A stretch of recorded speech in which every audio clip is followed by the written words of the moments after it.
Isaac, can you hear me? Dana, I found Isaac Clarke. Repeat, I have him. Great work, Franco. Be careful. He's been out a long time. Oh, yeah. Okay. Good. Steady. We gotta get you out of this straitjacket. Where am I? Alright, I know you're confused right now. I can explain everything, but you gotta trust me, okay? Listen, you're in terrible danger.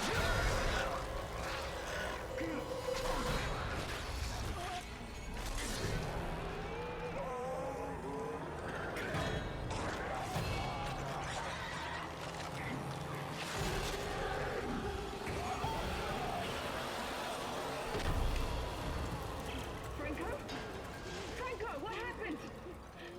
Oh God. Isaac Clarke, if you can hear me, run!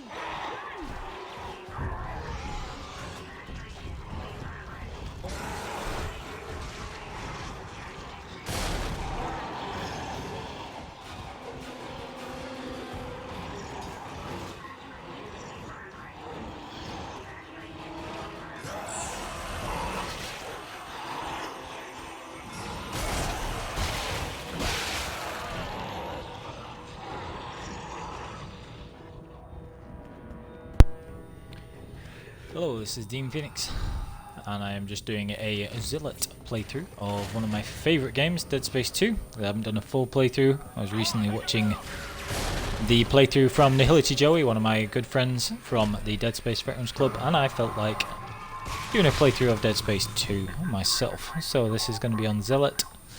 It's going to be no DLC or anything like that, and just going to be going through and having a run through of Dead Space 2. So hopefully the volumes and everything else are alright. I will check them in just a moment. And this playthrough is basically going to be me, like I say, replaying one of my all-time favourite Xbox 360 games, which is really great. So looking forward to that.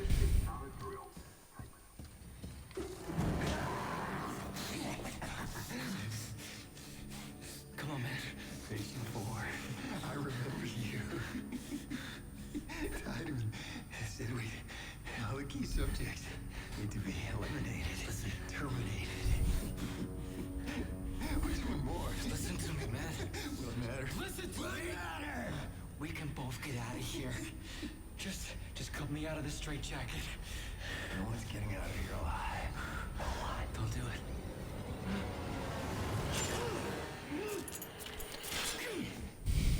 Such a cool intro to the game. Anyway, so we're just going to go through all this bit,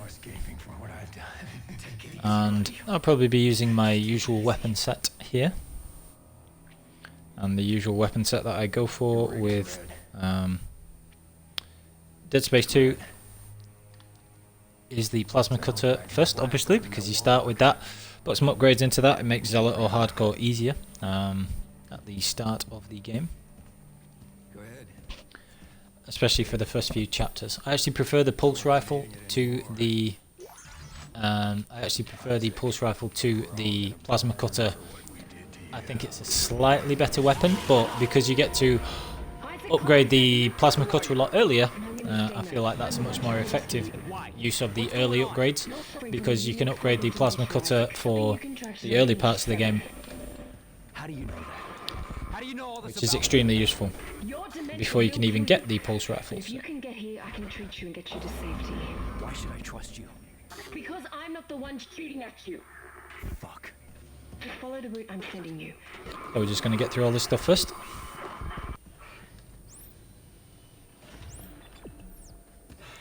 Go through all the tutorials and everything else.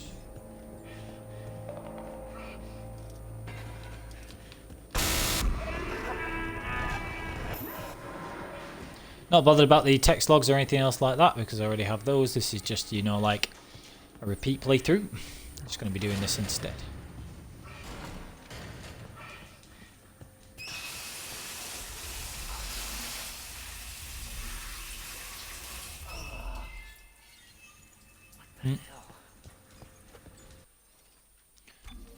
Check what settings we've got.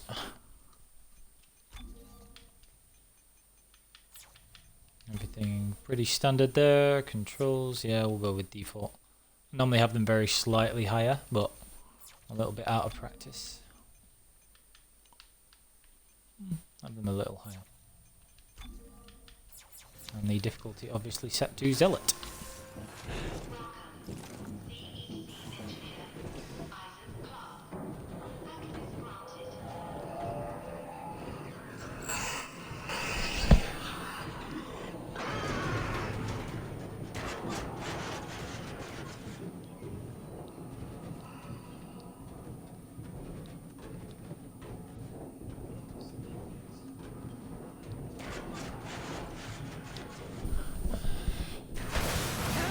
Okay, so it's the first bit where anything actually happens. Just got to get the kinesis and then go through that. What happened? Are you alright? Why are you helping me? If Tideman finds you, more people will die. Chapter 1, pretty standard stuff. Follow my route. Not a lot of variation. You don't have to like it. Just hurry before you get locked in. Got to be as careful as you can with it.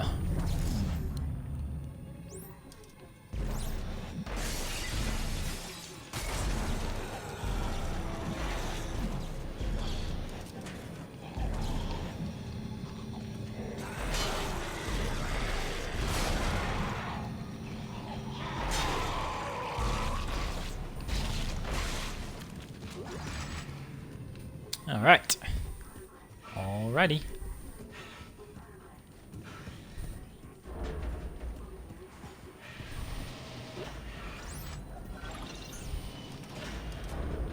Might as well use the first few health packs because you'll normally run out of inventory space because you get so many small medkits early on. So first things first. Whoops. A little bit out of practice there. Make sure you kill these things.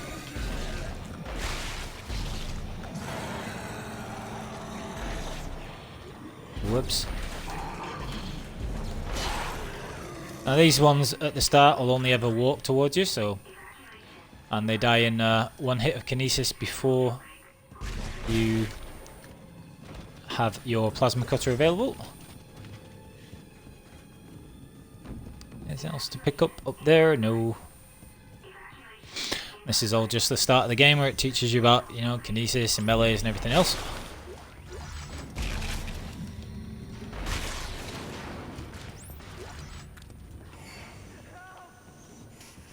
Now this first necromorph that's tied down, you can't actually get past with melees or anything like that. You actually have to have shot it, so you can't do like a no plasma cutter, no gun run or anything like that. I mean, you have to actually pick up the plasma cutter. Jesus, man, help me! Calm down. I'll cut you out of there. Is that a tissue laser? A plasma cutter? I do wish you could skip the cutscenes and things like that, but unfortunately you can't.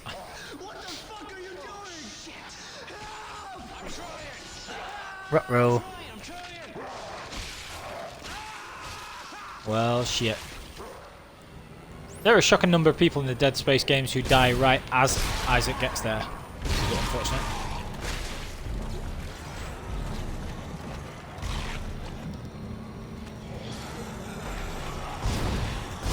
Whoops. Good start there.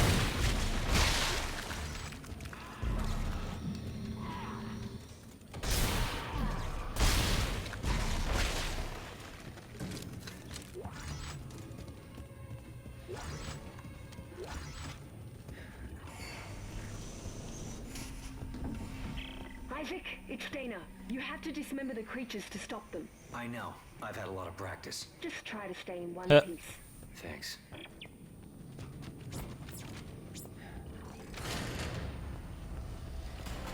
Alrighty. So, first sort of proper encounter here. A few ways of doing this, but I like to take it out from this particular part. One normally drops down here first.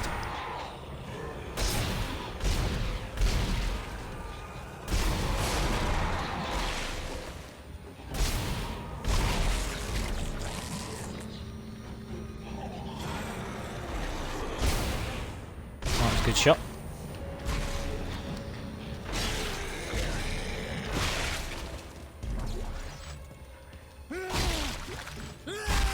A little out of practice, I think I probably need to drop the sensitivity down a little bit actually. It's Put that back. We'll go with default.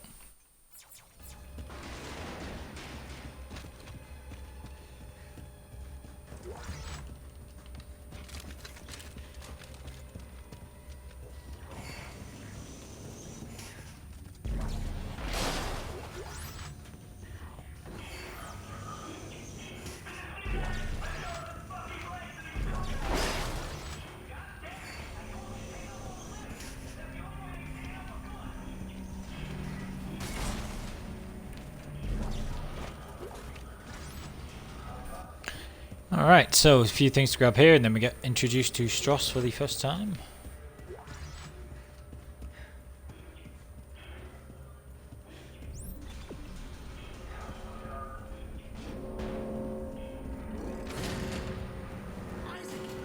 There are quicker ways that you can do this particular bit. Like, you can run and hunt out all the necromorphs, but if you're a little out of practice like I am, or if you just want to do hardcore or anything else, you're probably better off just staying back here and taking them out as they come back, which is what I'm going to be doing. Inventory's almost full already. We just got our first node there as well. I told you to hurry. How'd you miss it? Look, I don't need your help. Fine. Let's see how long you last without it. I like how she says that and then you're absolutely fine without her, like, yeah, whatever.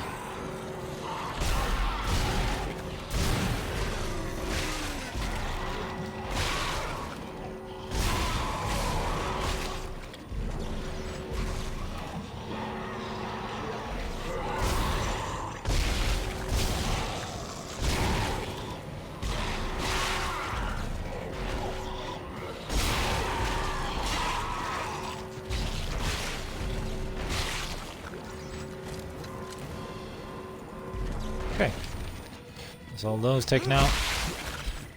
Always a good idea to take out the limbs wherever possible, Okay, you're and right. then use those I do need your help.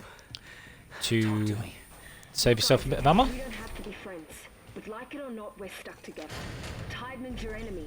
One pick up here and a text log if you needed it, I found you a new route. Fine. and then off we So where go. the hell am I? How did another necromorph outbreak get started? You're on Titan Station orbiting Saturn. As for the outbreak... Shit! Tideman's jamming my signal.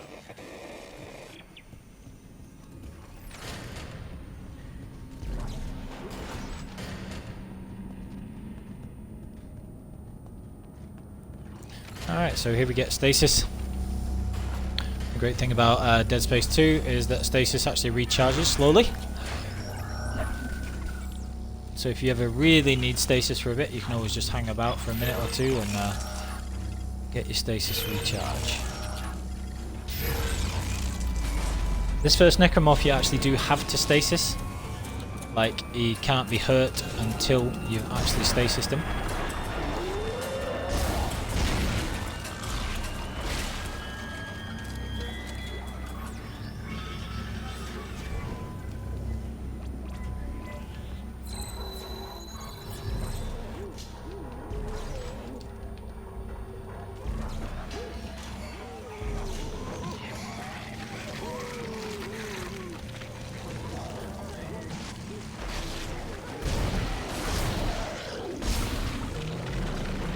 First introduction to the pukers. Always need to be very careful with them.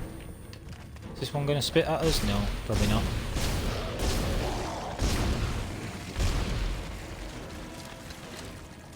Never go near the bodies on Zealot until all the acid blood has 100% stopped.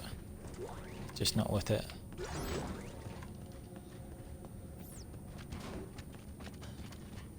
Right, so we've got another brief little cutscene with Nicole.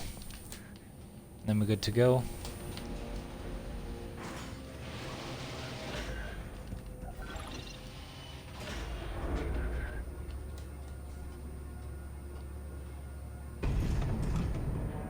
What the fuck?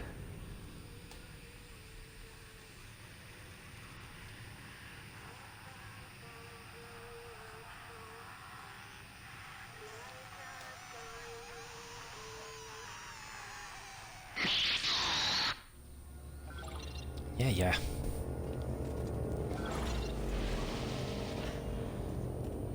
Very important that you get all of the nodes in this first chapter.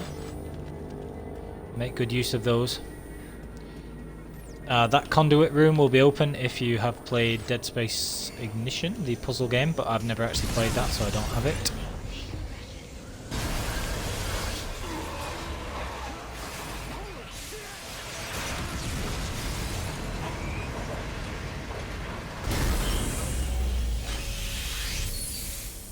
Close that first decompression door.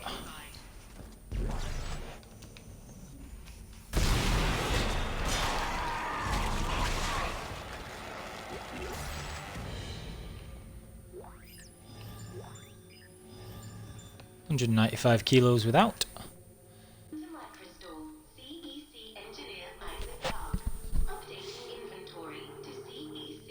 If you have a Dead Space 1 save, you can get a refurbished plasma cutter, which is always useful. These suits will be available on playthroughs depending on what you've already done. That's for finishing Zealot. That one is for finishing the game normally. And that one is for finishing Severed, if I remember. I think. I'm not sure about the soldier suit. Anyway, we're going to be using the regular suits to simulate a first playthrough of Zealot, a basic playthrough, with none of the DLC weapons or anything like that. The DLC weapons make Zealot or Hardcore much easier. I mean, Hardcore with the DLC weapons, if you have the ones that you prefer, like, for me it'd be the Ripper, the Javelin gun, the Contact Beam. It's extremely easy, much easier than doing the game normally. That takes all the fun out of it.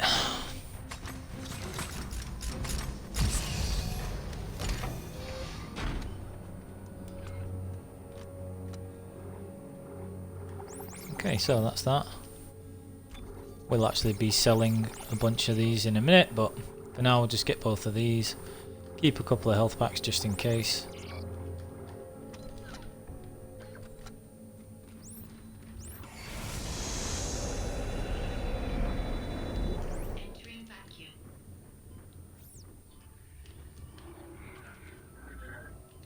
So we've got all 5 nodes there that you get at the start.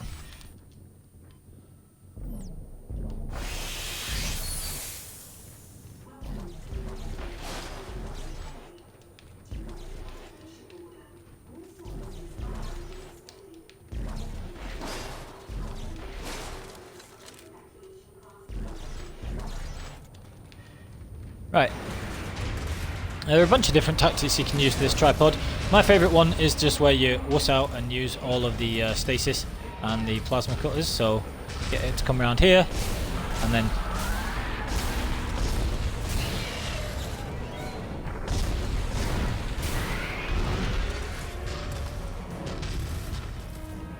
then it can't hit you as it's coming around here. And you can just run around the stanchion here, and then when it chases you, get it to follow you around, and then go and use the stasis point and just keep running, and you can normally get away from it without it really being able to hurt you. And then when it comes round, stasis it again and take one of its arms out, and then it's much easier to deal with. And then it'll lunge like that, and you can just get a few hits in on its other arm, like that. So you can just keep up this tactic.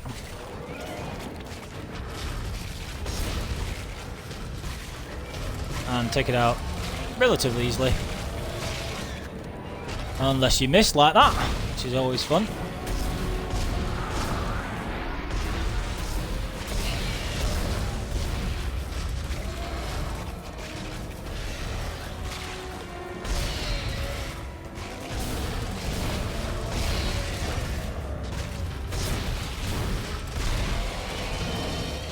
And then when that's dead, you can take it out. Don't get too close to it. Jesus, that thing was angry. You want to be careful with that. I'm out of the hospital. Right, now one of the quick tips you can do with the refurbished plasma cutter I need more answers. is that because it's free, you can sell it and then buy it again. As long as you don't sell both of the plasma cutters, you can sell it for free and then buy it for free again, and it's effectively like getting a free clip. So that's pretty useful. The longer you're awake, the more the signal spreads. It's killing you, Isaac. Tyven tried to keep it in check with memory suppressors. I'll show you what I mean just here. Only if you reach me in time. Tram station, get moving. First things first, we're just going to grab the other nodes and things like that. I'm going to upgrade the plasma cutter damage because that makes the whole start of the game a lot easier, in my opinion. So this is the start of chapter 2. So first things first, we are going to upgrade these first 4 nodes. Keep one for opening the door. Now this is what I was talking about with the refurbished plasma cutter. So there it's got 0. And you can just sell it for free. You can keep the upgrades in your other one. You see that's still got 20k value because it's got the 4 nodes in it. When you buy this back, you can get it, you know, full again afterwards. So that's really useful. It's a good way of getting a little bit of extra ammo if you want to do that. I'm not going to be doing it too much because it's a lot of back and forth. Just adds unnecessary time to the playthrough, but it can be useful if you're struggling for resources. You can keep going back to the benches and things like that, which can be good. A lot of people miss this here, stasis pack. Now I try and not use these stasis packs until later in the game because they are very valuable, so you can actually sell those. And there are a lot of very valuable to be able to sell that as well, so I'll have to nip back for this stuff afterwards. So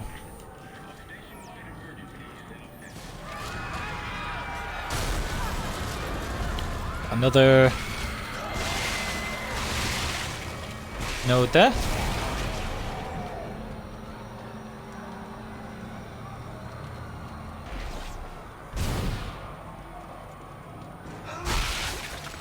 Alright, so that's that sorted. Now we've grabbed all this stuff, just needs to double back. And this is really important because you want to be able to you know, grab all this stuff. So I'll need to sell a few things first. What have we got? We need the power node schematic as well. So I'll come back for these in just a moment.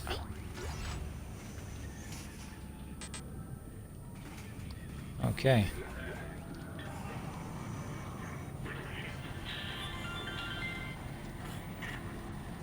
Okay, so after you've got all this stuff, you want the power nodes, get as many power nodes as we can, and that'll set ourselves up for the start of the game. If I was doing it on hardcore, I would probably spend at least 3 nodes on upgrading a few other things as well.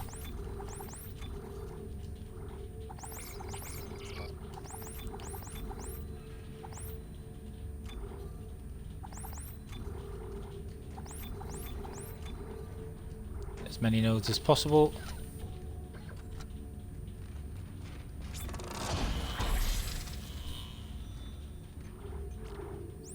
So we want at least 1 HP. Now I could use get a capacity and a damage there as well, or I could just get the HP and 1 capacity. So I'm definitely going to get a capacity.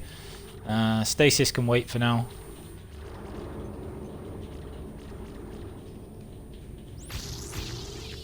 We'll err on the side of caution. Just stick with those 2 damage upgrades for now.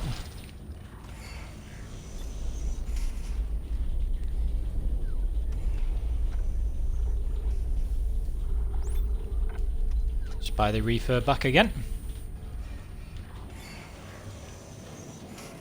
Again, it's effectively, you know, free ammo, which is always good fun.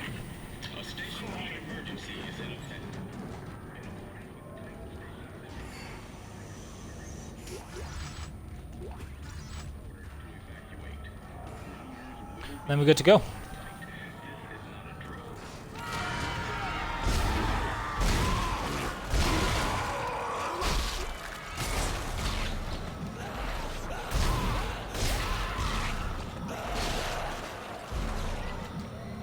Now again, if you were erring on the side of extreme caution, You could run back and sell the refurb again and then get some more. Or you could wait until a little bit later and then do that. Not really necessary. But again, if you wanted to be super cautious doing it on a hardcore playthrough, you could do. It's not a bad idea at all to buy the Javelin gun, because even though it's not as much use until it's upgraded, it can be very useful for the pack, the little running children. But I'm just gonna stick with just the plasma cutters for now. Isaac, over here! Who are you? It's the drugs. They gave us drugs to make us forget. But it's all coming. I don't know what you're talking about. Why are you calling me? Isaac, look out! Now you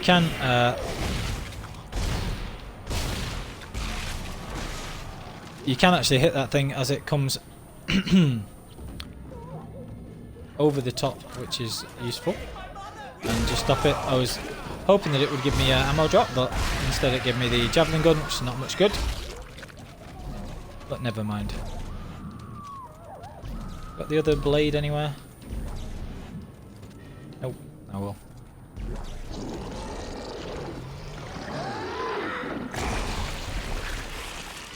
Never want to actually waste bullets on the pukers wherever you can help it. If you back up, they will actually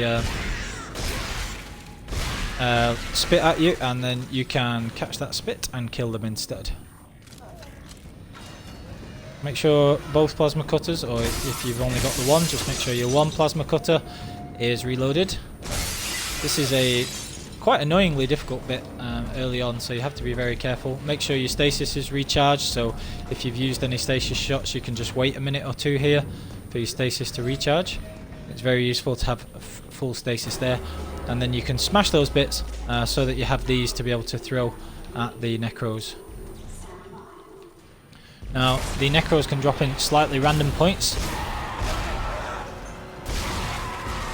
and sometimes it's quite tricky if they drop right on top of you like that. Then you'll have a puker drop in, and then a lurker, and you really want to stasis the leaper, because they are just really dangerous.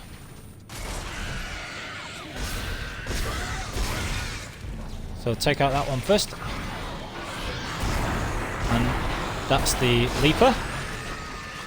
So don't be tight on ammo.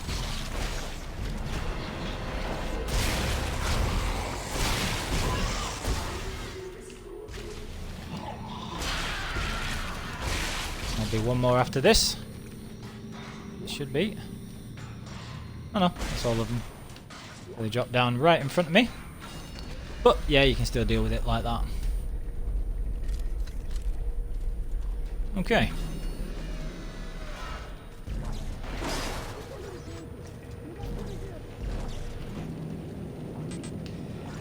Text log there if you want it.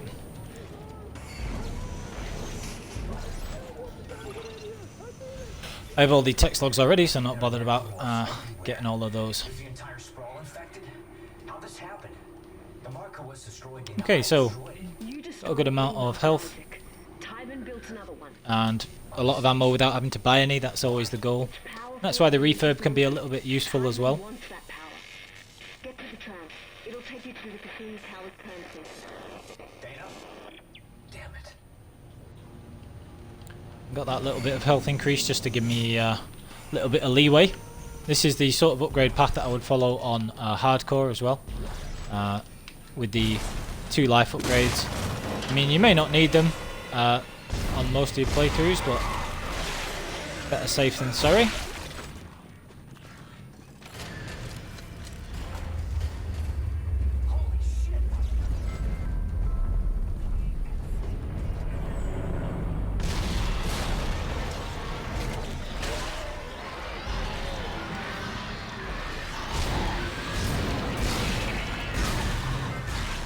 Never want to mess around with those leapers, they are always bad news. Very important that you get all of these circuits, that you know where those are. Again, this is a conduit room. If you have done Dead Space Ignition, you'll be able to get a little bit of extra pickups there, make the game a little bit easier.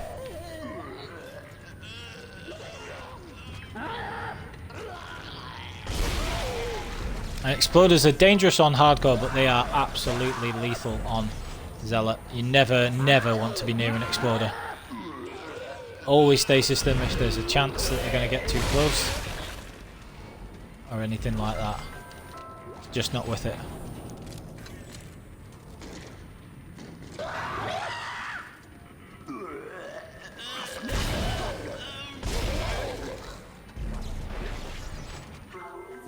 If you can save this, this is a really good idea.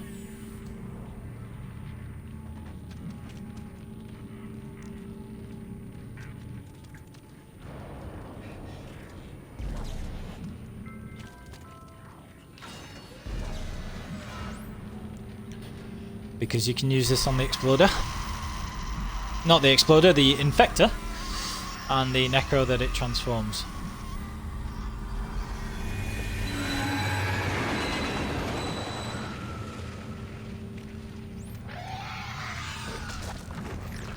Back up, give yourself plenty of distance.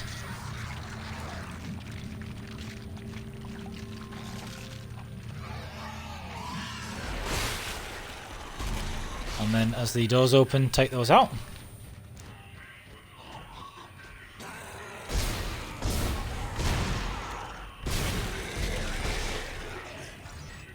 Stasis pack, nice random drop there.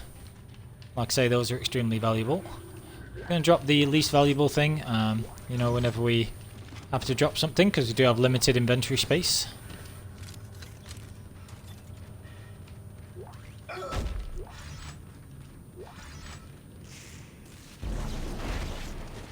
don't know where the Infector's gone, that sort of disappeared, but never mind. Good idea to smash some of these things out if you want, just to give you a few things to kinesis.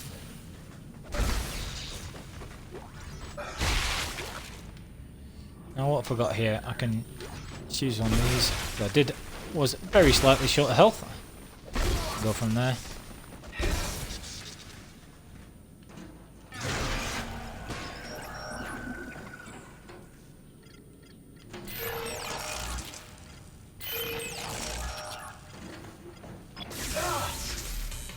Uh-oh.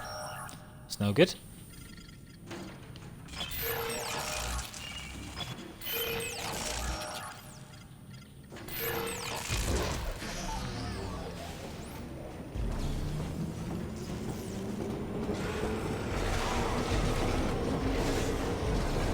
And again, that's why these are useful, because you can save yourself quite a bit of ammo here. Just using these instead.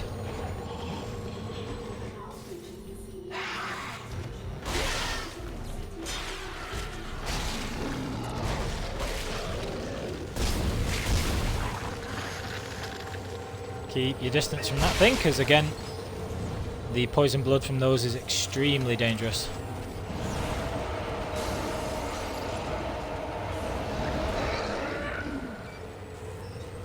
Get this thing to back up and spit at us. Can kill it without using any ammo.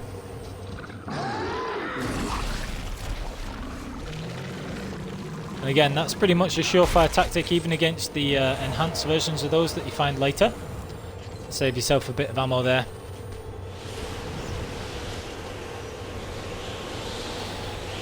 You can avoid this either by doing what the game probably intends you to do, by going left or right at the doors, or you can just go right to the top or right to the bottom and avoid both of the doors that way, which is what I'm going to choose to do.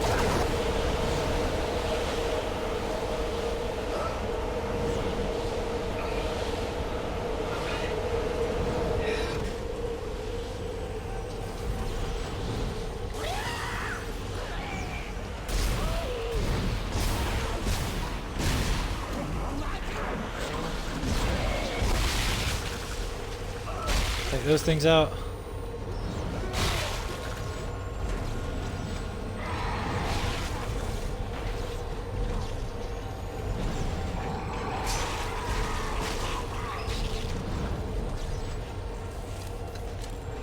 Alright, now before we do this, we want both of our plasma cutters reloaded.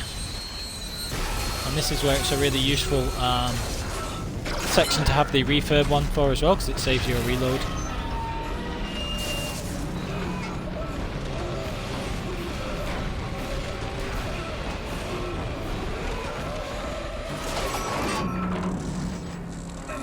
Alright.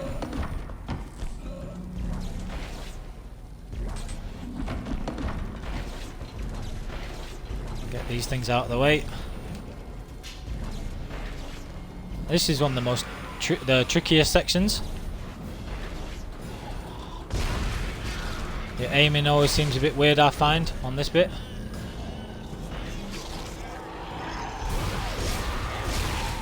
And this is where having the upgraded plasma cut is really useful,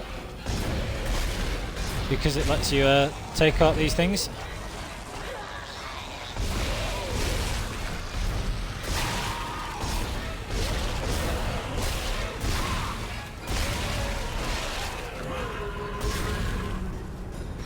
Right, now you get a free reload here, so that's why I didn't reload at the end of that sequence, because whichever gun you're holding when that sequence starts gets automatically filled, which is cool. So you get free reload there for one of your guns. So if it's the line gun, if you do have the line gun, then you probably want to be holding the line gun as that brute appears, so that you get the reload, even if you then switch to the plasma cut to take out the arms. So anyway, that's cool. Where am I? So we've got a bunch of ammo here and everything else. What do we want? We want more ammo really, so we'll drop those. Keep the lime racks because they're valuable and we'll be selling those.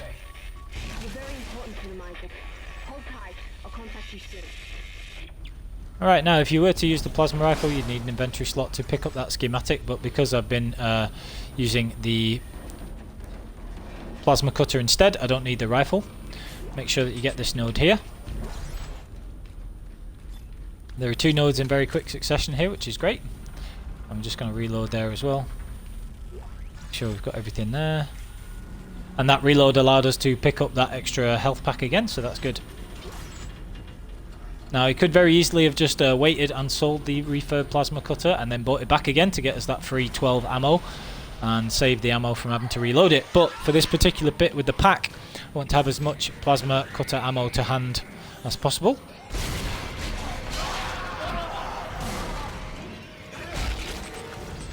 So I'm just going to do that now. Don't want Javelin spears because although I will be buying a lot of them later in the game, they're not necessary at the moment and they don't sell for very much, so I would never prioritise having those at the moment. They're so cheap that you can buy them afterwards, which is one of the great things about it. Okay, so now we've got the pack. That was a good start. Now you can actually save yourself a bunch of ammo with these things by throwing the bodies at each other.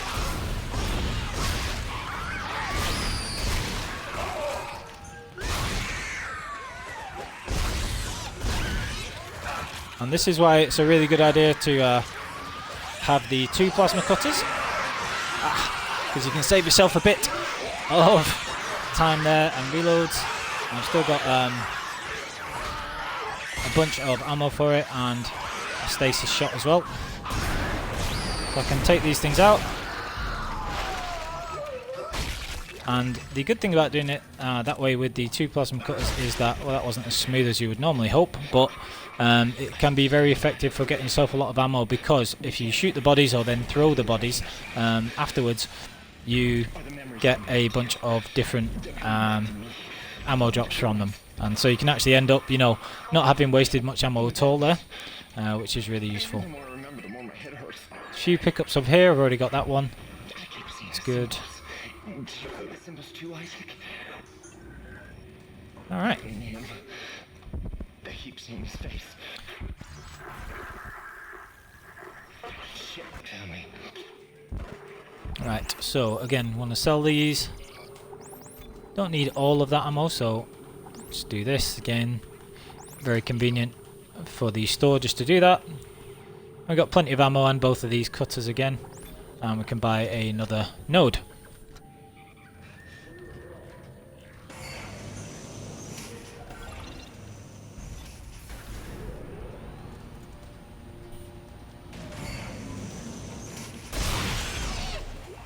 Hey Dana, there's this crazy guy that keeps contacting me.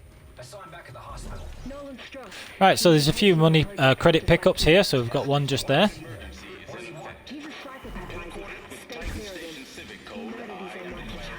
That looks like it is one, but it actually isn't. But the ones that you do want to make sure you get are this one here, which is a gold semi, and then there's a pickup of a couple of hundred there as well, or 600, that's quite a lot. So you want to grab those. Now you could double back, sell some stuff, and you know, get another node if you so wanted, but I don't want to slow down the playthrough, so we're not going to do that just yet.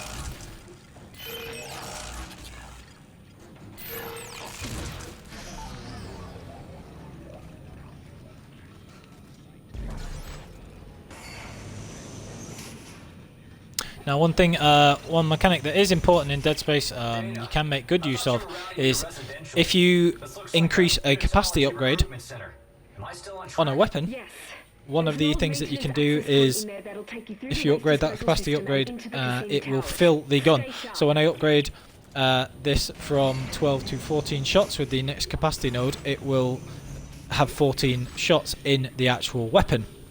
Now, one of the advantages that you can take advantage, the ways you can take advantage of that is you can actually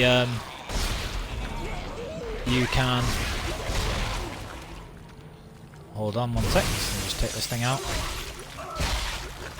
Just grab these things. You can actually save your capacity upgrades.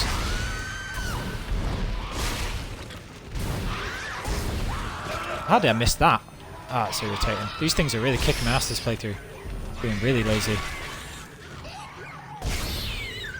Anyway, that was terrible. Anyway, what you can do is... I was trying to commentate at the same time. What you can do is you can make sure that if you know a bench is coming up and you are going to be upgrading your capacity, you can deliberately not reload the gun, which is what I'm going to do here. So I did reload in the middle of that fight.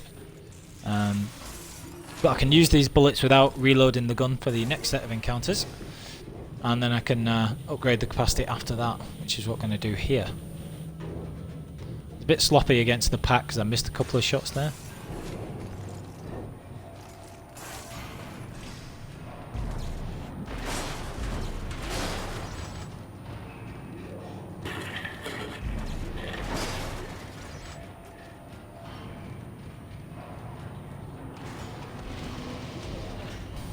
So like this bit, I've got the full 22 bullets here, and because I'll be upgrading the capacity, I don't have to worry about wasting ammo or anything like that. I can use as much as I want.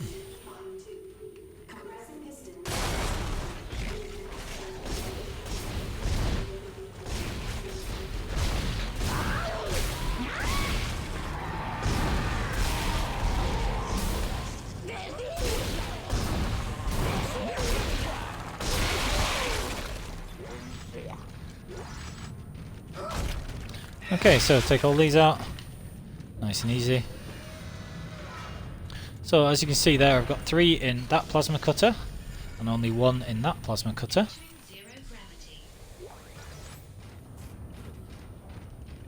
But I'm deliberately not reloading them at the minute, and you'll see why.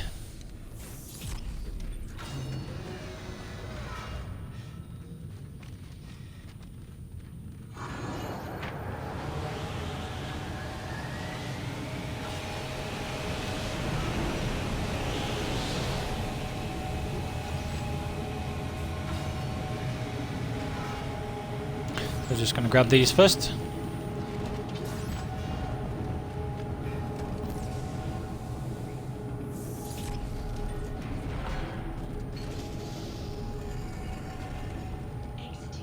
So like I say, if I was to reload, it would take 9 bullets to reload that one and 11 bullets to reload the other plasma cutter. But because I'm going to be upgrading the capacity, I can instead save myself those 20 bullets in effect. By just upgrading the capacity instead. So we're going to do damage first, then we're going to do capacity there and damage. So now both the plasma cutters will have 14 in as well. And we can either do stasis duration, or we can upgrade his speed, which is what we're going to do. So speed of fire in there. And from now on, that is a very effective set of plasma cutter upgrades. So you see they've both got 14 in there, so I've effectively gained myself almost 20 ammo there. And you can see that we've got the damage maxed We've got a couple of capacity upgrades, which is all we really need, and we've got one of the speed of firing upgrades as well. So now our plasma cutters are extremely powerful, and it's only taken 9 nodes, which we've managed to do by chapter 3, so really not a big deal at all, and that's why it's really I find very useful to do that. And this is the sort of strategy I follow on hardcore as well.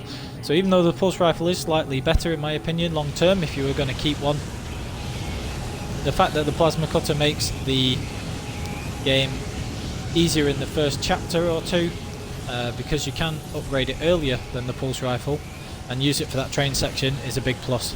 I don't keep the plasma cutter or the pulse rifle usually, because they become weaker as you go along.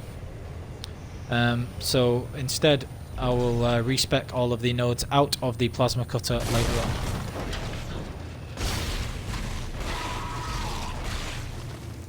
Now that particular node room, all of the node rooms have 2 configurations, so you can either be a bit lucky or a bit unlucky, depending on which drop you get from the room, and the bad version of that room is not worth the node, so I don't often use the node in that one, because even if you get the good version you don't really make much of a profit based on the fact that nodes cost 10,000 credits. So there's only some of the node rooms that I want to do every playthrough. If you move forward, this guy will pop up, but I just want that pickup, so it's not a problem. And don't need that either. You can avoid these things if you go to the cutscene straight away. You don't have to waste ammo taking out those things. The little crawlers that the pregnant spawns. So you can just skip that, making sure we get all of the pickups.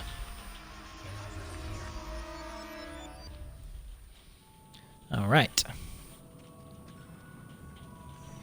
So when that's cleared, you can still get through before these things will catch you up and get the 1,000 credits there. There's a pickup that's easy to miss here, which is a Stasis pack, and again those are very valuable, so make sure you get those. Data, Titan soldiers have found me. They're tracking me in some sort of gunship. You're almost here. Hurry.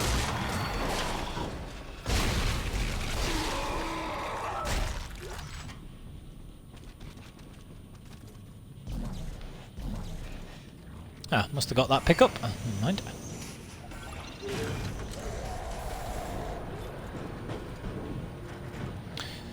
Alright. Another fun tip, something I picked up from my friend Nihility Joey again, is to take all of these corpses out of the room before the enemy starts spawning. It makes it easier to deal with the infectors, which is cool.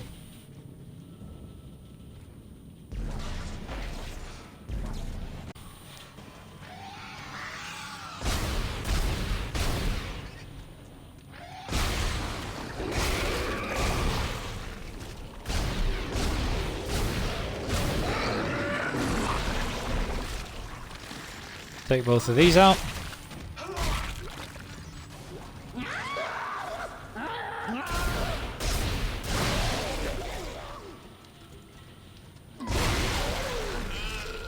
Alright. There'll be another infector somewhere.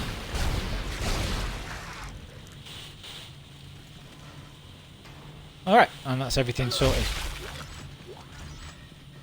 Nice little stasis pack there again. If you're using the Javelin gun, you can get the Javelin Spears schematic there, which can be useful too. Alright.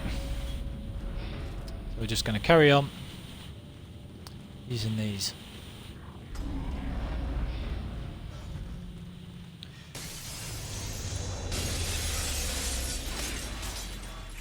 It's Timon! He's found you! Into the church, hurry! We're just going to grab all this stuff. It's one of the few places on Titan Station that Timon can't monitor. Separation of church and state. I'll not actually be upgrading the capacity for a while on the plasma cutter. I'm going to save my upgrades for the Ripper. Now if you actually walk over to this bit, then a necromorph will spawn as you drop down, so you can get that node without actually killing the necro, but see there, I've just got a pickup, so that was essentially a free pickup, because I'm going to be able to again sell the refurb plasma cutter and buy it back again, which is very useful. So I'm just going to save my upgrades for now, We have to work together. Work together? Who's Zealot? I'm just going to stash a couple of stacks of plasma cutter ammo as well. So just got a few of those stacked. That'll be for later when we get to the elevator. Just going to save those credits and nodes because I will be buying the Ripper and the next suit for a bigger inventory and slightly more armor. And I want to, you know, save those credits to buy the suit and then later buy the Ripper, and I'll save the nodes to go into the Ripper when I've got it. I absolutely love the Ripper. It's one of my favourite weapons, and it's fantastic because it's one of the very powerful early weapons that you can get, which is always good.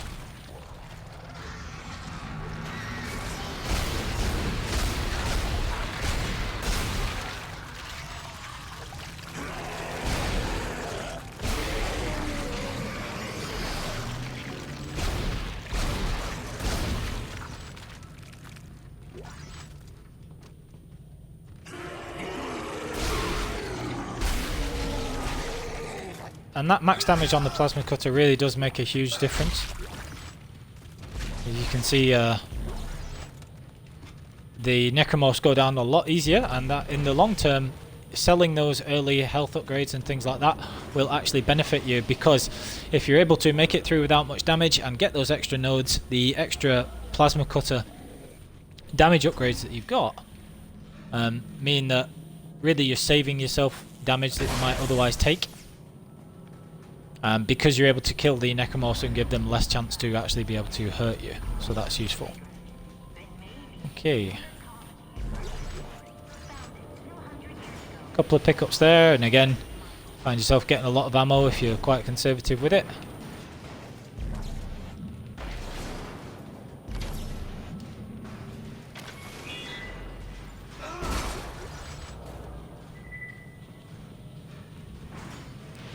Now you can either explode this window and that'll take out the 3 necros, or you can back off so that the door actually closes and then take them out as they come through here.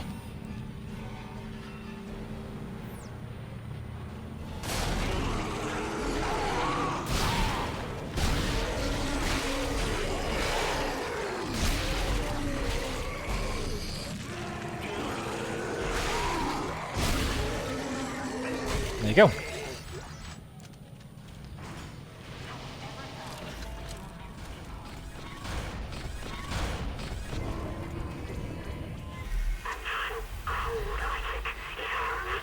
Right, so again, more pickups there. Get all this stuff. You really want to make sure that if you're not using the DLC suits and things, you are getting that suit schematic there. It's very important to get. Get another node here in a minute as well.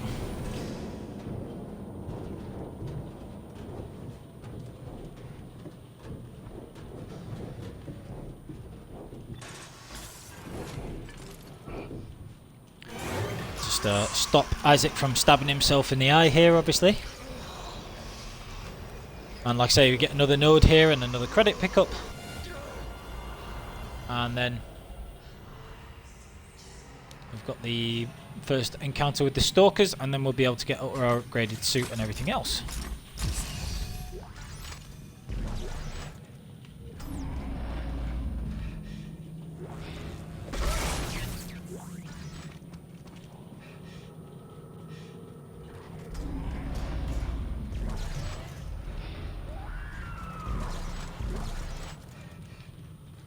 Okay, so grab all these pickups.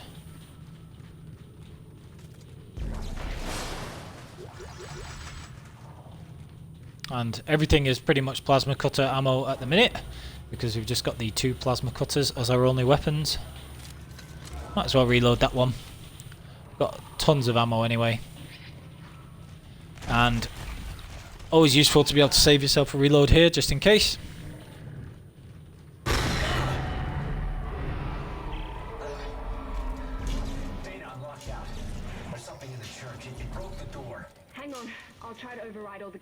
If you're very, very unlucky, if you do it this way that I'll be doing it here, you can sometimes get hit.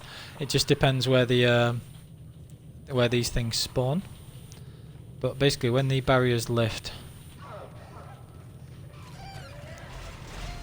it will spawn these Stalkers. Make sure that you're not afraid to use Stasis versus these things if needed.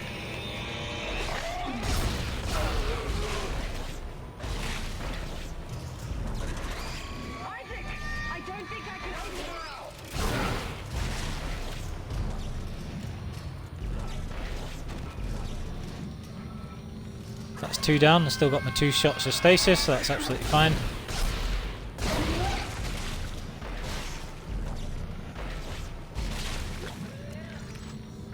And there's the last one.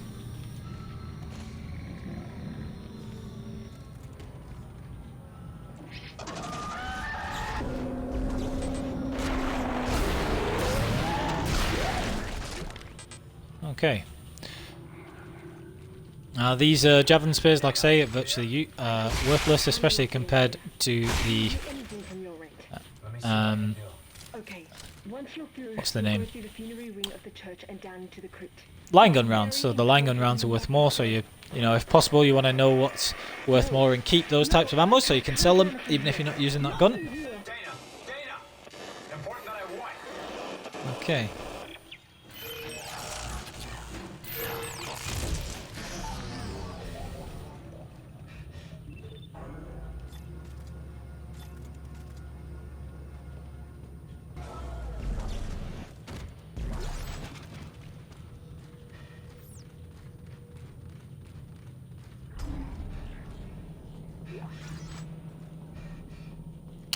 So that's that bit all sorted.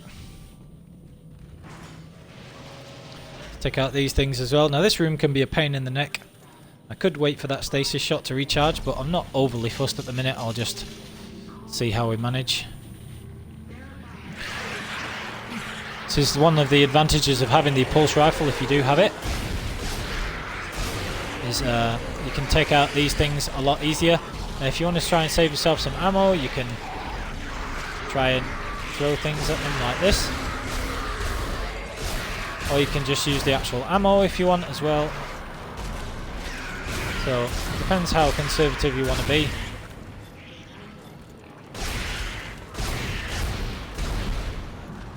It is more ammo conservative just to try and save these things and throw like the corpses at them and things like that. Kill them with a holy Bible, why not? So if you want to save yourself some ammo and you're using the plasma cutter, that's how you do it. But it does get a bit tiresome, so. Or you can actually just shake them off like that, especially because I'll be buying a new suit. Doesn't matter if I take a little bit of damage doing that, so.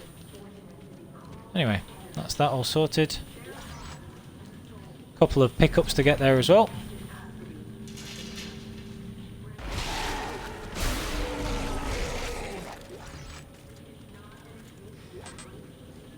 Now that's not always there, so if it is there, then you definitely want to pick it up.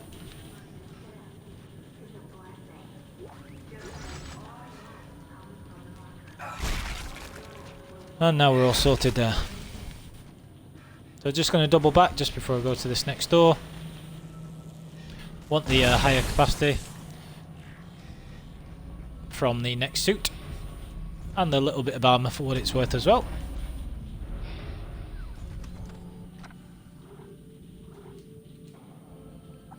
So, I'm going to buy that suit there.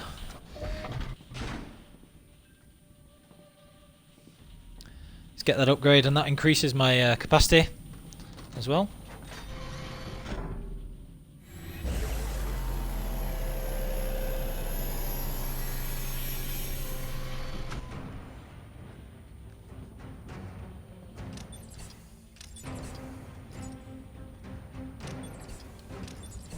So, with the suit upgraded, just going to save the rest of my money. I'll get the Ripper first and then buy any nodes after that if I have any left over. So what else have we got? We can sell those, obviously. Got 3 spare stacks, which will be more than enough for the elevator, so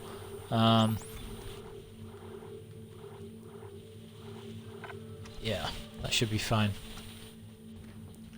Just save those credits for now. Oh, and I can also sell the refurb again. Might as well, just for those couple of extra bullets. And as useful as that refurb plasma cutter trick can be, the selling it and buying it for 0, once I get the Ripper, I will just be using the single plasma cutter. And the reason for that is that basically it counts as having 2 plasma cutters and then the 1 Ripper, obviously. And we don't want that to be the case, because I want as many Ripper ammo drops as possible, because you only get small amounts of ammo for it, but the ammo can go a very long way if you use it properly. Now if you count as having 1 plasma cutter and then another and then the Ripper, you count as having 3 weapons and 2 of them with a plasma cutter, so you would get more plasma cutter drops at a ratio of, you know, roughly 2 to 1, because there is some randomization to it, but you would carry on getting a lot more plasma cutter ammo than Ripper ammo. Whereas I want it to be a more balanced ratio so I can make good use of the Ripper blades. So as soon as I buy the Ripper, I'll be ditching the refurb plasma cutter. So there's that. We'll carry on now with chapter 5. This bit of the game is relatively spooky, but it's actually not really a problem. So we've got the little cutscene flashback scary bit here.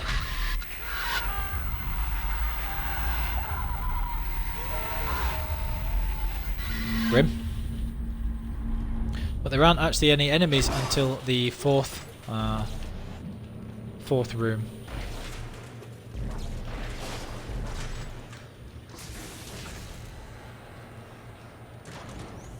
I'm going to go down the right hand side of each room, because in 2 of the rooms there is only a pickup on the right hand side, i.e. this side. There's no pickup there. And then this room is the one with the first enemy.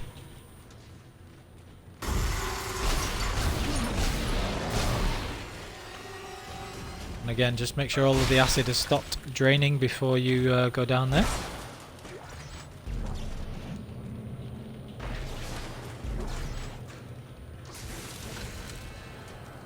And this is the room, the 5th room, which has most of the enemies in. So one from here first.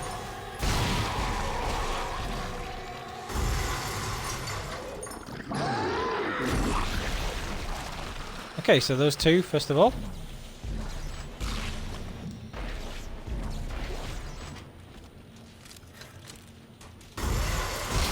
And one from here.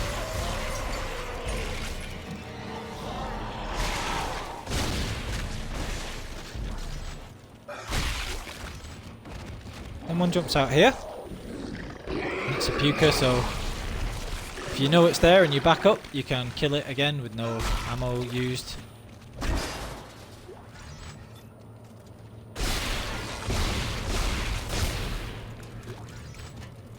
Don't need to be conservative with ammo there, because I'll be getting rid of the refurb plasma cutter in just a moment anyway. I think I found the exit, but it's way above me. Make sure you grab this here. Gravity controls are locked Another down. 3,000 credits for that. Data?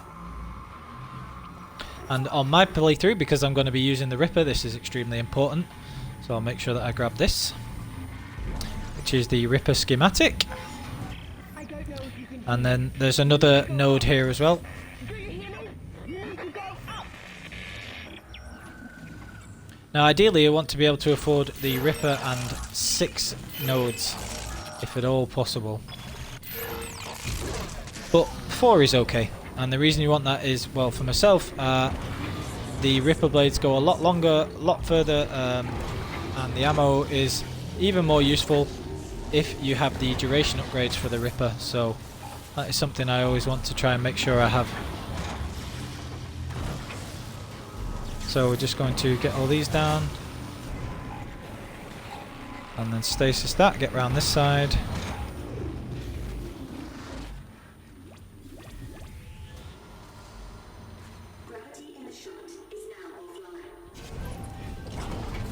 Alright, so then we slow this thing down, fly through, and the aim is to get through here. So as that thing comes through, you can very quickly get your stasis. Now this is only saving you, you know, a little bit of stasis recharge time, so don't worry about it. Probably better off just not bothering with that. and just flying towards it and then stasis in it and getting through easy. Instead of doing like either, like, don't do it that way if you're doing it on hardcore or anything like that. Damn it. It's just not worth the, you know, minuscule amount of, Get me the frequency on that jammer. what's the word? But it doesn't really save you much, to be perfectly honest, so yeah. Now this, I would say, is a reasonable spot for your first save in hardcore if you want an early save, because it takes the tension out of doing the church parts and all that kind of stuff. So if you want an early save, I would get all your upgrades sorted here and then go from there. So we are going to get the Ripper. I'm going to put a few of these med packs away, and we're going to sell some of these. So we're going to sell the refurb and not buy it back now. So we have a really heavily upgraded plasma cutter. We have 3 stacks of these left. I'm going to start saving up some health packs. So this stuff is all going to be for the elevator ride in the tripod elevator, which is, like, you know, potentially difficult. And we've got enough for a couple of nodes there as well.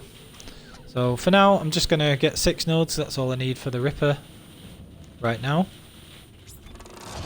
I'll just save the rest of it for later.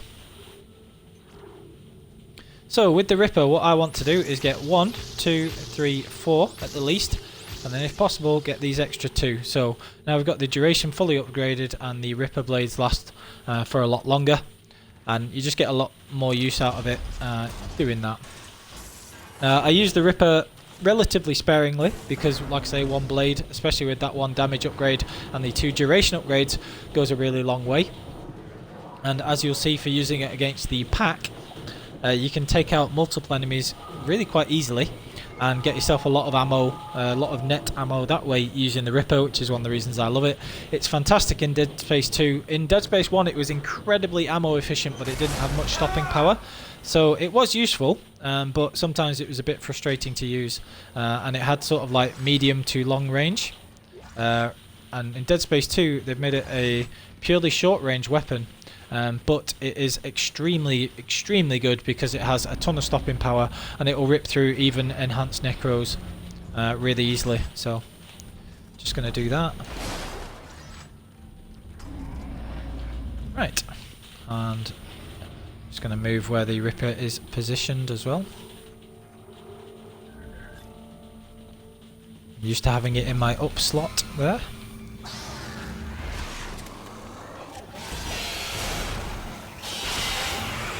And you can see how quickly this thing will kill multiple necros. So there, that was just 1 blade, and with that increased duration I was able to take out you know, a ton of those things. I've already got a couple of ammo pickups, so I've already got you know, reasonable amount of extra ammo for it already, because you get a few there and that'll be plenty. Now just gotta switch back to take out the tripod tentacle first.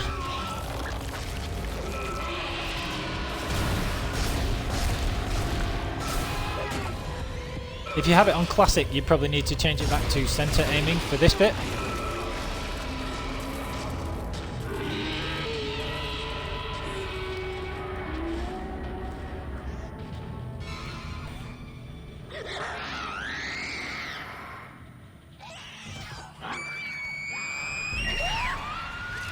So as well as its general effectiveness, this is one of the things that the Ripper's extremely ammo efficient for, is killing the pack.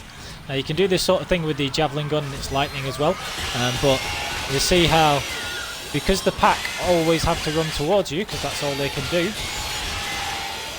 you touching them afterwards will also always result in you getting ammo drops from it and things. So, you know, a couple of blades will very easily take out a lot of enemies when the pack are attacking like this.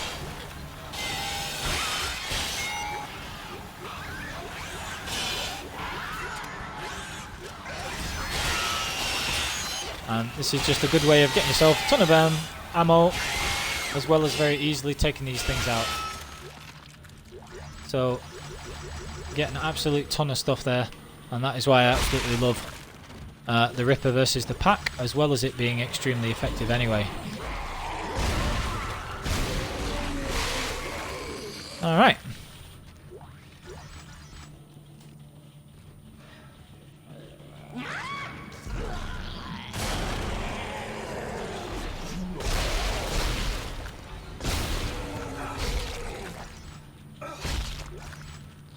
I am trying to avoid reloading wherever possible here, and there's a reason for that.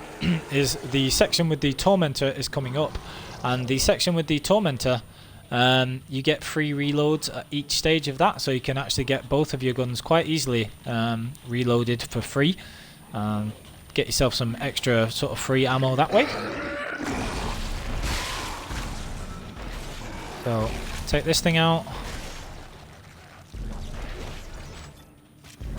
and switch to the Ripper because one's very quickly going to jump out of the vent just behind me. I can actually take that out very easily.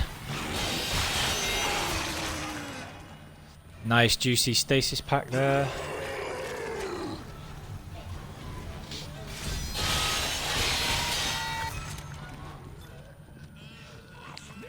And again, just try and avoid reloading on these bits if at all possible. So if you can manage to get through this room with your guns, you know, barely not reloaded and lower on ammo, you can use the Tormentor sequence to get yourself a couple of free reloads, which is extremely useful.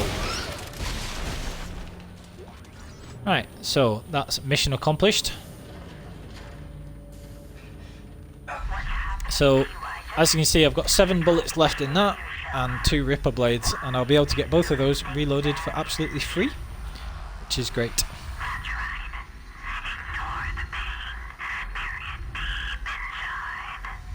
And I'm at full health as well.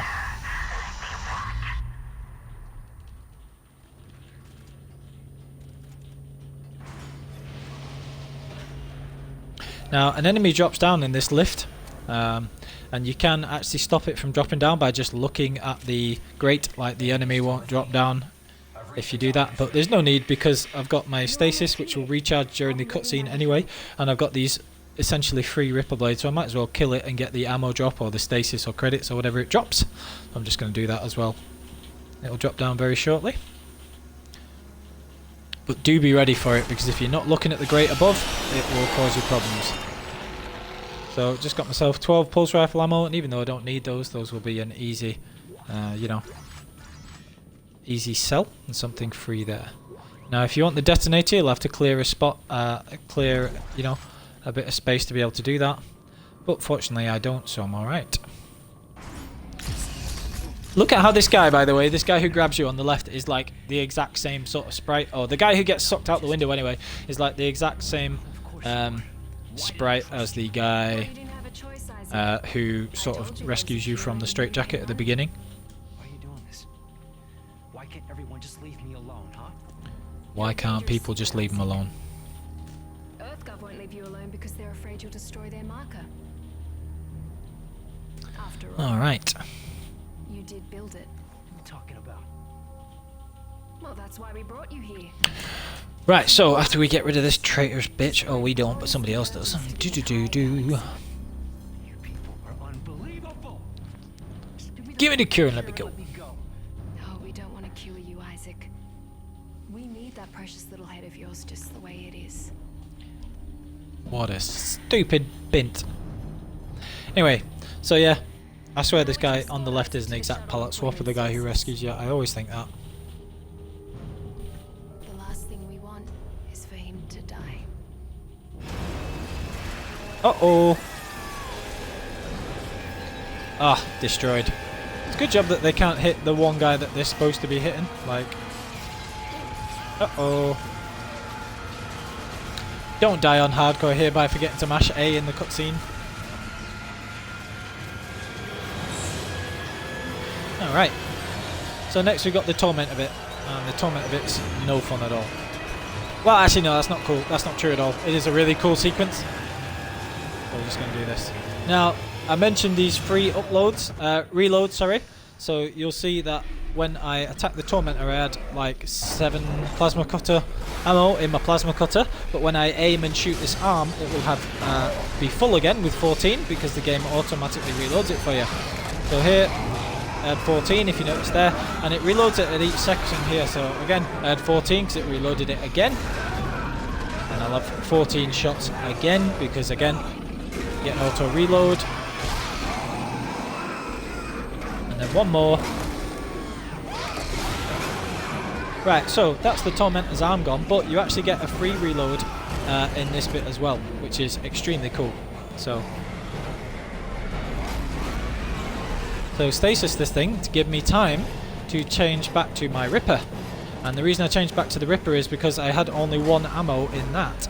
Now when I trigger this cutscene, it blows me out into space. You'll see that I get free reload of the weapon I'm holding, so I get 7 Ripper blades for free, which is fantastic. And greatly adds to my available stack of Ripper blades. Which you'll see in just a minute. So there, I've got 8 Ripper blades again, so that's really cool. And then I'm able to do that, and it only cost me a couple of plasma cutter rounds to do that entire section, and that was only because I missed at the end there anyway.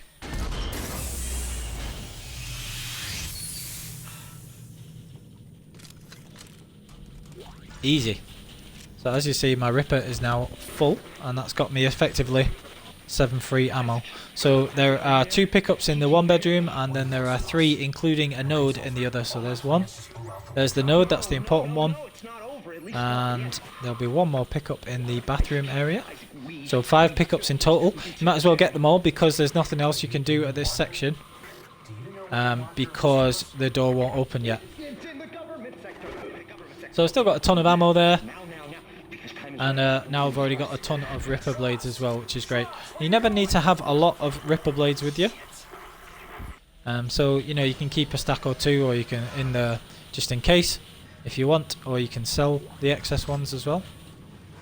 There are only small amounts of blades per pickup. You only get 1 or 2 on Zealot, and by extension Hardcore, because it's the same amount of ammo pickups, so just be mindful of that. You don't want to go selling them willy-nilly. Just make sure you have a small stack of them. Because they're so effective, if you use it properly, you never really have to buy them or anything like that.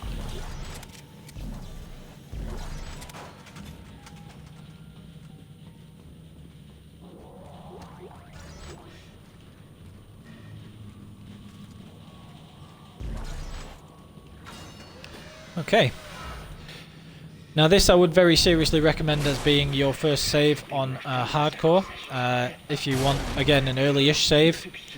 Especially if you've got all your upgrades, if it's been going well like it has for me to this point, and I've got, you know, the upgraded Ripper and the fully upgraded damage on the plasma cutter, and I've not been using a ton of resources, I've got a lot of credits, I would say that it's a good idea to have an early save here. And that is because this room with the pregnants and the leapers can be extremely dangerous. And it also means that you've got a save before the the school sequence, which can be tricky as well. So I would always save there if I was doing Hardcore. If you want to try and go to later, then you absolutely can do that, but just my opinion. So first things first, you get a pregnant coming out at this side. You need to make sure that you take it out without spawning all those, which I just did by accident there. 1 Ripper blade can take them out, so there is that, but you know, you need to be careful with that. And then there'll be another one. Now the idea is to take out the pregnants before the leapers start spawning, which I have not managed here. And this is why this room can go really badly. And that's why you need to be careful. Now this is what you want for the leapers. You want them to be able to come at you, and you just have a Ripper blade waiting for them as they run around the corner, which saves you a ton of time. And the leapers can be extremely dangerous, so this is why I absolutely love the Ripper as well, because it makes this room a lot easier. And you can't have any other powerful weapon unless you have the DLC without having the Ripper here, but it makes this room a ton better. So when you know that they're coming, you just get a Ripper blade out, get the primary fire, and they will run round the corner, and you can take them out no problem like that. Again, 1 blade just takes out 2 leapers, unless you get hit. But you can, you know, have a bit of leeway because of how powerful it is. So even though 1 tagged me there, I was able to take it out. So that's really good.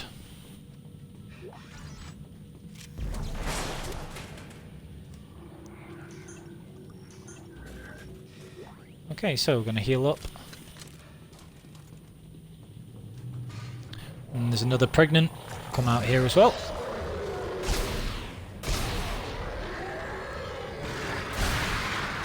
Oh, that's annoying. You know, I never do that. Oh well, never mind.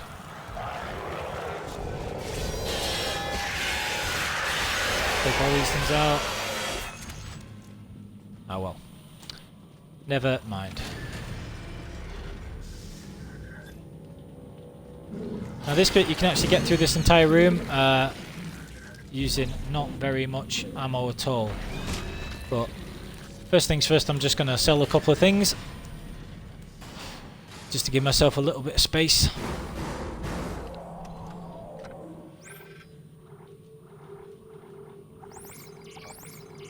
Store a couple of these again.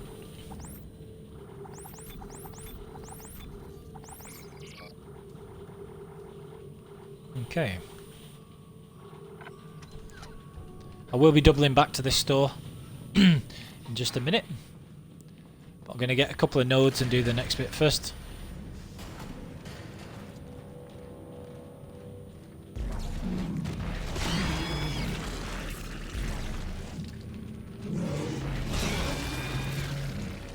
Okay, so that's that taken out. Like I say, you can take most of these out with not a very great amount of ammo because you've got these corpses lying around. And you can actually just manage to take them out with the limbs from the corpses, save yourself some ammo that way. Now this node, you'll normally get the good version of it, which I think I just did then. Yeah, I did. So like I say, there are two versions of most rooms, and the one version of this room has a ruby semiconductor, and one has, which is worth 10,000, and one has the bronze, which is worth only 1,000. So I got the good version then, which is great. Now this is a really, really easy node to miss. There is actually a gap here, and you can fly into this gap, and there is a node. And interestingly, one of the little trivia tidbits I like is that that node is not even in the official Prima guide, so extremely easy to miss. So just make sure you get that. Nodes are extremely valuable, obviously, because they cost like 10,000 credits. So any one you get, always a bonus.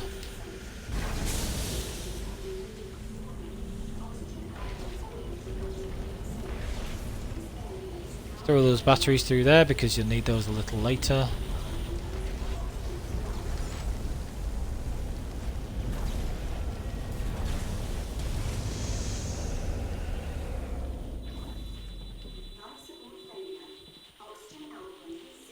Got a couple of lurkers here.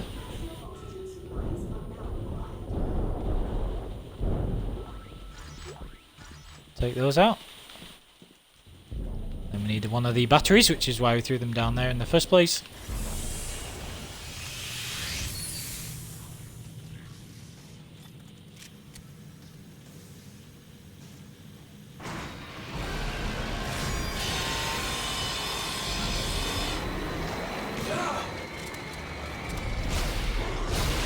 Why the Ripper's not brilliant for those things, it was a little bit cocky of me to try that, but yeah. Normally you can take that one out in just one Ripper blade, so you can go up and get the, what's it called? There is a node at the top of that lift, but it's a long lift to go down, so you'd have to go up it, then come back down with the node. So you can do that if you want to actually absolutely maximize your upgrades, but I'm not going to do it just yet.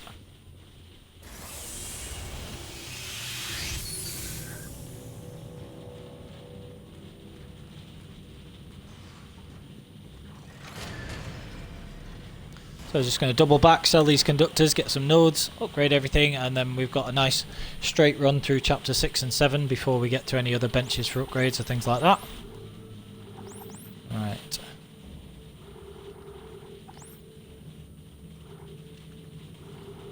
So we've got a good chunk of Ripper blades and everything else. Let's keep 2 health packs, and we'll keep these for the elevator ride and stuff like that.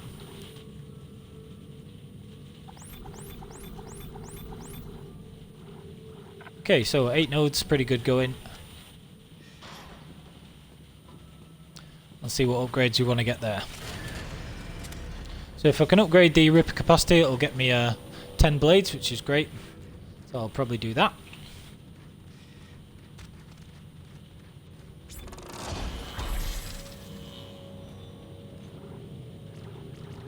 So you can either go up here and get a capacity and a damage, or we can get these ones for 4 nodes. So we'll do that. can either get another damage there, or we can start upgrading our stasis, which is useful. We've got plenty of plasma cutter ammo. I don't really feel the need to upgrade the capacity for that one, so I'll just leave that as it is. So we'll get a damage upgrade for the Ripper, and then start getting some stasis upgrades. So the Ripper is extremely damaging now, which is very useful.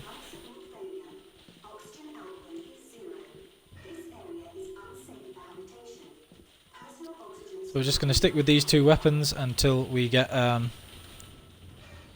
little bit further into the game, and when we get the option to respec, I'll do the elevator, and then chapter 8 I will take all of the nodes out of the plasma cutter and put them into the Javelin gun, which is extremely useful. The steps.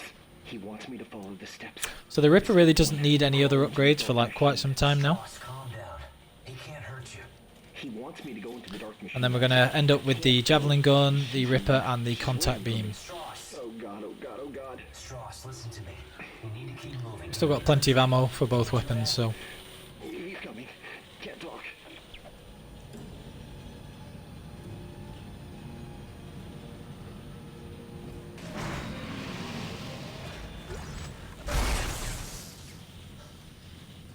Alrighty. Got another one there, which is always useful.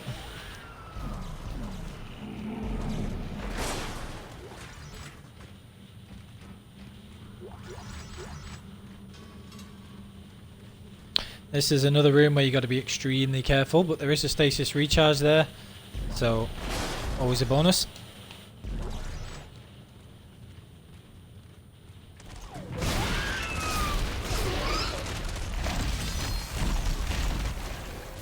Damn, didn't get that one.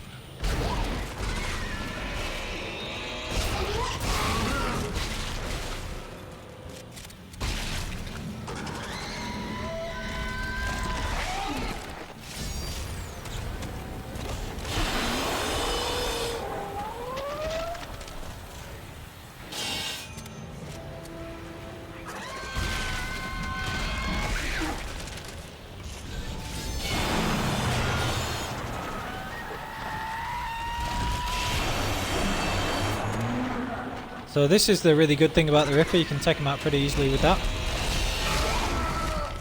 Ow! Unless you don't get your stasis recharge, which is what I was just about to say. Never mind. Anyway, so that nearly went flawlessly. Just got caught at the end because I didn't quite get the stasis recharge. But you can see there the massive chunk of damage that you take from those things, so you need to be careful with those. But you can just get the Ripper and then sort of back up a bit and sweep it up their legs, and that goes pretty well most of the time. But for now, we'll just use that health pack. We should be fine.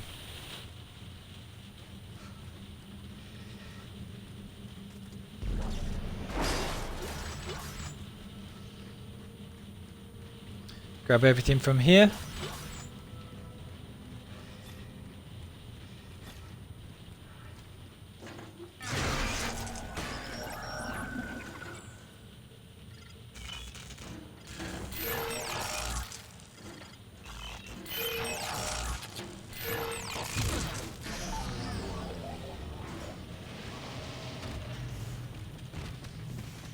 Isaac, he's gone. Listen, the steps can destroy the marker. Step 1, crawl into the dark machine. Step 2, the screws go tight all around. I don't understand. Oh, God, he's back. No. So you can see already that the Ripper is extremely powerful because it has this really high damage and the blades last a really long time. And that is just, you know, a ton of fun to use, extremely effective. One of my absolute favourite weapons. So.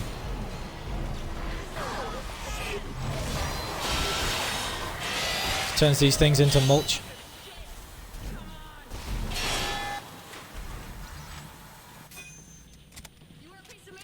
Okay. DS2 Ellie. How much better than DS3 Ellie you are? Never mind. Stay back. You want to talk? You talk from there. Don't say you need help. The last person person who said that tried to kill me. Hey, take it easy. I'm not gonna hurt you. Yeah, you got that right. You try it, and you're dead.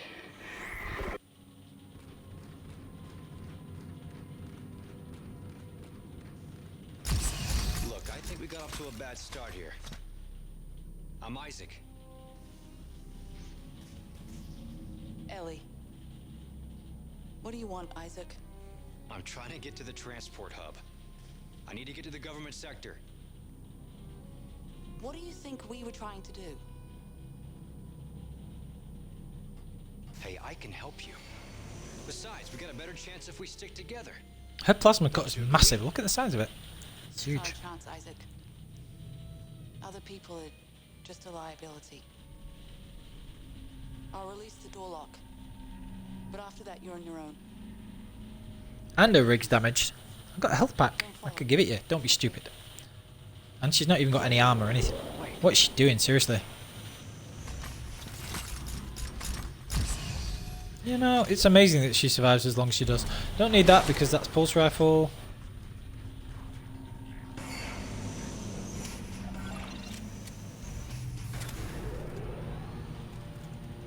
Okay. Got all this stuff sorted here. Need to be careful here again because you've got these cysts which are extremely annoying. Stay well clear of those. And then you've got these enemies that come down. Now you need to be careful with those necros because those necros that aren't the pukers, if they spit at you, theirs actually does damage. So you do need to be careful there. Okay, so I think we've got a couple more of these. Make sure we get all these. Now, can I remember where they all are? There's one there. There's one here.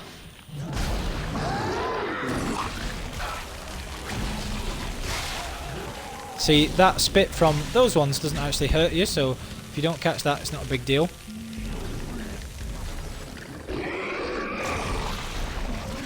But the ones from the normal necros that spit, they're slightly different, so. Another thing there.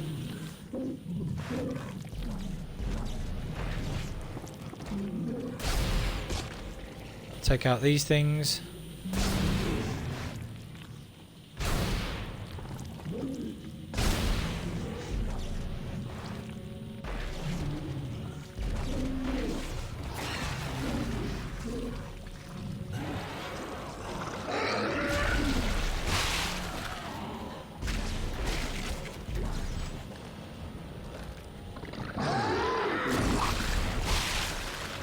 Okay, taking all those out.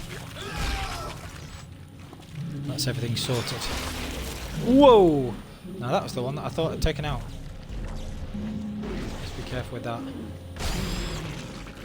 I'll just take it out like that. This one can't ever hurt you, I don't think, the one that's down the side from what I remember. So there's no point wasting ammo on that one.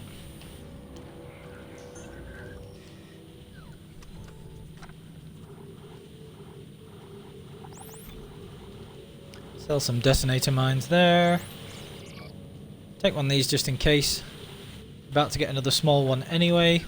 No point spending any more credits because there's not a bench for a little while, so I'll just hang on to those until I know what's up.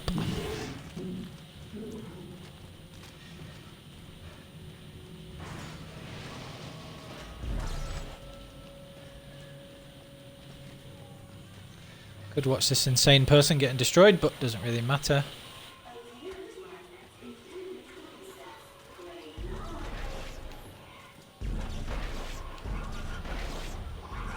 Again, you can save yourself a bunch of ammo here if you want by destroying all of these and then using them to take out the babies. Because once you've killed one of them, run, run, run, run, run. You have to be very careful with those sometimes.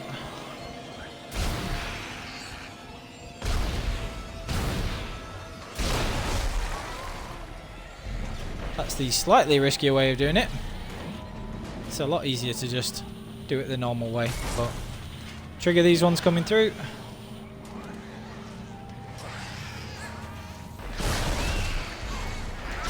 Again, if you can use the prams to stop one of them, it saves you a little bit of ammo.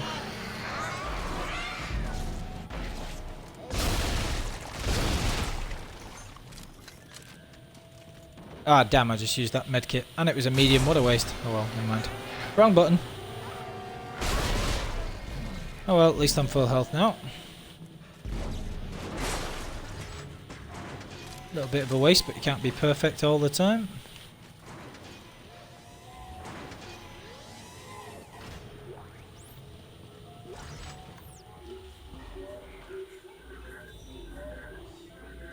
I know, just used the small one, that was good. Fortunate. That's just effectively topping up my health then, I'm alright with that. Infector just lurking at the back there.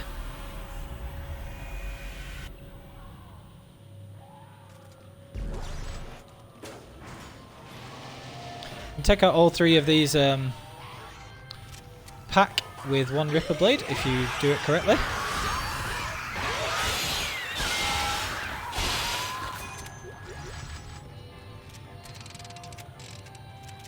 Now you can't actually move these bodies some of the time, so you have to be careful with those. You can just stomp the arms and legs off the bodies to stop the Infector from being able to transform them if you want. This is the first Black Puker. But their spit is so deadly to themselves that you can still just kill them with their own spit, which is great. Now you want to take these bodies and move them if possible, so that the Infector comes here instead.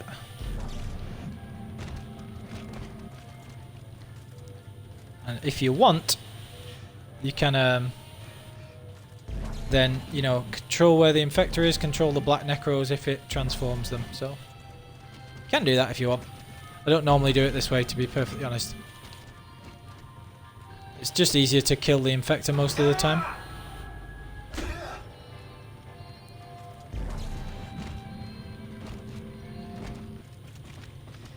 So if you want to do it the easy way, then the easier way by far is just to stomp all of the corpses. Now those blue things are stasis canisters, and they're extremely useful, especially for this bit coming up. So first things first, there are 4 exploding babies here, and a bunch of the pack, so I would just concentrate on killing the exploding babies first.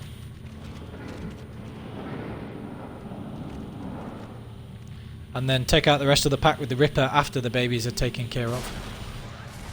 Because if you lose track of them, they can be very dangerous.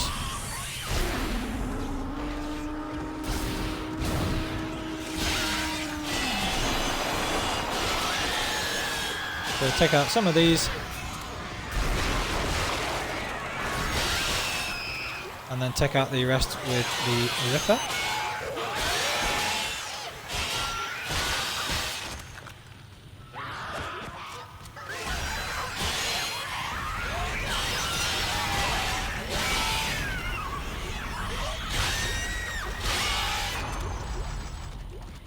And again, that's why the Ripper's so amazing for those, because you only have to like barely glance them and it will kill them, and then they will drop ammo straight away without wasting any more. That's everything sorted. Normally there are 4 more pack. Might have taken those out already because they got dealt with so swiftly, so yeah. Now you're about to get the flamethrower schematic if you want it, but I don't really feel the need because you get the Ripper so much earlier. The Ripper's already almost, you know, fully upgraded as far as it needs to be, so it's already extremely effective. It's just not necessary.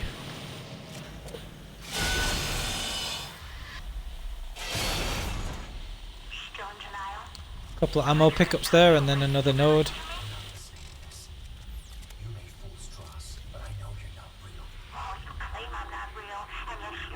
So, in pretty good shape there. Ton of ammo for all of them. We can sell these excess Ripper blades. You can see that we're actually getting like more Ripper ammo and gaining ammo with this weapon combination. And we've still got some more nodes as well. So we've just got to take out the Brute, and then we've got the elevator sequence.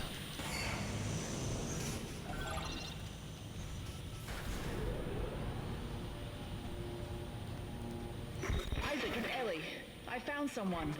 Another survivor. He says he knows you. I said stand still. Ellie, take it easy. His name is Strauss. I know him.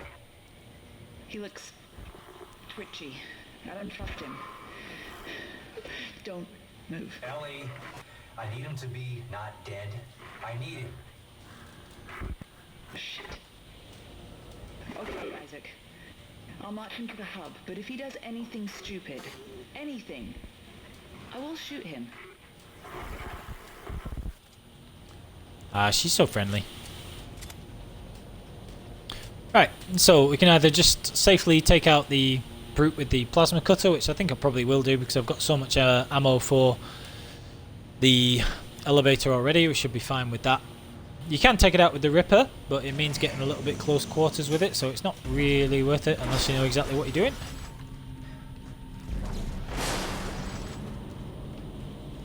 And again, I do have an absolute ton of Ripper ammo as well, so I might as well do that.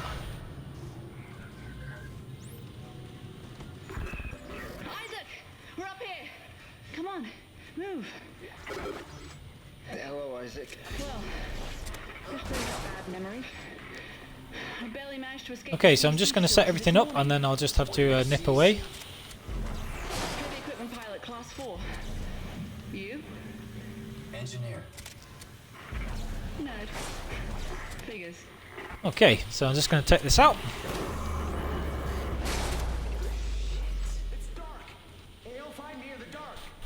Right, so what we want to do for this bit is you want to have the stasis canister here, and like I say, you can take out this thing that's coming with the Ripper. Our two remaining runners, Clark and Strauss. But we've got so much plasma ammo, and I've got like 3 stacks of it put away as well, that instead I'll just use the plasma cutter, it's easier. Are you insane? You cut off power to life support. There may be other survivors over here. Public sector is already beyond acceptable recovery conditions. I can't allow you to escape. Goodbye, Clark. Number of times that Tideman says goodbye Clark and then he survives. Seriously. Holy shit, Isaac! Look out! Ellie's got this amazing one-hit kill plasma cutter. Like plasma cutter line gun combo thing. Right, so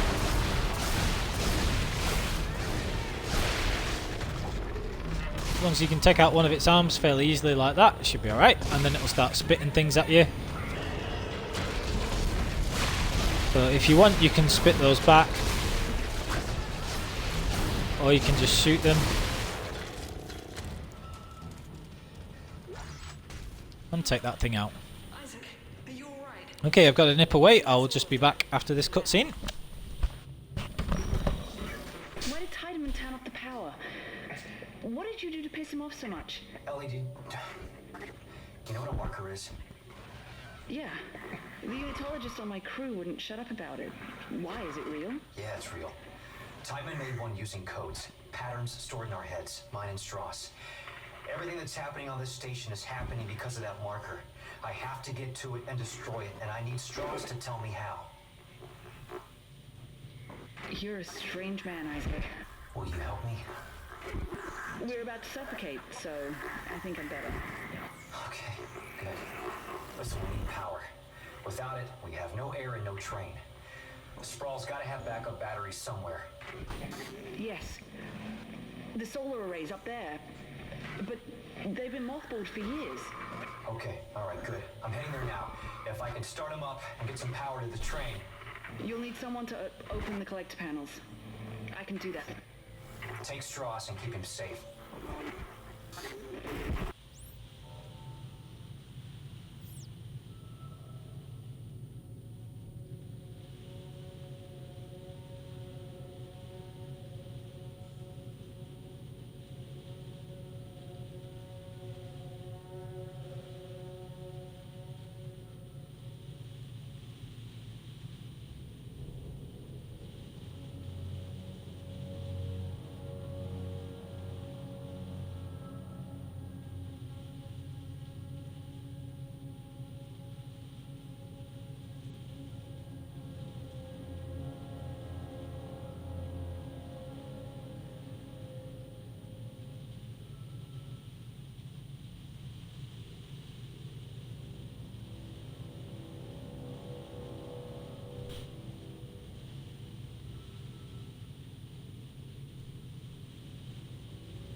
Okay, so thank you for returning after that brief interlude.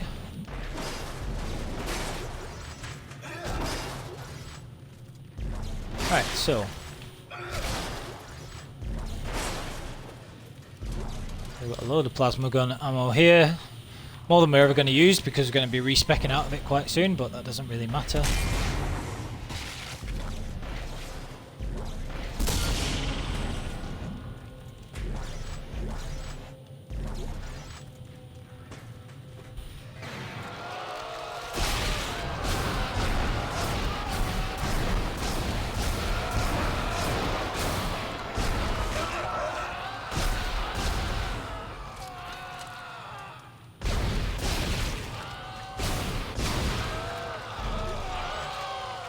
That is one thing that the pulse rifle is markedly better for.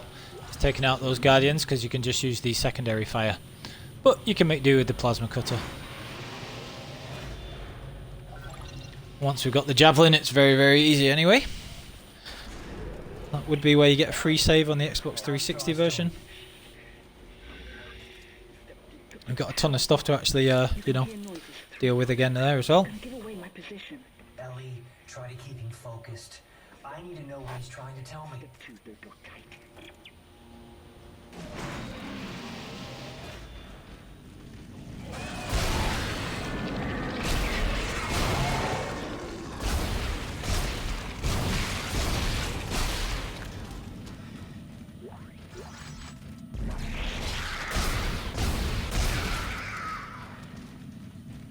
I don't have to be careful with the plasma cutter ammo here because we're actually going to put all of our upgrades into it because we're going to be taking them out with the respec anyway. So it doesn't matter what we actually put into the plasma cutter now because we're going to be getting them all back for 5,000 credits afterwards. So I can actually sell a bunch of Ripper ammo now as well. I just want to keep plenty of stuff on me.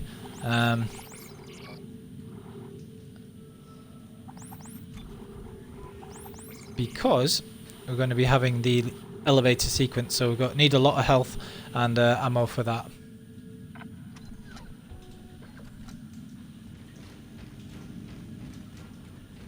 So I'll be coming back up in just a minute anyway.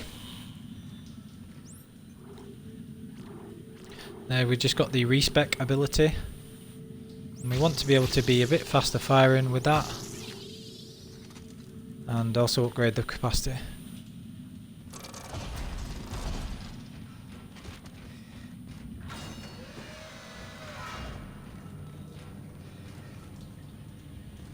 How many credits have we got? 40,000, so we can get a bunch more nodes as well.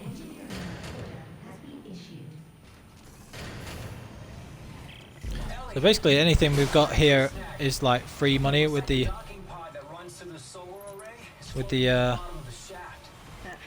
plasma cutter now anyway. Now you can just use stuff like the bodies if you want to save some ammo. But I don't need to right now because I'm going to be upgrading the plasma cutter capacity again anyway. And again, like I said earlier in the playthrough, when you do that and you upgrade the capacity, it fills the weapon, so I don't have to worry about wasting ammo here. But yeah, you can use the bodies if you want. It's the schematic for Ripper blades, not that I'd ever need those if you're using it properly. But if you're making more use of the secondary fire, you could. And then there's another node there as well. It's part of the sickness. This is going to be trouble. It already is. Just keep Alright.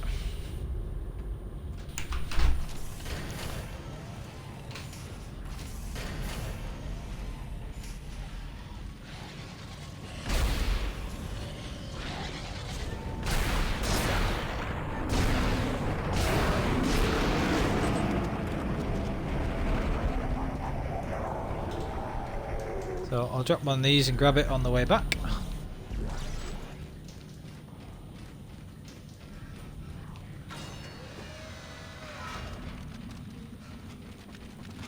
Now I need to save at least 16,000 credits to be able to buy the Javelin gun and to respec the nodes out of the plasma cutter.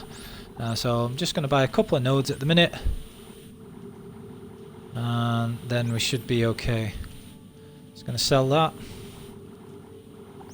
And then the rest of it is going towards the elevator.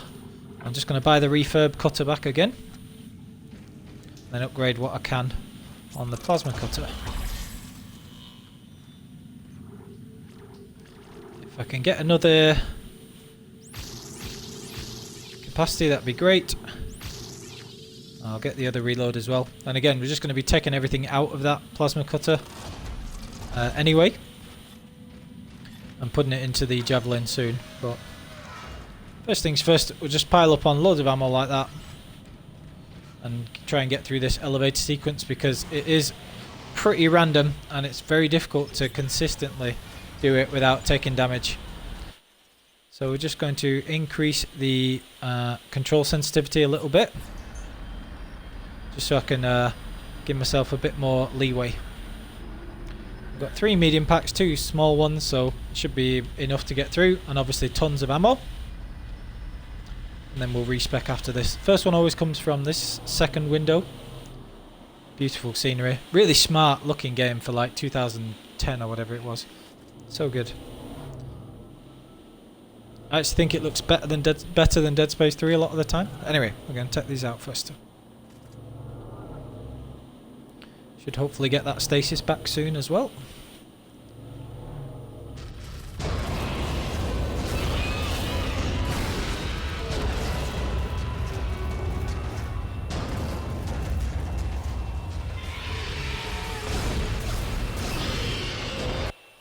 Got that sensitivity a little too high actually.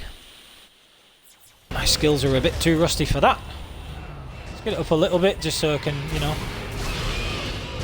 If you can get one shot on the arm, you're normally alright. And that's why sometimes it's very difficult to be able to avoid damage, because they can strike you as soon as they come out. And sometimes you get a shot at them before they take a shot at you, and sometimes you don't. So it can be a very irritating sequence.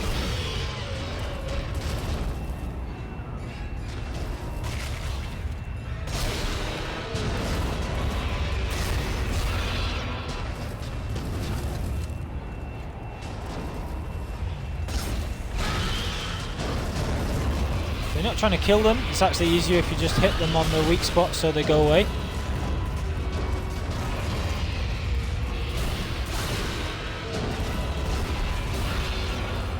And then eventually they start coming 2 at a time, and that's when you want to start maybe using your stasis.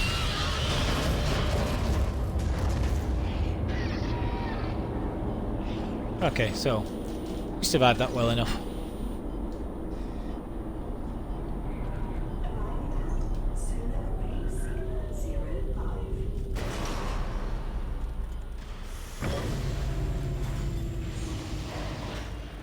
Alright, so that went fine. So now, because we're going to be respecking everything out of this, everything else that we have in the plasma cutter is just like free ammo now. It literally doesn't matter, so I can use these 2 full clips of plasma ammo to get past the next bit. And then that's absolutely fine.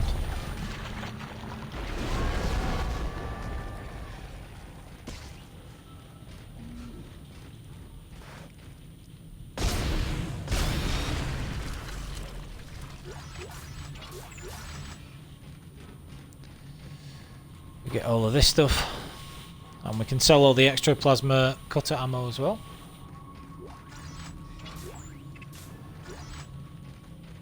Not going to grab the force gun schematics, I'm not going to be using that, although it is quite a useful weapon. I prefer the Ripper, it's a bit more consistent, more damaging, but the force gun is easier to use.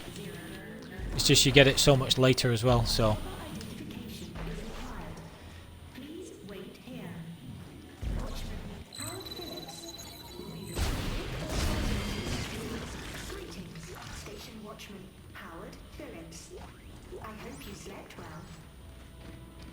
okay, so power node and all that stuff.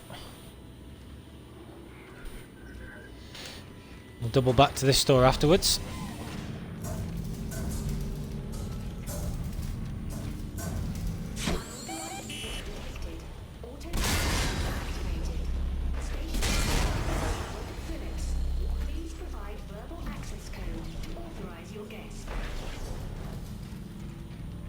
Where's that gone? There it is.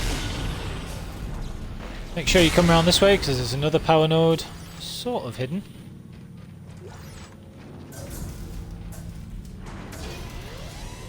Two ways of doing this room. I think the easiest way is to you know, destroy that bit beforehand, because otherwise it can be a really dangerous room. And then just to take out the lurker normally, the leaper normally. I just find it safer the way of doing that. So the leaper comes out of one of the random sides, but like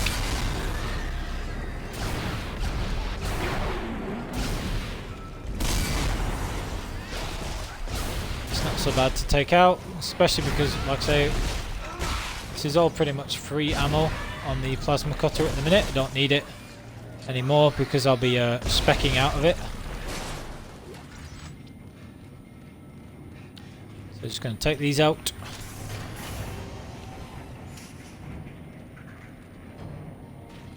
It's like I can hear the baby, but they're all dead, I'm sure. Never mind.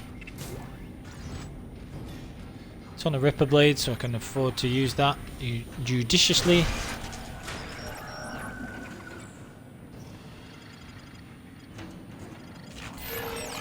Attention, Watchman-powered villains. Unauthorized engagement of access lift detected. Please respond.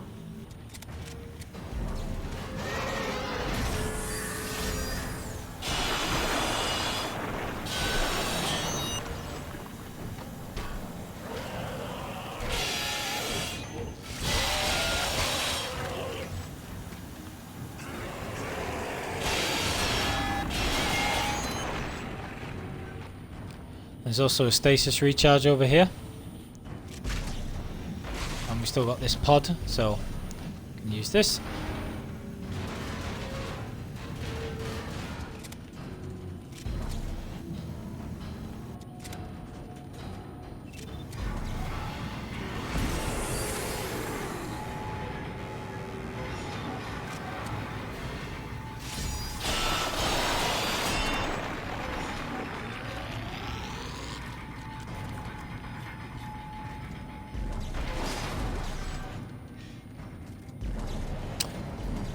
Okay, so take these things out. Sometimes ammo perched on there if you want to grab a quick ammo pickup as well.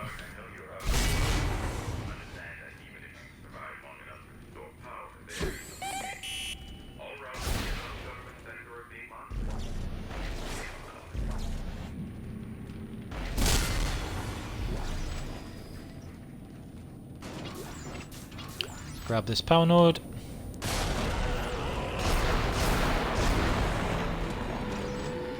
No need to take any risks here.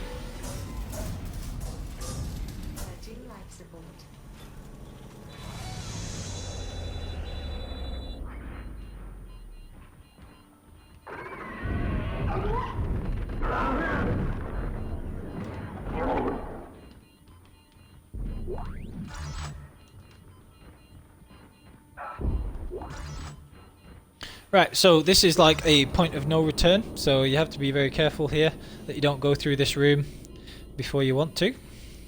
And this is where I'm going to respec everything before moving on.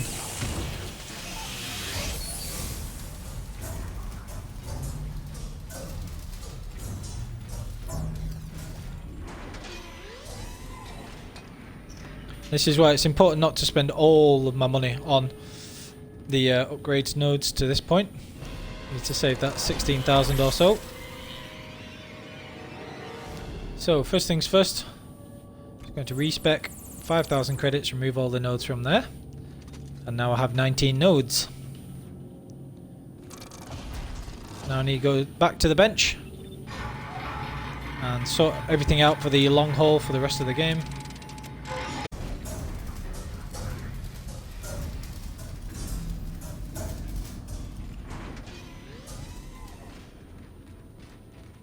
Okay.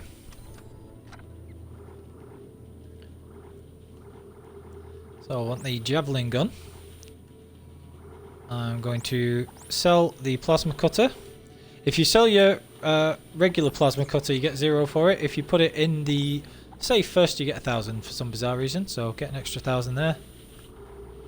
And now I can sell all of this other stuff.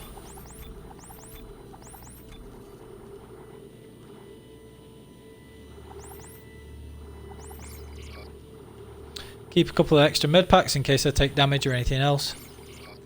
I'll just stash a couple of those as well.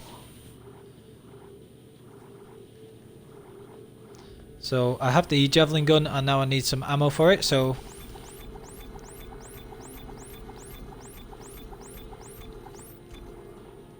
the beauty of the Javelin gun is that its ammo is extremely cheap. And I've got those 20 nodes to put into it. I will actually sell those extra Ripper blades because as you can see, I never really need the extra Ripper blades. And that'll let me get another node as well.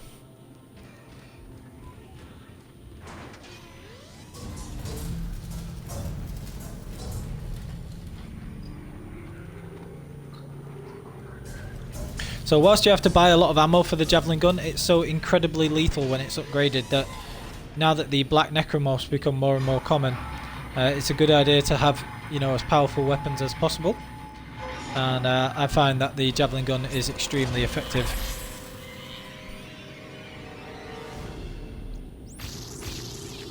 So I want its ult fire and its speed, all of its damage, and its special node which makes them explode, which is extremely good. So there we've got another ult and a damage over there, but for now we're just going to get the speed of fire ones there. Right. Now the Ripper's absolutely fine, it doesn't really need any upgrading. We'll get this last damage one a little bit later. The rig, it takes 6 nodes to get the HP, and the air and damage don't matter, so we'll leave those until later on the Ishimura. So for now I can either start upgrading the Stasis a little bit more with a bit of duration, or I can just save them and go into finishing off the Javelin gun, which is probably what I'm going to do. I'll just save them for now. It should be more than enough. And this combo should carry us through most of the game. We'll very shortly be getting the contact beam as well.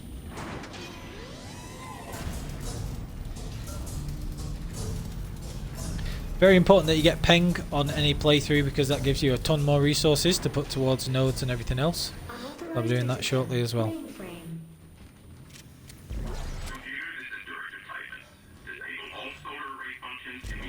Initiating system lockdown.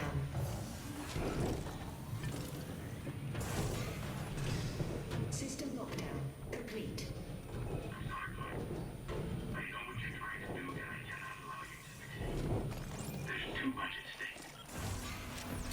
Unauthorized access to the computer mainframe is a violation of Titan Station Civic Code. Replace all panels unauthorized visitor mainframe. Save yourself some ammo if you're bothered about that kind of thing. Okay.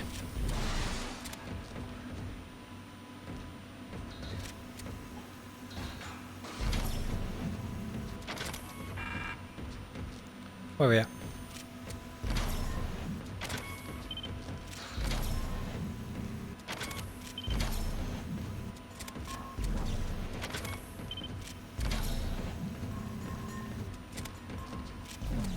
Oi, stay in there.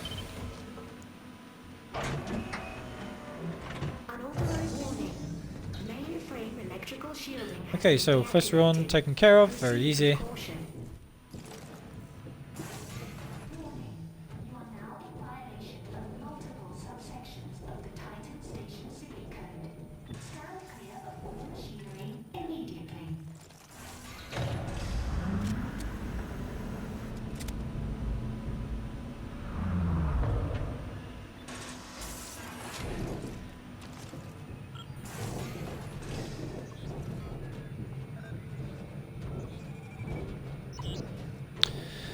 Okay, so there'll be a black necro in here. We'll take him out very easily with either of the weapons that we've got at the minute.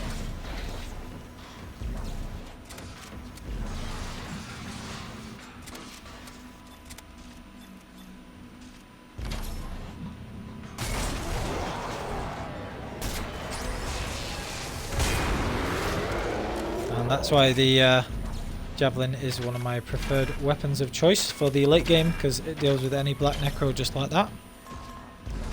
So we'll get Peng sorted first.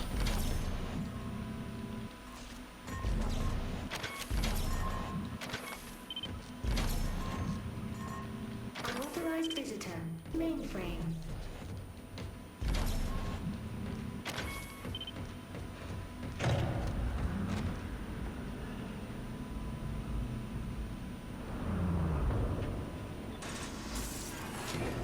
This gives our Stasis time to recharge whilst we get Peng as well. But obviously the main thing is the huge amount of nodes and resources you get for doing this. Because the stuff sells for a ton of credits. And you get the nodes as well. And a large med pack. So, incredible. You always want to get all those resources. Very important.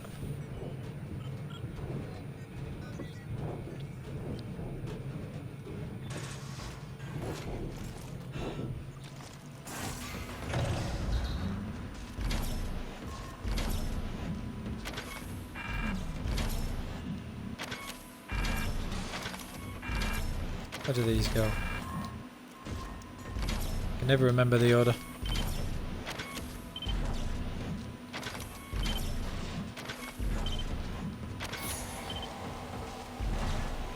Okay. That's those sorted. Mainframe containment compromised. Security. But see, another advantage of the Ripper, it's so powerful that it can take out a normal necro and a black necro, or indeed even a couple of black necros with one blade, which makes it one of the absolute best close range weapons. And if they run into the blade, it stops them dead as well. And it's just absolutely lethal because of that. Please step away. Damaging the mainframe circuits will cause lapses in programming.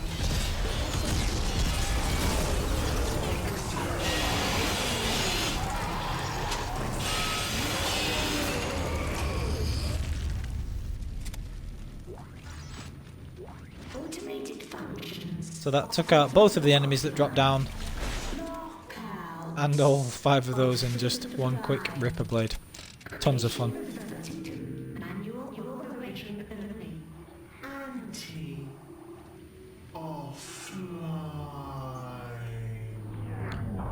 Okay, so just going to use one of those small ones there.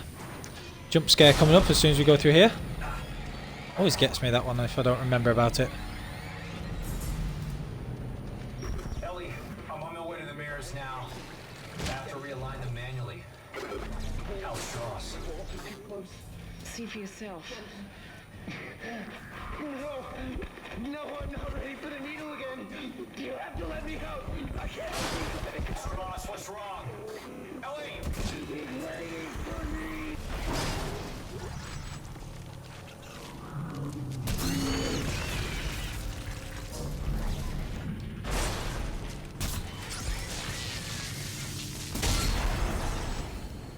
Hate those little things.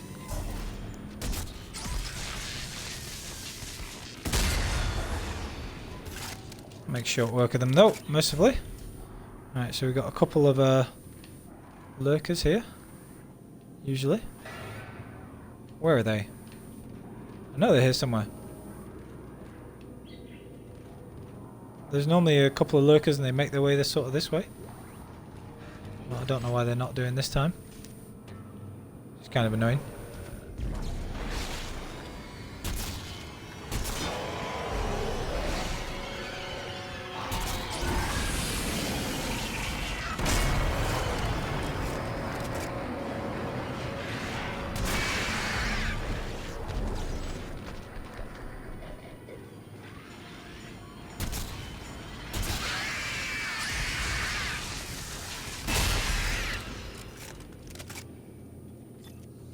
There's normally one more lurker, which will no doubt jump out pretty soon.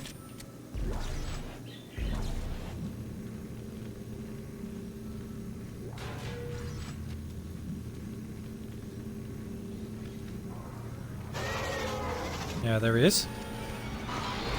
I always want to call leapers lurkers, but they're not. Anyway, so make short and tidy work of that room. It's about as well as that can go. Slightly strange order that the enemies came out in there. It's not normally like that. Now we really need one of the nodes from the peng room to open this, and that is because we really want the... Let me just have a look. We really want the schematic for the contact beam, because I'll be using that.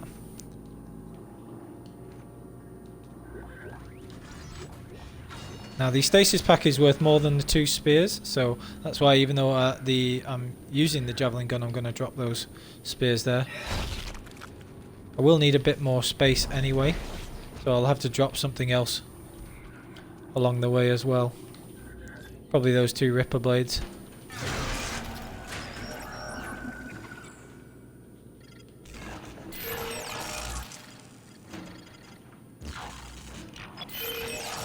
Get the opportunity for the next suit pretty quickly,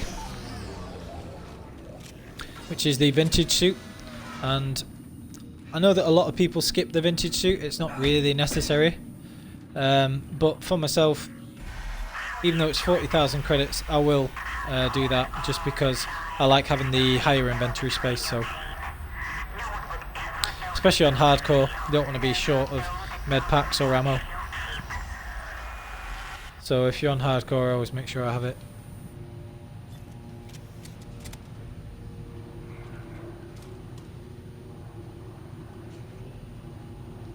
I'm going to keep all this stuff because it's all valuable. Definitely need the contact beam schematic, and those are very valuable as well. So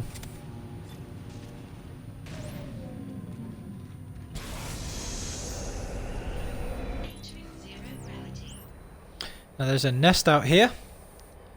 And you want to make sure that you take out the nest. There are a bunch of boxes as well, but whilst I don't have the ammo space, the inventory space, it doesn't really matter if I get those or not. But you definitely want the nest to be destroyed because A, it's annoying, and B, How's he doing?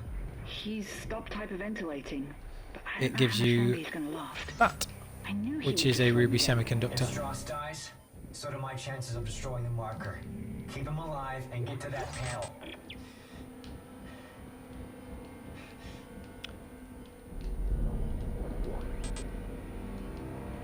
Okay, so just going to quickly get the oxygen recharge and then sort these out.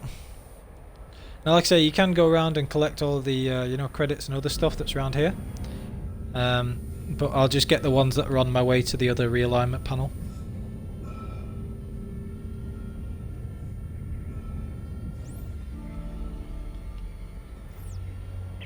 All right, Ellie. I mean, if you go this way, you can get them all anyway, but I'm trying to roll back the cover now. Strauss, can you give me a hand with this? Oh, you'll hurt me. because you will get credits for some of them which don't take any inventory space, so you might as well get those. Here and give me a hand. Those are the spears that I just used on the nest, so I can get those back. I've already got enough ripper blades, so that's fine. Oh my god, there's thousands of them. They're breaking apart. Ellie, get out of there. Oh my god, they're heading this way. Run, Stross, run! Ellie, come in. It's already aligned, so that's fine. Might as well grab these credits. And stasis pack.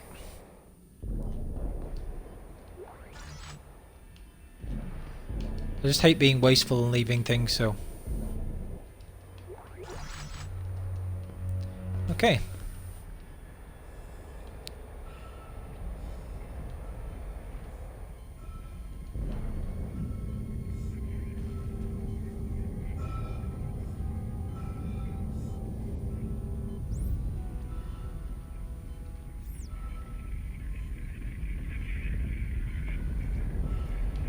Another cool sequence in this game. Ellie, you alright? We just made it to the crossover tube when the beam hit. Isaac, those things are still heading towards the transport. Okay, inventory's looking good. Breaking Got everything I want to get there. Shit, they'll cut us off. Get to the hub. I'll meet you as soon as I can. Ellie, come in. Isaac, We have to cross to the government sector before they cut us off. You'll never make it down here in time. I'll be there! I'll be there! Okay. Stability detected in new realignment. Emergency ejector systems initializing. Now you can boost in this section, but you really don't need to. You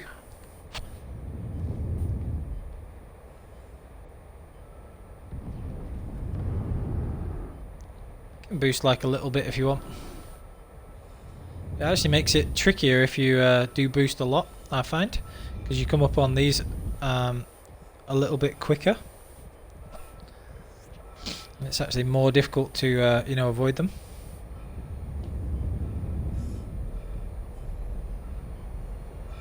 Superhero landing. He's gonna do the superhero landing. Deadpool. Now, if you plan on using the contact beam, I would buy it immediately here, because even though you're about to get the vintage suit, which will reduce the cost of some things, the contact beam ammo costs absolutely loads, so you want to get as many contact beam pickups as you can, which is why I would do this first.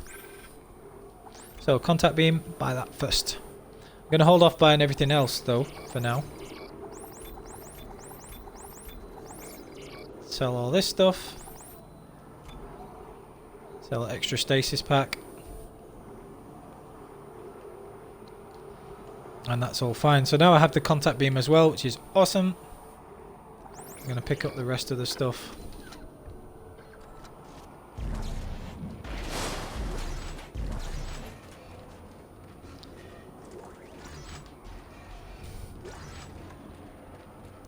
I think I just got a contact beam ammo pick up there, and just got one there, contact energy. So you see there, even if I'd have waited to get the those are worth like, they cost like 2,000 each or 1,000 each or whatever.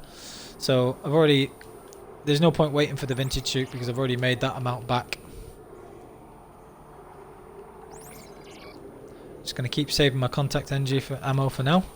Now, if you're going to try and do this next room properly, you need a ton of ammo to be able to do it, but there is a better way of doing it, which is why I'm not that fussed about stocking up on ammo. So this room is extremely difficult if you try and do it normally. It's one of the most difficult parts in the game, and it can be a real nightmare on hardcore, because you have to wait for her to open this door and your air is running out and all this kind of stuff. But it doesn't actually matter. It doesn't actually matter because the door is on a timer, because you have this limited air. So if you just run away, you are faster than the pack. As long as you're not heavily injured, you are faster than the pack. So the pack will chase you, but you can just run away. And the only other enemy that will come in is after you've done a lap or two, a normal necro will jump in. But that won't sprint at you if you are facing away from it. So I learned this from Major Slack on his YouTube walkthrough, which is awesome. And basically you can just run rings around the enemies and they can't get you, which is hilarious. So you can just run laps until it gets to like 50 seconds or whatever it is of air left, and then Ellie will open the door for you anyway, because otherwise that'd be really unfair. She has to open it at a set time. So yeah, it's fun. So there's this guy, you just stasis him and then carry on running, and he will just walk now the whole time because you're facing away from him. The necromorphs can never do that full sprint at you whilst you are facing away from them, because then they try and creep up on you. So he'll just constantly be trying to creep up on us instead, and we can just do laps until Ellie gets the door open, which should be one more lap. Yes, I'm authorized for this. Open up, you bastard! Now this is really fun, because now you can just turn around, kill all these enemies that are coming out, and also get the pickups from them. It's open. Isaac, go. So you can pick up all this stuff, get a bit of extra things there, including the Ripper Blades that I just used to kill him, and the other stuff can't get through the door there. So that's like a hilariously fun way of doing it. Ellie, you guys there? Did you make it?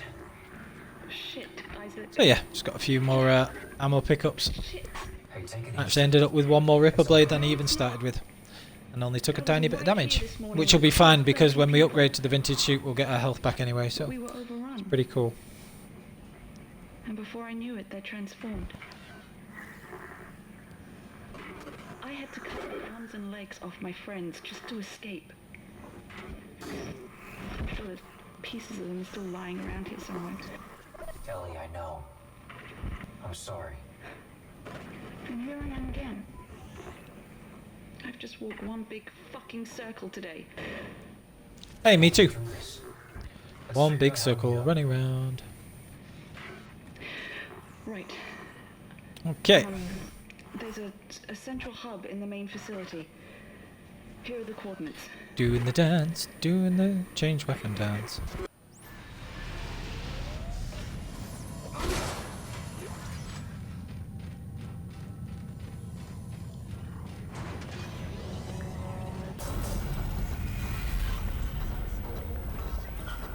These logs are pretty cool. I like these ones. The ones of Ellie and her cohorts trying to escape.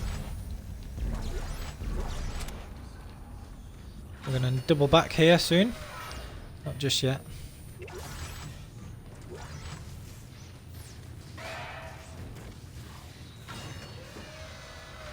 Now this room can be a real pain in the neck. There's a couple of them and they come at you from different areas. Now you can just actually use the power node straight away, but we'll just be a bit cocky and try and take them out, why not?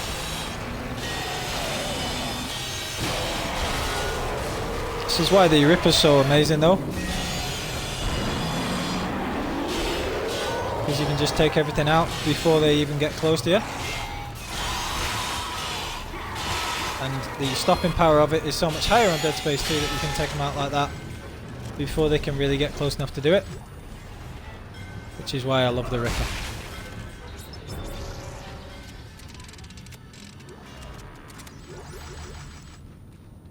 Okay, so a bunch of stuff in this room.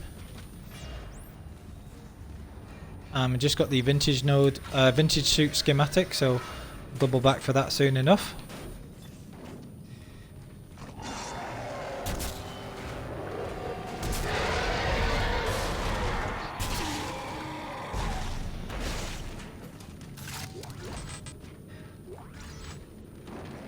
Okay, so take those things out.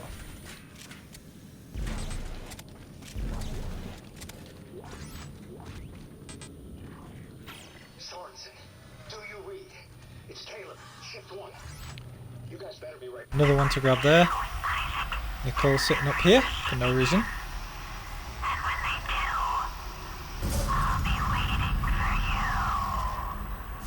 Now this is something that's really easy to miss. Now I'm just going to drop these, I'll pick them up on the way back. Because I need a couple of inventory spaces. But this is really easy to miss. There's a ruby semiconductor up there. Make sure you get that. Right, before I continue, I'm actually just going to go and get the vintage suit and everything else, and then I'll come back this way.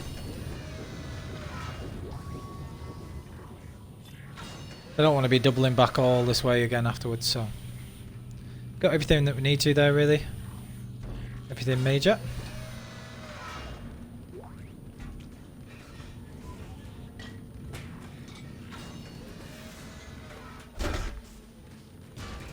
Nothing in there. Okay, so I am going to get the vintage suit just for a little bit of inventory capacity. A tiny bit of extra armor. I hate micromanaging the inventory if you don't have to, it's very annoying.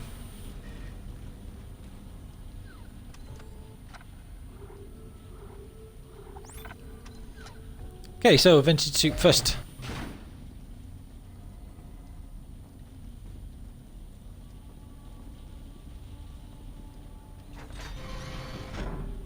And this is why I didn't buy any more nodes after upgrading the Javelin gun, because you might as well wait until you've got the vintage suit if you're going to get it, and then get the discounted nodes, because the vintage suit obviously gives discount at the store, so you can save yourself a few thousand credits there as well, maybe get an extra node or whatever else.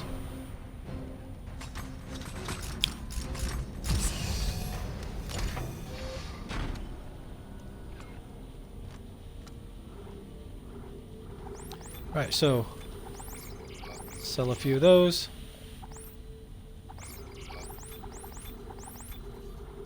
Sell these as well. Keep the contact beam because that's very expensive, so we'll keep those for later in the game.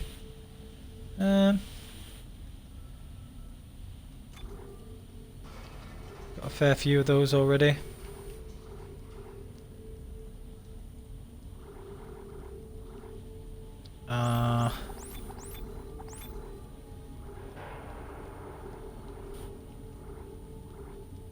Okay. Left myself a little bit short of Javelin ammo there, so I'm just going to sell a couple more of these. In fact, I don't really need those Ripper blades.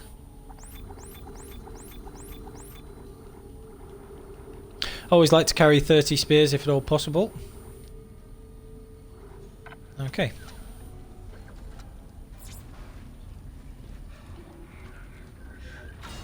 So we've got 11 nodes there, we've got a great number of nodes. And I'm going to use 7 of those straight away on the contact beam to get the secondary fire and particularly the special upgraded for that. So I like to have that as soon as possible. It's extremely useful, and the stasis effect of the contact beam special secondary fire upgrade is incredible, and it just puts them in stasis for such a long time as well, which is brilliant. Isaac, over here. And that's really useful at some points in the game, so I like to make sure I get that first so that I don't forget to, you know, just get those nodes later. They must have fused the panel trying to keep those things out. There's gotta be another way in.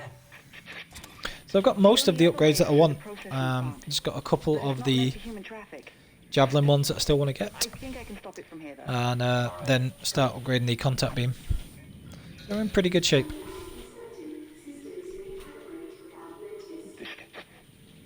He wants me to follow the steps. Hold it together, Stross. I'll be there soon.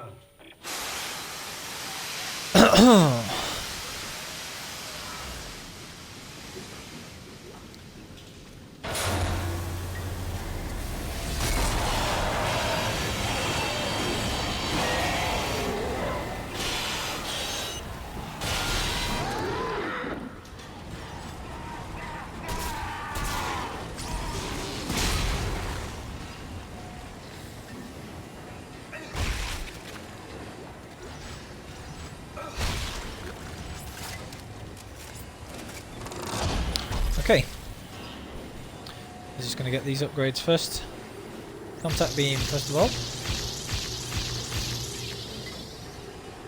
And then what else have we got? We've got the Javelin.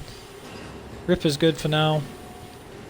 And maybe Stasis. So I could either upgrade the Stasis a bit more, or I could finish off the Javelin gun. I'll do that first.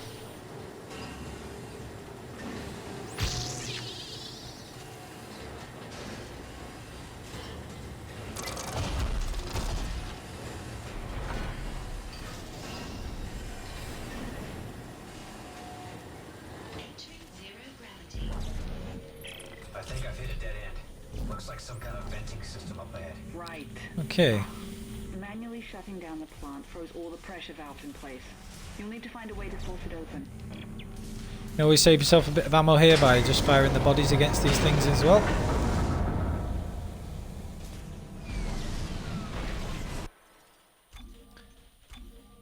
Just going to knock my sensitivity back down. Don't need it that high really now. I always forget to do that, and it's always at this bit that I remember that I need to put it back down again.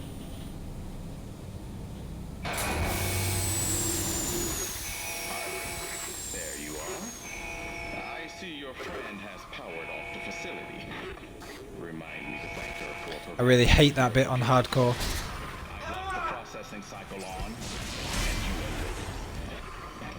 Irritating. There's normally 2 of those. Where's the other one? Maybe there isn't.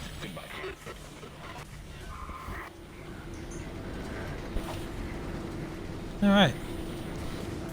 Is there only one of those things? I could have sworn there was 2. Okay.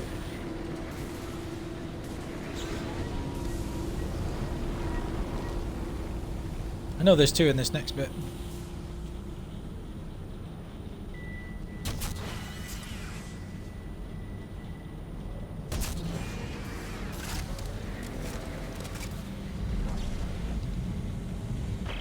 Ellie, can't you shut these things off? No, somehow Tideman declared me dead in the system. Now my codes don't work anymore. You're kidding. Oh shit, something's coming. Stross, help me with the door. I need you to see him. I need you to follow the steps. What? No, just shut up and help me. God damn it! Ellie! Ellie!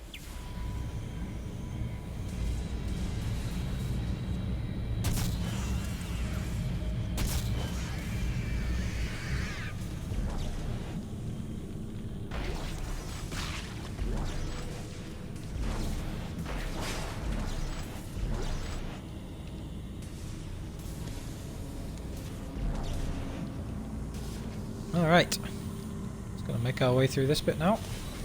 Yeah, you can trigger these things with pretty much anything, so like bodies or bits of the boxes and stuff. So you never have to waste ammo on them.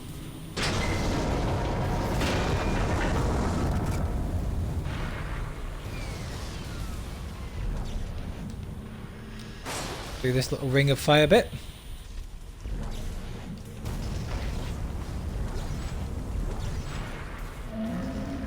Nice contact beam ammo there.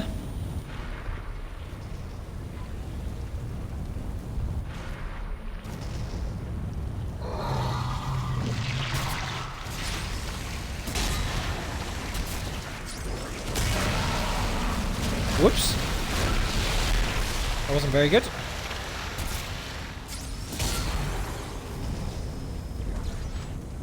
I was very careless, in fact.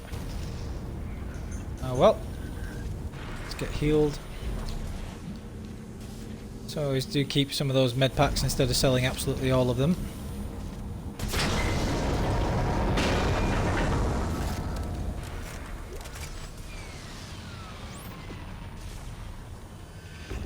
Are you guys okay? No, not really. Step 3, Ellie. Just through the door. No. I think I'm close.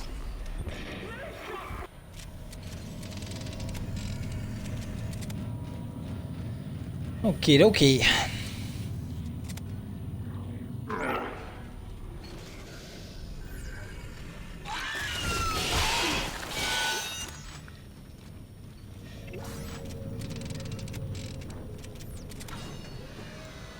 So, cutscene, and then we're good to go again.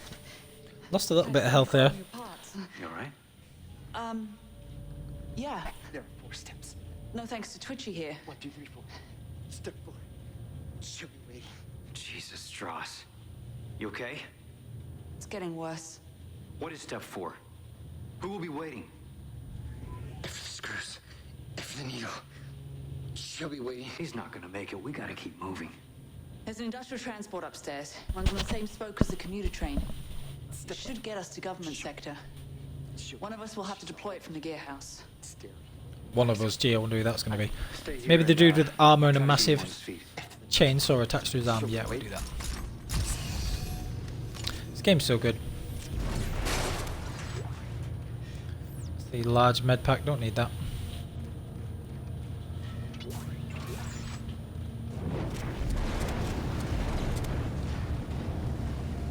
It's another bit that can be potentially quite dangerous. Just gonna make sure I'm healed up for it.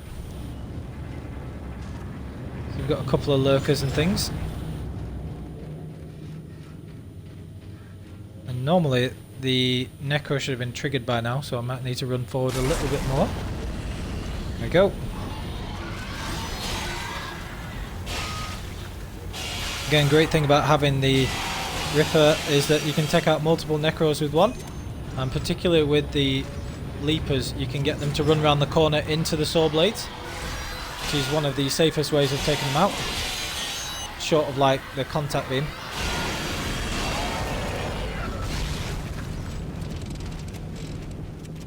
Well worth having it for that. I think that's Conduit room if you have the ignition, but again I don't have it, so I'm not really sure.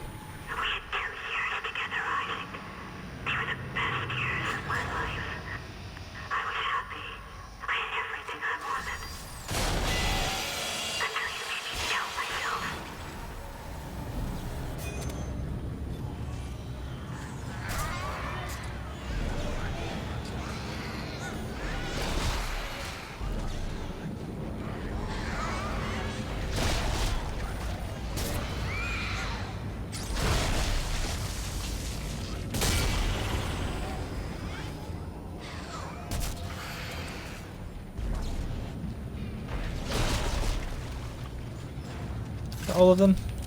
I think it is.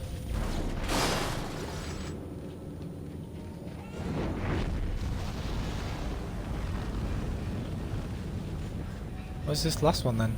I can hear it.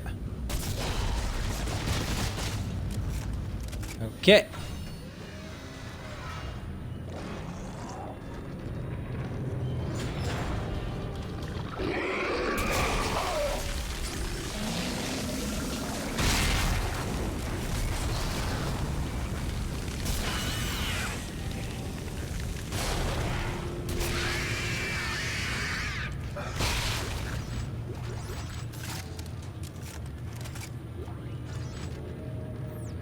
Okay.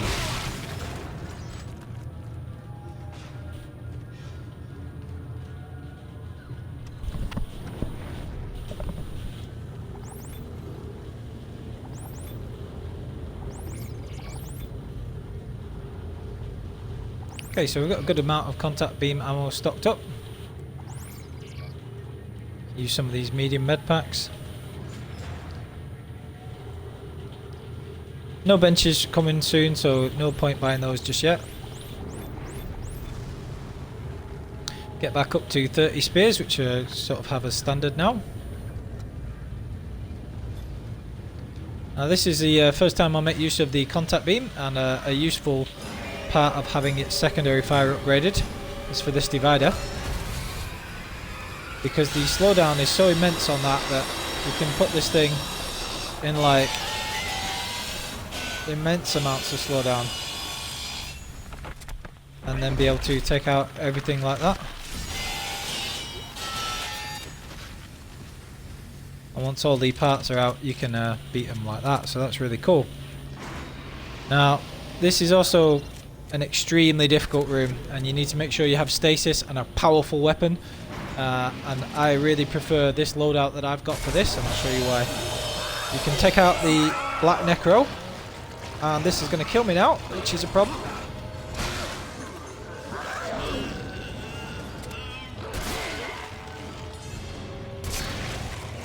And that is why you have to be so careful. So really I should have stasised the Black Necro. I was actually a little bit lucky there. Yeah, really should stasis the Black Necro and then kill him with the Ripper, but like I was a bit careless there, so got away with it at least. But it did cost me my medium med pack.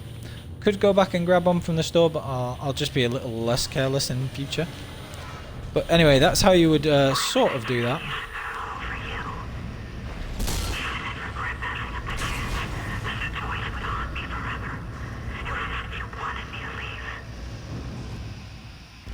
Nothing useful up there except a text log and a flamethrower schematic, and we don't need those.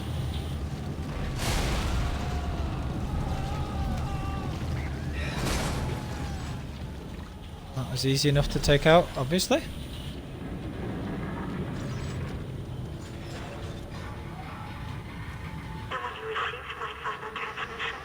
Right, so yeah, what I should have done in that room was to stasis the Black Necro and kill it with the Ripper, and then turn around and stasis the Exploder and shoot it with the Javelin. And the advantage of shooting it with the Javelin is that it stops it from being able to explode like that.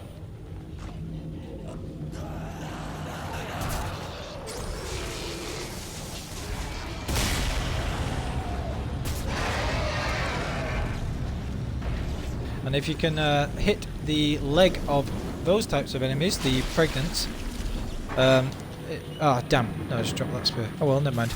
If you can hit the leg of the pregnants, you can actually kill those in one shot, which is very useful as well.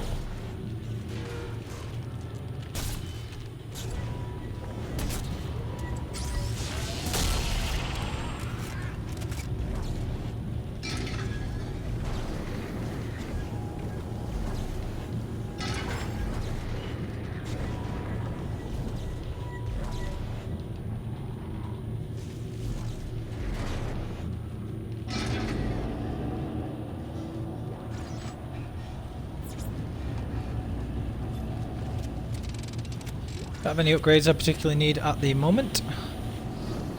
Although considering how careless I've been on this part of the playthrough, that health is quite a useful upgrade. We'll be right there. Stross, come on. I'm just going to check these two enemies haven't spawned behind me actually. Yep, I thought they might have done. I just suddenly realised as I went to that bench that was going to spawn those there. Whoops. Damn, dude. I need to stop being so careless. Anyway, at least I realised before I started trying to upgrade stuff. Normally there's a much easier way of taking those out. You just go out in the door and take them out one at a time. Quite funny though. Right, so get my stasis energy done there.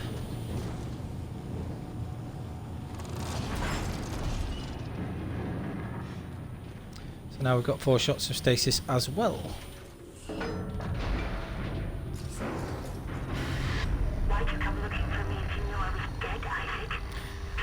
Right, so we've got pretty much everything sorted. I mean, a lot of the other Ripper upgrades, like the reload, you don't have to reload it in combat very often because of how you use it generally. I've got a couple of nodes left to put in the Javelin, and then we'll start upgrading the contact beam properly. But the next major upgrade I'm going to get is the 6 nodes into HP, so we're going to start doing that. So 6 nodes to go into HP for the next upgrade there, and then we'll start finishing everything else off. Listen to me. The stasis recharge is also pretty useful as well. Right. Let's go.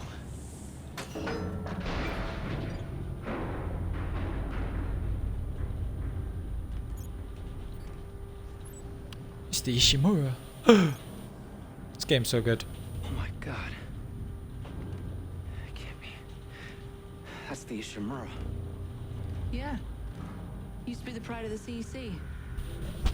Sad story, actually. I heard everybody on board died. Some sort of terrorist attack. What?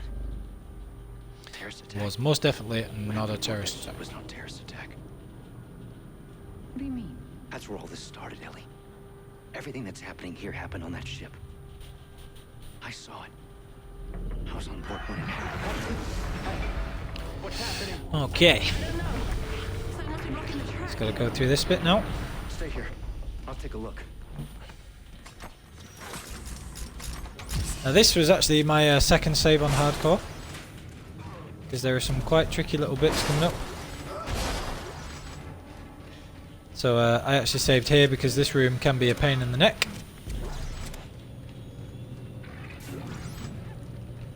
And my favourite way to do this bit, I actually practice this room a lot, is to trigger these first. And when this one drops down, kill this with a well-placed Ripper blade, and then let these things sort out the others.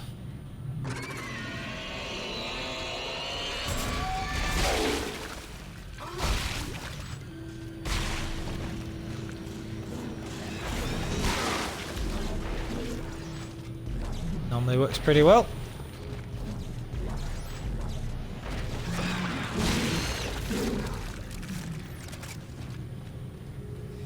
Should be all of those taken out. Again, you just have to be like super careful in this room.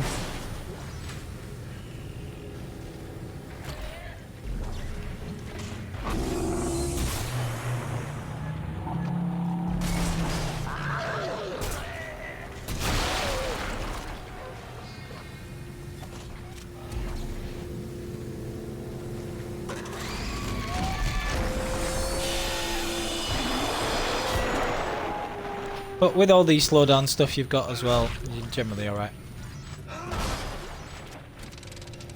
So yeah, make good use of the stasis and everything there.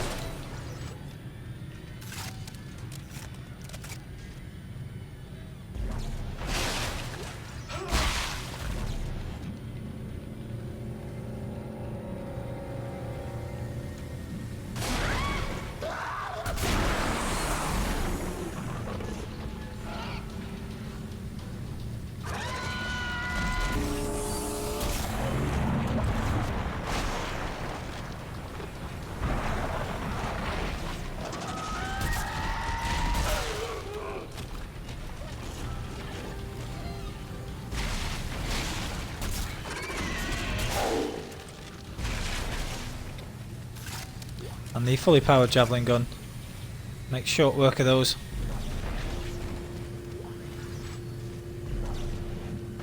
So it's very useful.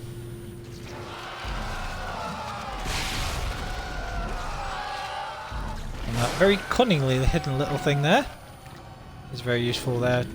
Very useful for the Guardian. And then a couple of things around here. Seeker rifle shells, easy to miss. And would never use the Seeker rifle, I just think it's much worse than the Javelin gun. They're both 100 power, except the Javelin gun is a lot quicker firing and has the awesome secondary fire, whereas the Seeker rifle is just like single shot, slower shooting. It has some minor advantages, but like the Javelin gun is just tons better than it in my opinion. So.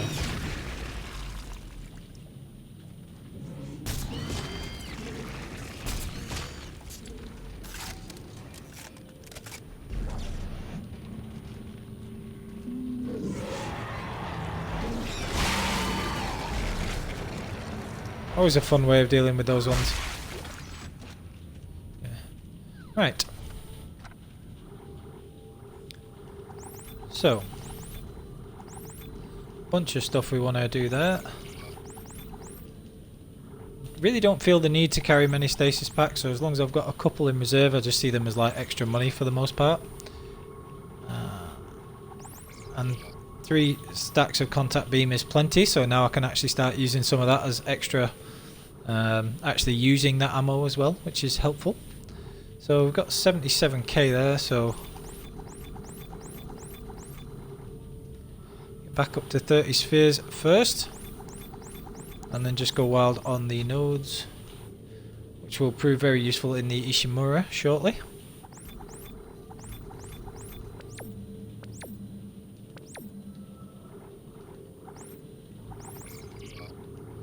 Some extra spears there, stash those away, and then now I'm just going to start saving up for the advanced suit and everything else. So, little trick you can use here as well, you can throw these 2 over the side, and it makes it easier when you get down to the bottom, and then you can just take them out one at a time from here.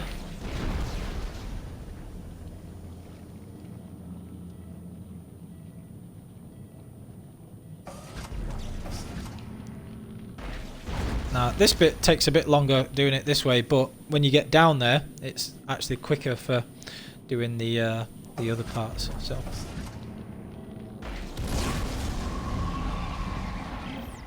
So what happens is you've now got these extra 2 tanks here.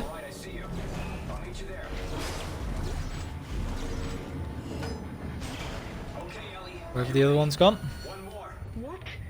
Ah, where's the other one gone? Oh, that's frustrating. Yes, it will. What's that gone? Oh well, never mind. We've got 1 extra at least. So if you get the contact beam and you have the upgraded secondary fire like I do, this is really useful.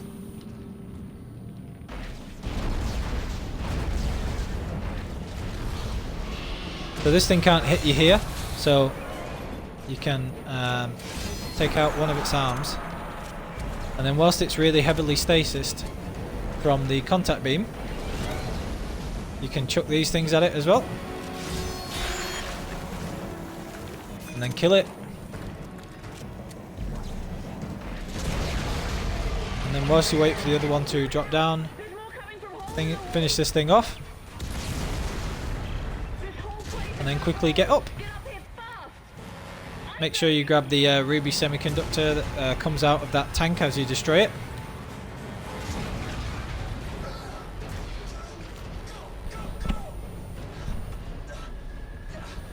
And can take care of that bit pretty easily. Come on!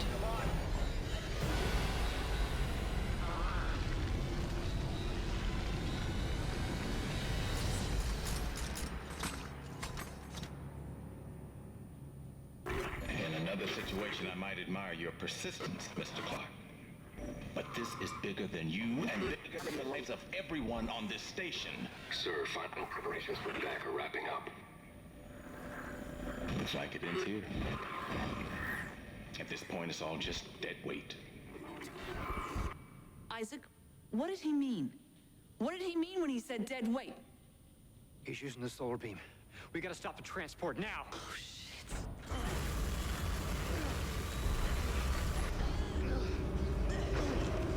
He's cut the station in half. There's no track to get across on. Back us up. Back us up to the station. What? Why? Just do it, This is Ellie, getting hurry. close to my favourite line. The Ishimura. Favourite line. If the gravity tethers are still functional, I can... You can snag Govsec and drag it back? Isaac, this is ridiculous. If I can line the tracks up just for a few seconds, you should be able to get the transport across. Stay ready. And take care of Stross. This is so funny. Isaac, no! This is a really bad idea. Well, stick around. I'm full of bad ideas. Love it. Stick around. Full of bad ideas. LOL.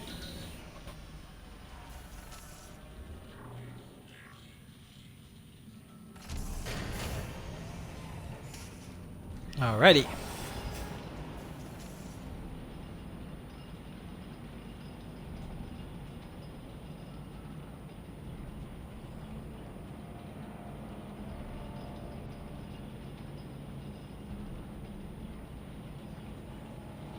Okay.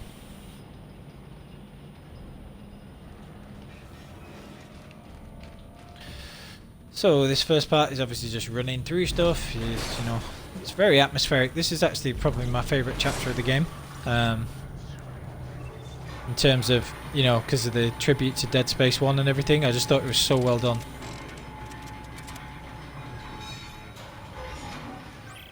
Ellie, I'm in. There should still be a computer in the flight lounge. I can check the ship's status from there. Okay. You sound a little nervous. Last time I was here, things didn't go so well.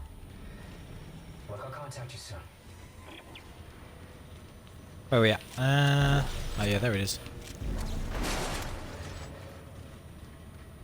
Actually very slightly quicker just to set this going first, although it messes up the dialogues and things in the background a little bit. Never mind. Damn it.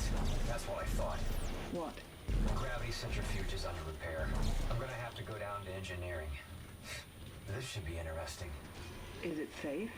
I don't know how it could be. I'll let you know. Don't worry about it, Isaac. Weapons are pretty heavily upgraded. We should be alright. It's really well done, this level. I like how it builds tension in all the places that Dead Space 1 did have enemies, so it's like really well done. It's cool.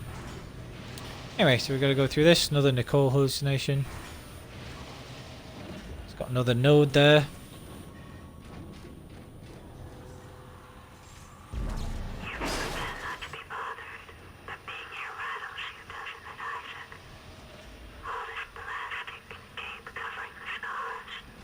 Come on.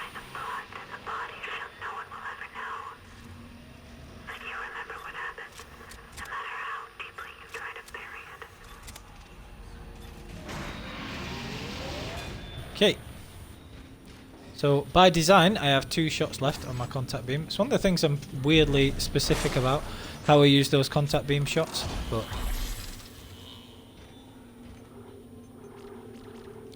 gonna upgrade the rig first. Always helpful. Now we could do the Ripper a little bit, or we could do a bit of Stasis. I think we'll probably do Stasis.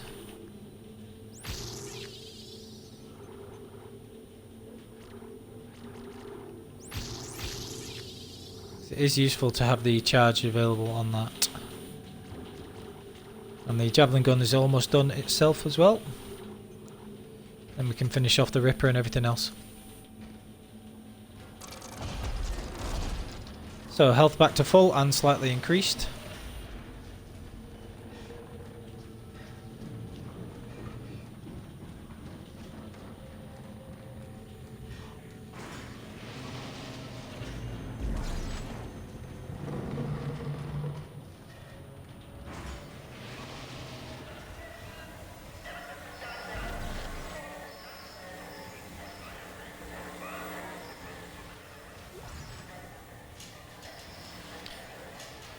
So, this bit's really cool. If you have the subtitles on, you can see some of the You can hear, sort of see stroke hear some of the stuff in the background, which is pretty cool.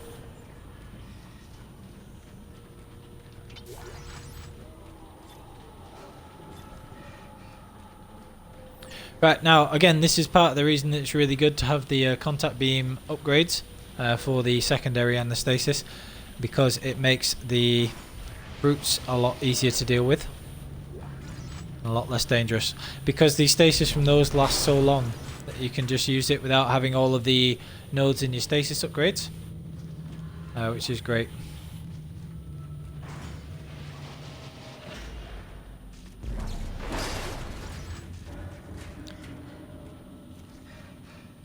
You can actually draw this one out quite early, quite easily, just by pulling something here.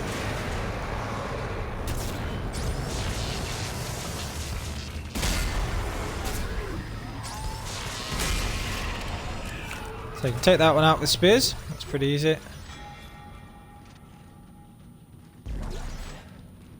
And then for this one we're going to slow it down with the secondary.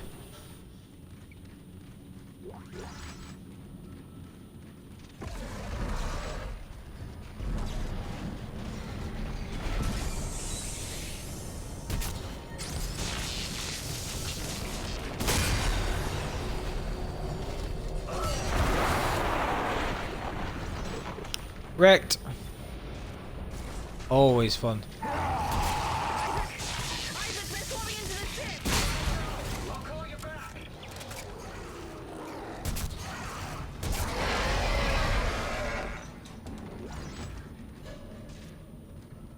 This is where I actually got the going for distance achievement.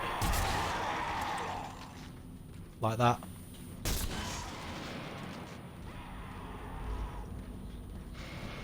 Whee!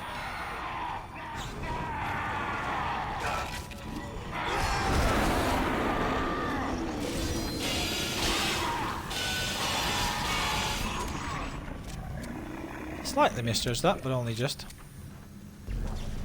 No big deal. Should never really get hit there because you've got the stasis recharge right there as well, but never mind.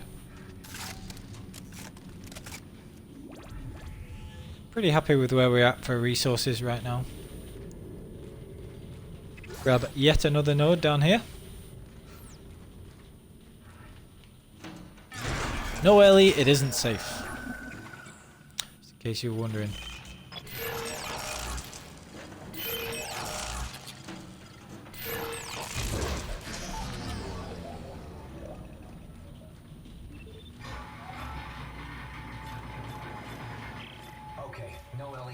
Right, so again, the contact beam is empty, and the contact beam ammo costs absolutely tons, so we'll try and leave it empty until we can get an upgrade, which will be very, very shortly, because that's the next thing we're going to do.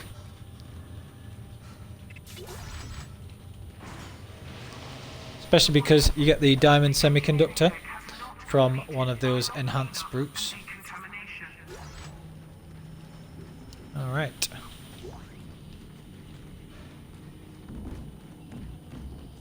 You do have to be careful on the Ishimura. There are some parts that can be really dangerous. So we've got a few new things there.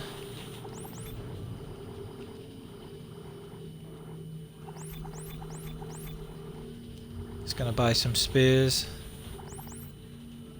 See, now I've got so much contact beam ammo that I can either start using it a little bit, or I can actually just start selling it for a massive amount of credits as well. That's what I'm going to do here, so I've got enough ammo to be going on with there.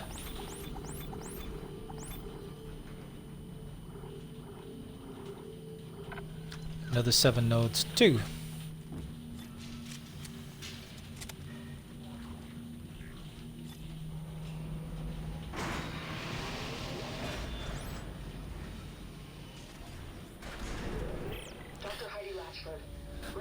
Right. I think I need 4 to do the next set of upgrades for the contact beam, which is what I'm going to do. And I'm just going to save them in case I take a lot of damage on this quite difficult section coming up, because then I could use 4 nodes to get the last HP upgrade if I so chose. if I take a lot of damage, because normally it's alright, but sometimes this is a tricky section of the game. It's one of the most difficult sections in my opinion, so you have to be careful with it. So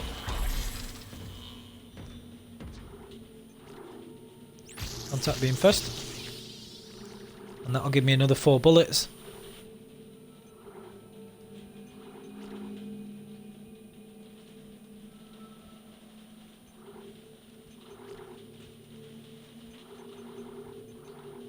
I'll just save those for now. Like I say, in case I do need them. Decontamination initializing.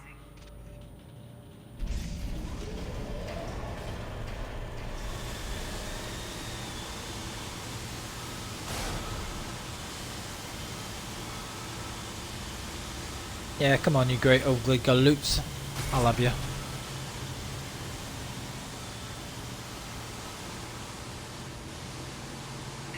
Now there's a little bit of randomization to this corridor with these spawns, which is why you have to be careful. It's always the same enemies in the same number of enemies, and it's usually in the same order, but there can be very slight variances that you have to be careful of. So like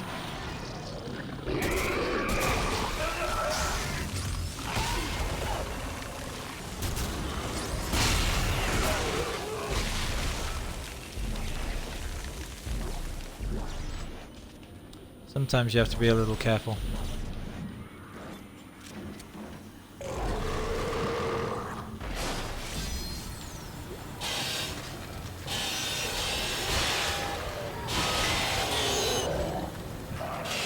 Now if you come at a pregnant with the Ripper, you have to hit them really high. Like that.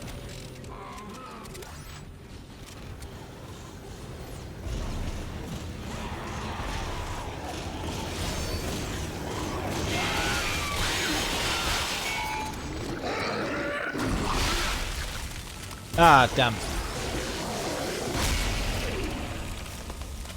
Okay, so that's those taken care of. It's like the first wave. And that gets you a node.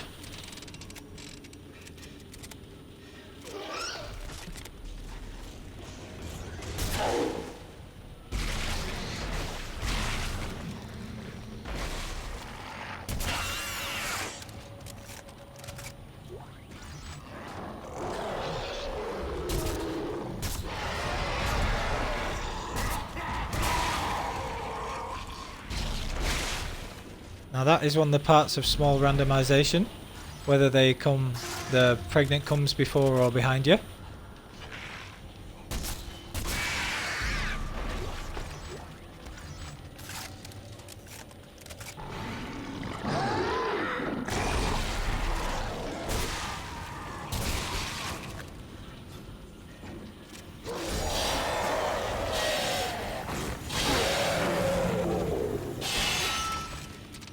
And that, I think, should be that.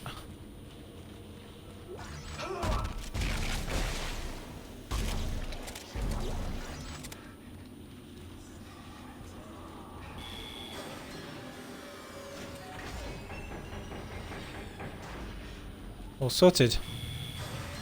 We have the very, very dangerous room on the way back out as well, but we'll be careful with that.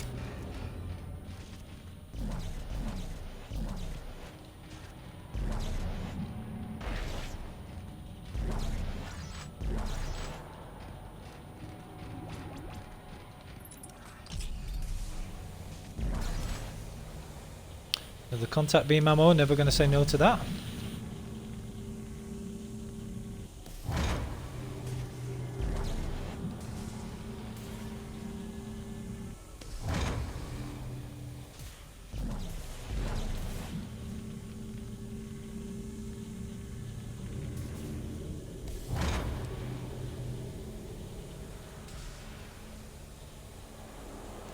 Right, where's the last one? It's always facing away from you and it's a little trickier to see. It's very irritating. There it is.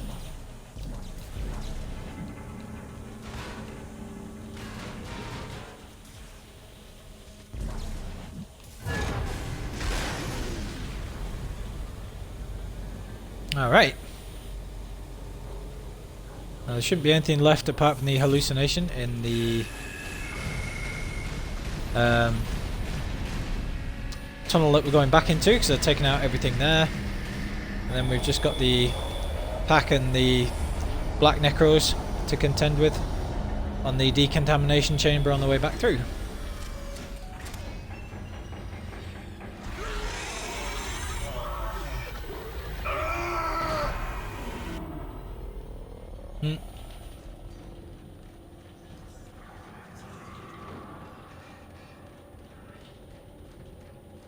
Thought I heard a pickup noise then. No?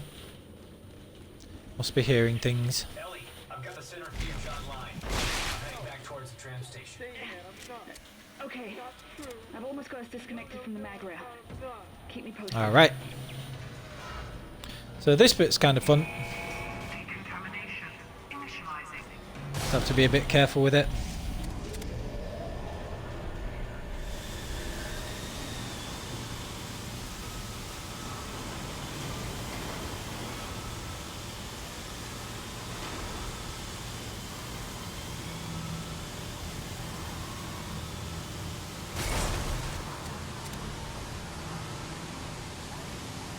It's difficult because the pack come at you from both sides, so you got to quickly sort of switch from side to side here.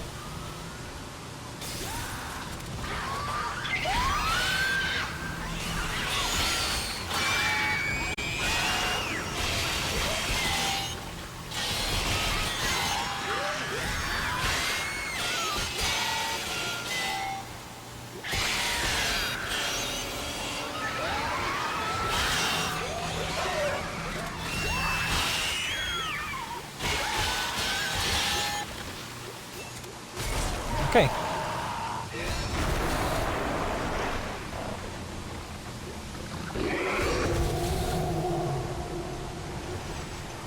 And this is where the contact beam's awesome.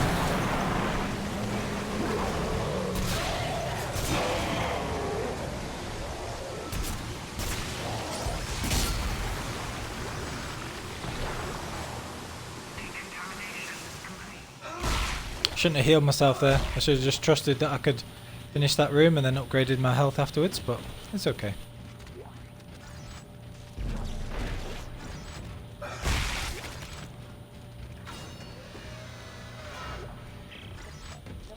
Isaac, Stross is starting to worry me.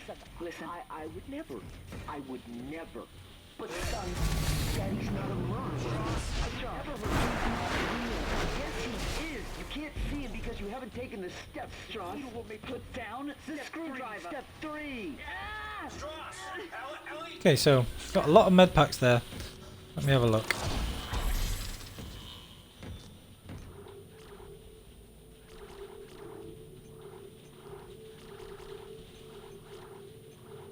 I think I'll just stick with the same amount of HP as I've got at the moment and just upgrade the gun's capacity first, and my next 4 nodes can go on the rig, and then I will finish off Stasis.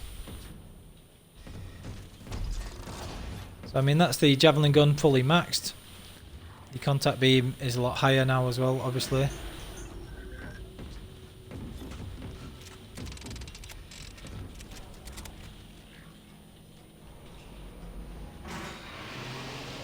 Could do with that extra damage on the Ripper as well. It's not quite as effective as it is normally because it needs that last damage upgrade, but we're not far off getting that.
hurts. The bastard bit me.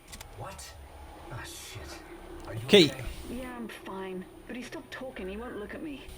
How's it going at your end? And please tell me this plan is going. Alright, so we've got everything pretty much sorted. Like I say, I would prefer to have that last HP upgrade and the Ripper's damage upgrade, so that's going to be another 7 nodes.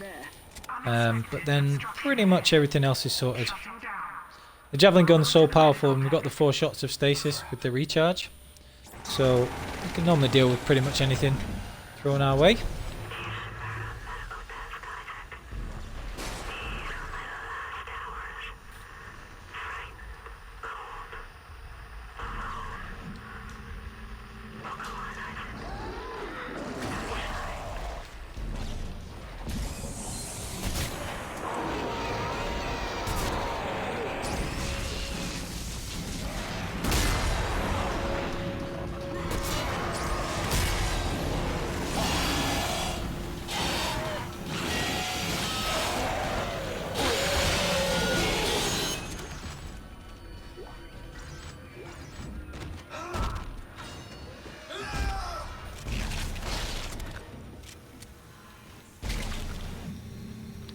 Where's that thing gone?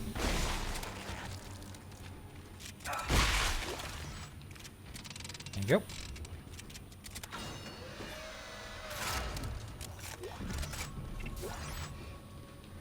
You get quite a few nodes on the Ishimura, as long as you're collecting them all.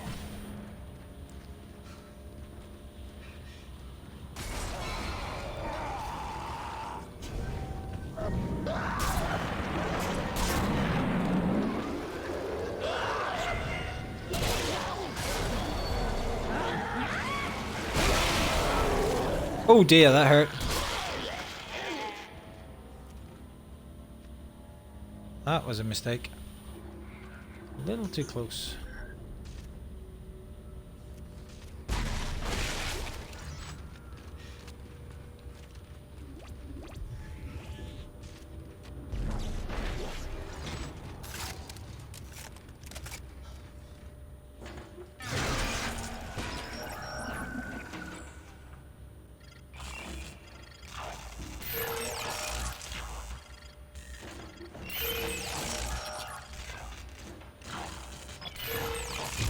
Okay.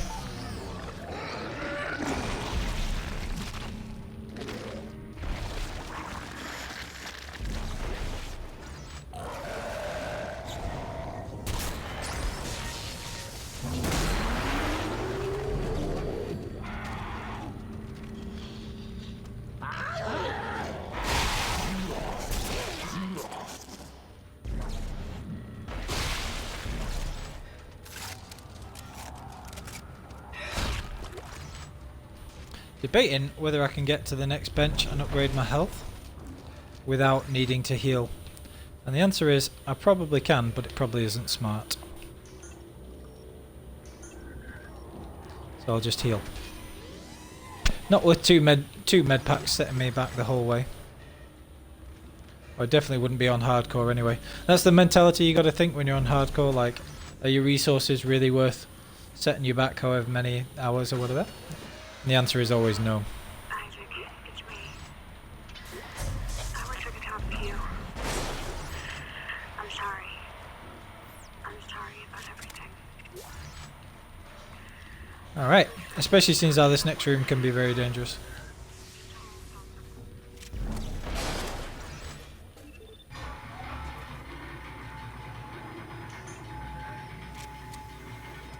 So, try and make sure we're at full health here.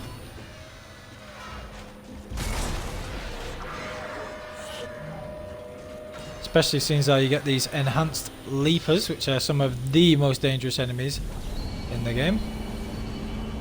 You want to be really careful there.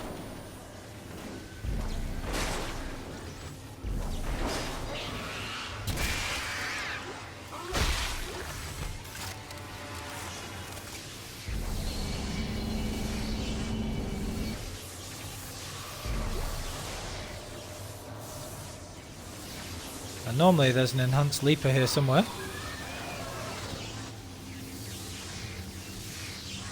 There it is.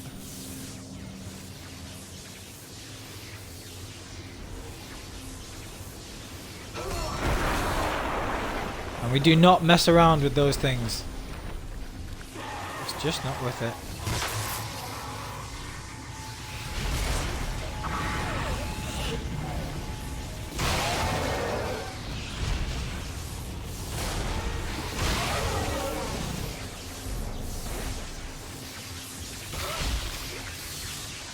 And that is why the contact beam is awesome, because we don't have to mess around with those things.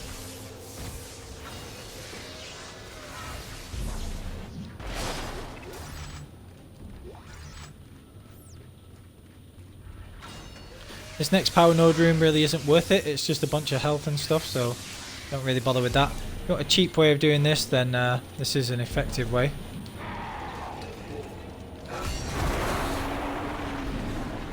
You can actually put the electricity back up there.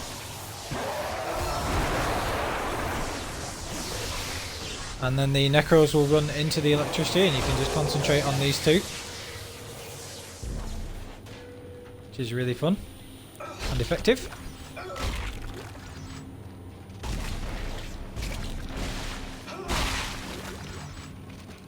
Very easily missed pickup here as well. Ruby semiconductor, so that's an easy 10k.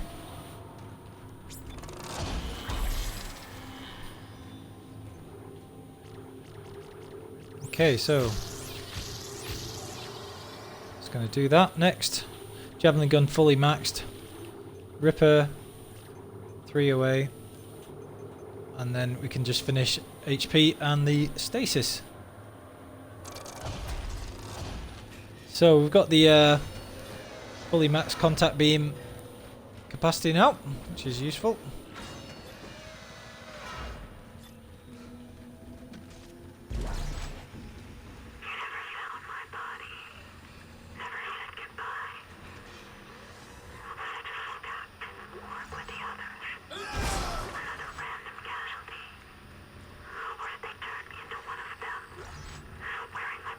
They're so creepy.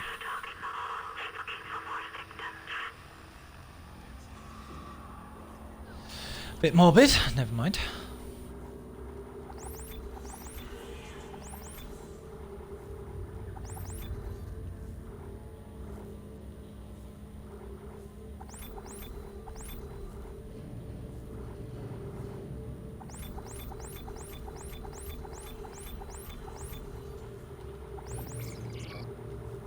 Okay, so stash some of those, got plenty of ammo for things now. And we've got enough to upgrade the rig, which is what we want.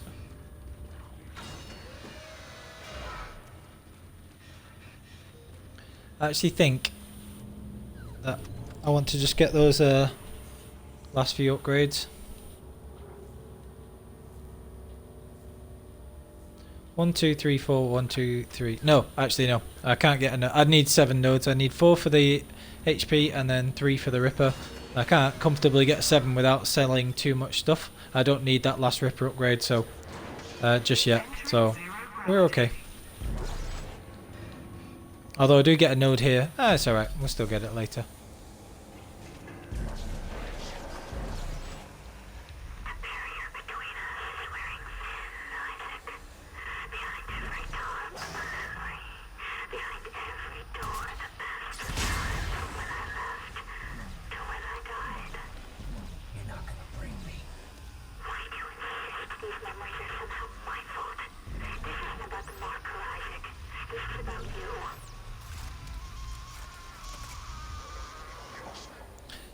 Now you can take these things out, but I really don't think it's worth it. So I tend to just grab this one and then go.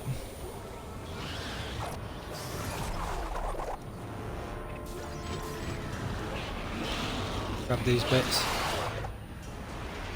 They're just not worth it. Whoa.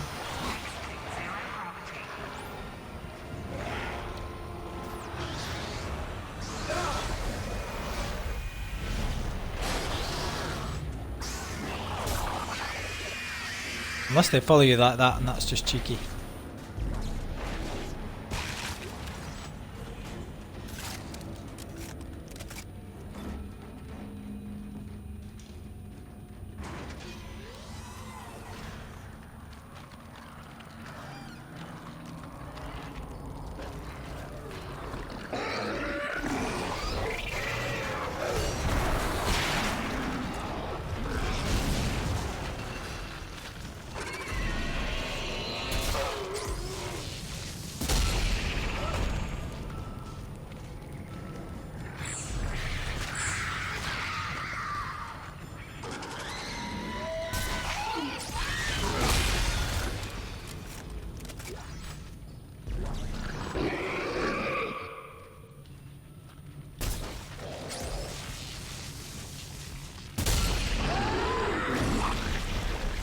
That was a waste of 3 spears. Never mind.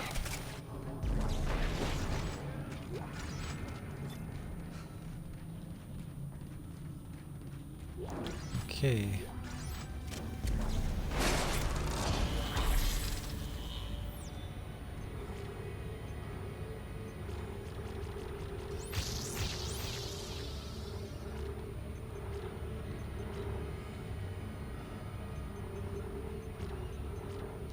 So what have we got? Rig Ripper. Save that one just for now. There was a node in Dead Space 1 in here, but it's one of the few places that you don't get one in Dead Space 2. Where it was Dead Space 1. Which is weird.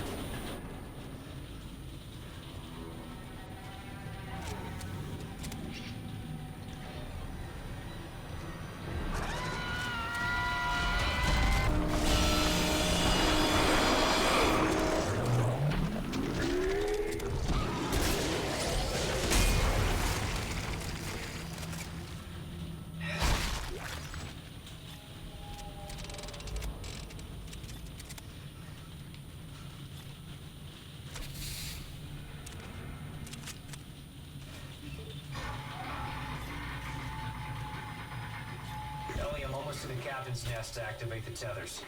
All right. The centrifuge looks full to full power from here. Great. Let's hope this works. It'll be tight. You ready? All set. I'll wait for your signal. Okay. Clark, you idiot!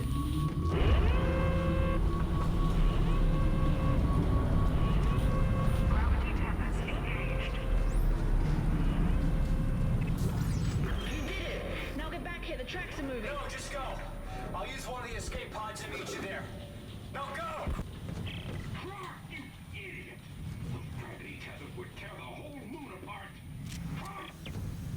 I always look for where Ellie and that go across, but I can never see the actual car. I don't know if you can actually see it. Every time I play I look for it and I can never see it. Oh, shut up, Nicole.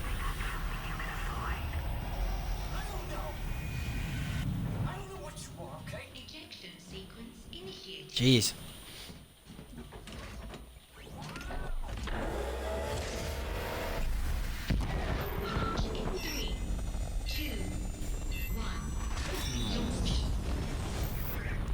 Boom! Off we go. Yeah, so I just really want to get that last HP upgrade and feel a bit better then. And that last Ripper upgrade, and then we're pretty much set because everything after that is just the contact beam. And once you've got so much contact beam ammo, like I've got fair stacks of it already, it's just extremely powerful, so yeah. Always fun.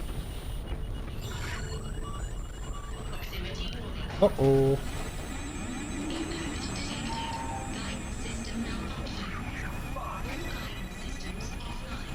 Fuck.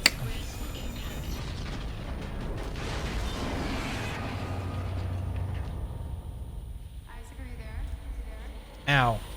You're right, Isaac. The Ishimura is a great ship. I am so Is it though, Nicole? Is it a great ship? Really?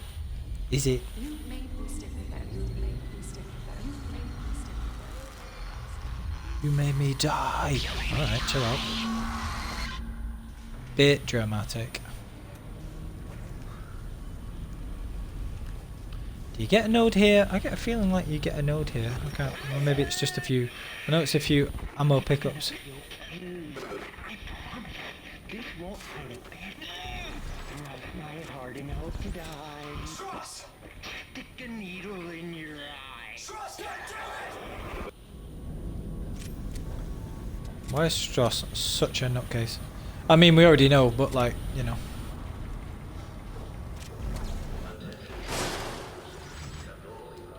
Getting a ton of Ripper ammo recently, which is weird.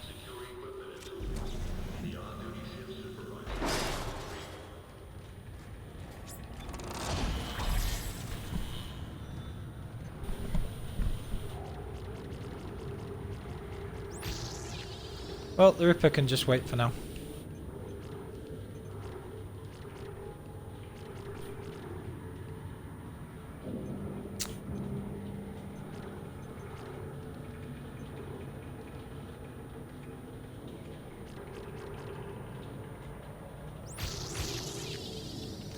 Do those Ripper ones later.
Always helpful. Is there one more? I get the feeling there's one more. Maybe not.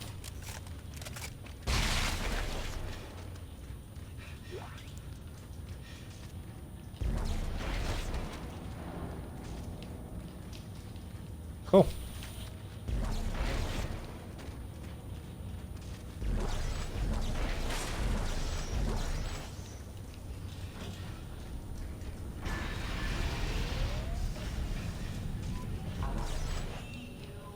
Why did you do it, Stross? Okay. I had to make her see step 3. What can't you face? What's the last That's the last step. It's what they were afraid of, that I'd face her and destroy the marker. But it's too much. You have to help. You need to see step 3. Step 3.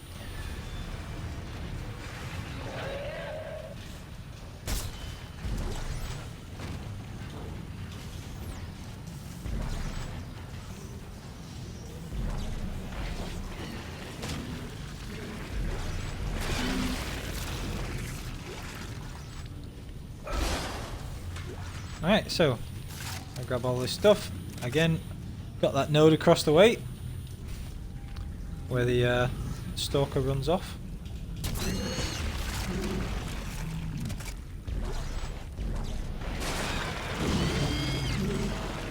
So 2 nodes in quick succession, but there's no bench for a little while, so. But we'll very easily be able to get those Ripper upgrades anyway afterwards.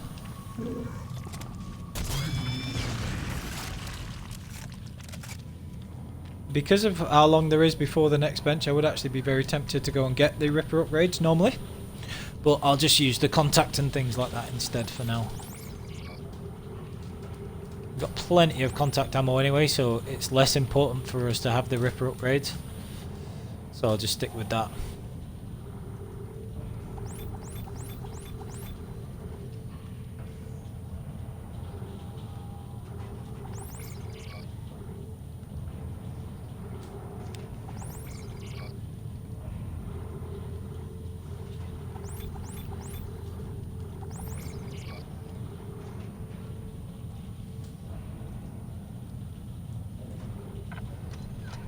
Now this next room has a ton of enemies in it, so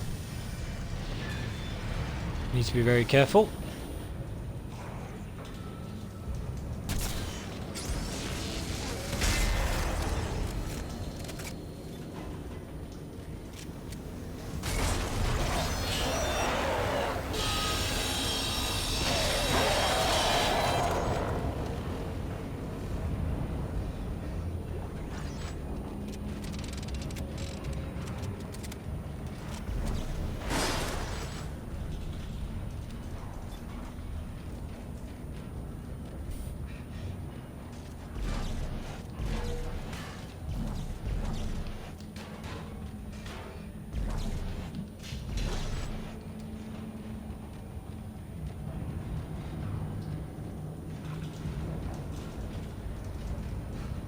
Now normally there would be a black spitter around here.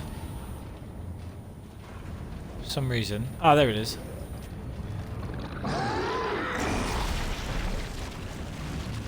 There's quite a few of those in this room.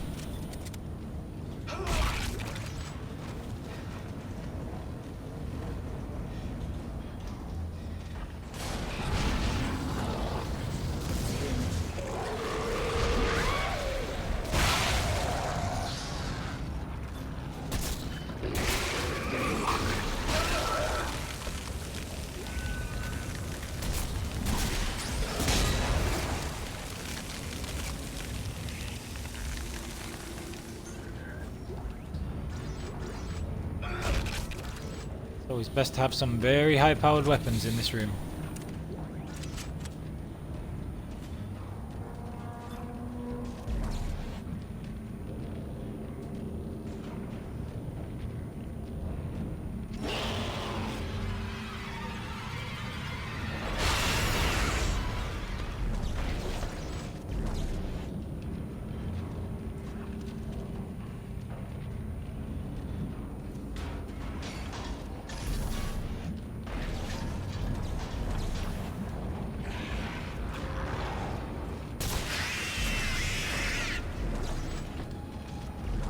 Quite sure why I'd need force gun ammo, but never mind.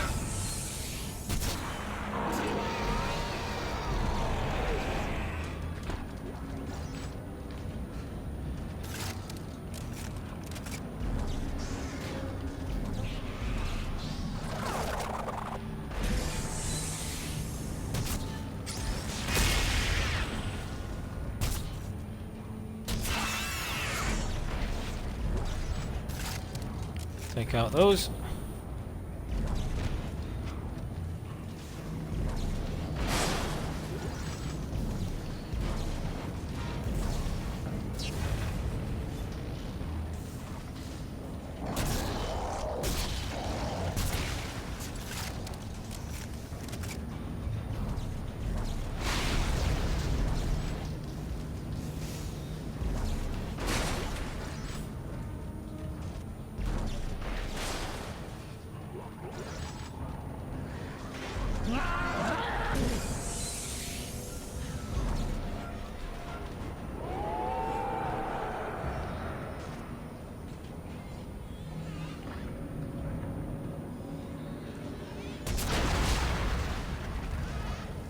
Big bada boom.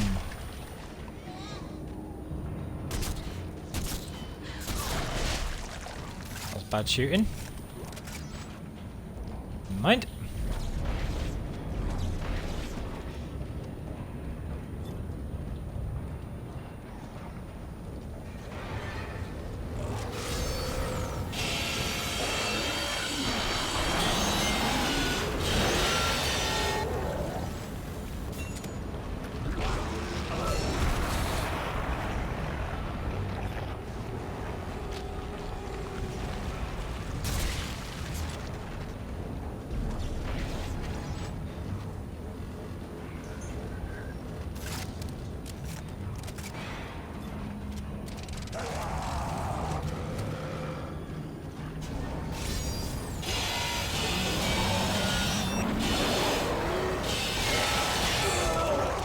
Ah, damn it. Oh! Damn, that hurts. Yeah, you do miss the extra power of that Ripper, actually. It's a noticeable difference. So, I do need to be a bit careful. Attention shift workers. Be mindful of the nearest survival chamber. These are your only hope of survival should This is really important to get. The diamond semiconductor, that's 25k right there.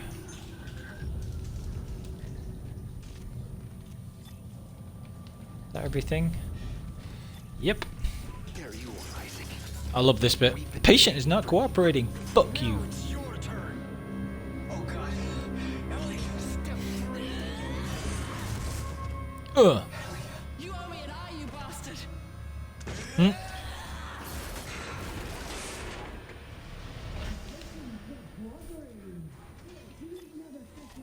patient is not cooperating. Fuck you!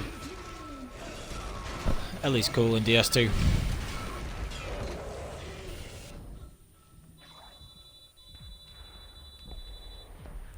Okay. Ellie lied. She won't help, but you will. You'll see her. Isaac, he's run off. Deeper into the mines. No way did that hit me then. Get somewhere safe. I'll try. Okay, I don't think it did hit. We were alright. Right, now there is a node that's really well hidden up here.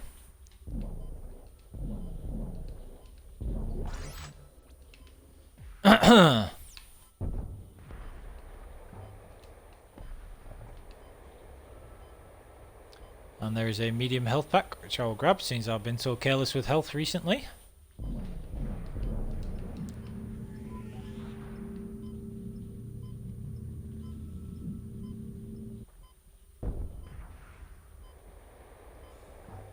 Where's the medium health pack? It's over here.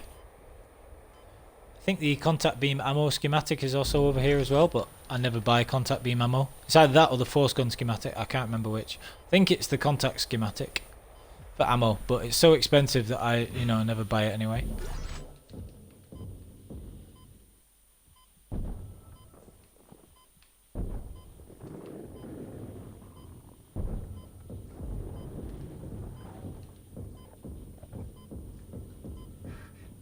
Okay.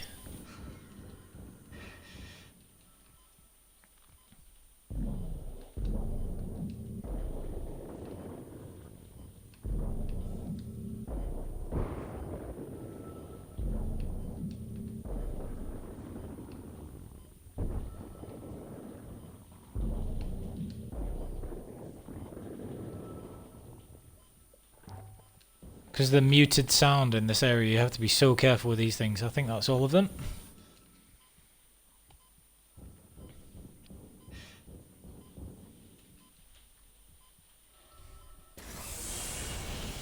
Now, as difficult as this room that's coming up is, I do have all the massively powerful weapons, and might be famous last words, but I'm pretty confident I can get through it, and then I'll get the advanced suit, and I'll not have to heal. So, can save myself a med pack there. Probably not worth it, but you gotta live a little. I'll get there as soon as I can. Stay safe.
I should be easily able to finish this one off with the Ripper, because there is a stasis recharge pack port coming up as well.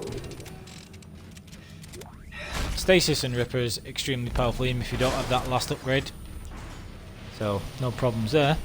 I always forget that this stasis recharge pack is here as well, and then afterwards I'm always like, oh yeah, so I actually remembered this time. Advanced suit schematic. Oh yeah. Alright, what else have we got? Drop that, because that's garbage. Not worth anything anyway. Okay, so it's pretty perfect in terms of how you want that room to go.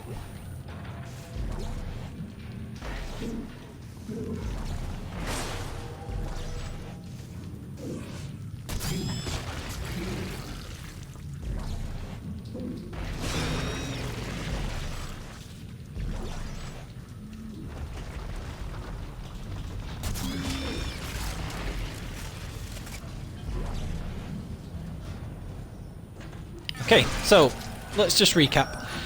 Ellie has put up with Stross through this entire game. She has babysat him, she has defended him, he's been going crazy, he bit her, he stabbed her eye out with a screwdriver. Ellie has done all this stuff just because Isaac really said that he really needed him.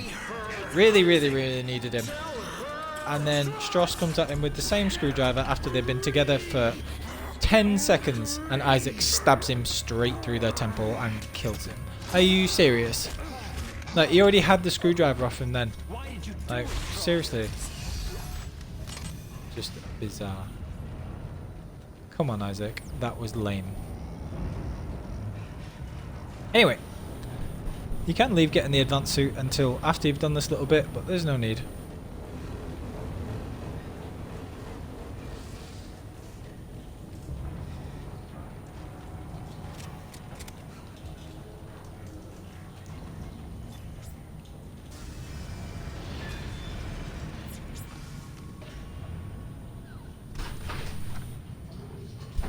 Hello.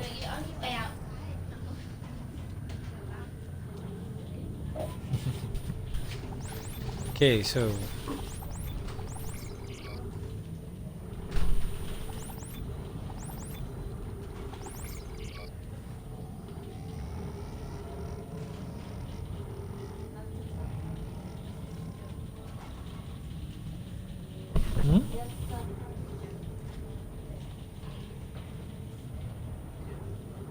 alright.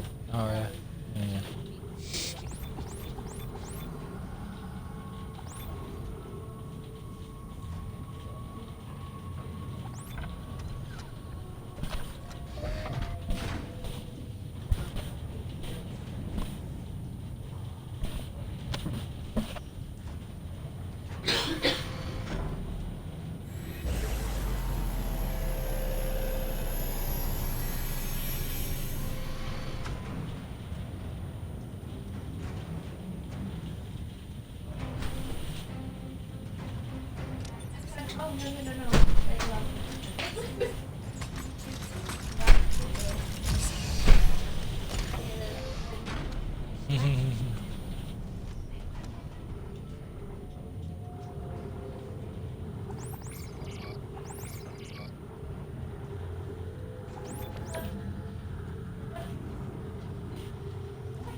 Small break from the commentary. Whoa! What the heck was that? That sucked. What? That was random. Well, after just getting that health back and my new suit, you can hear in the background that was my lovely sister taking care of our dog. And then got smashed by that random exploder.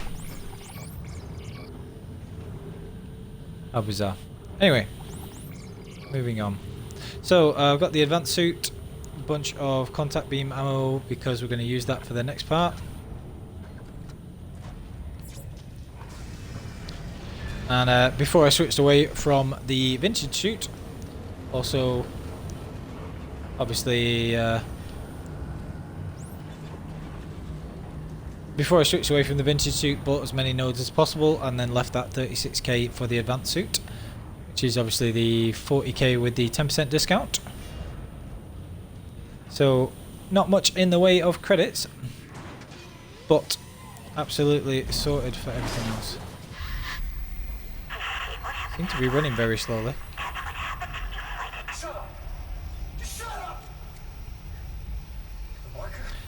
And then I'll be able to upgrade the Ripper after we've done this elevator sequence.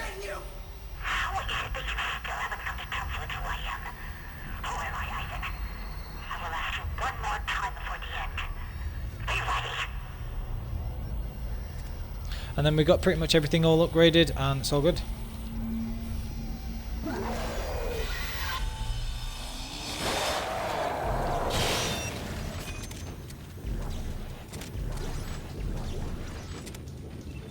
Right. Now this can be a very difficult sequence, but these endgame difficult sequences are the reason that we have the contact beam and the secondary upgrade, and this is why it's so important in my playthrough, why I love this weapon so much, and why we you know, saved up a bunch of the ammo and everything for these later chapters, because it really does make a huge difference having the upgraded contact beam, because it absolutely wipes the floor with everything.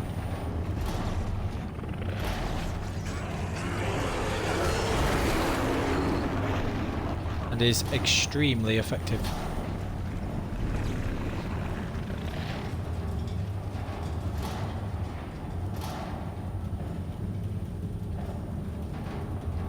So normally you'd be like, you know, rushing around trying to take these out in limited space and using your stasis and everything else, and having to take on necros from all sides.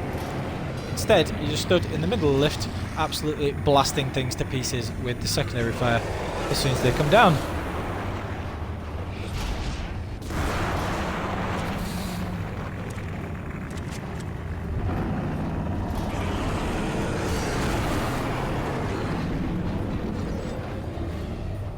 Which is just lots of fun.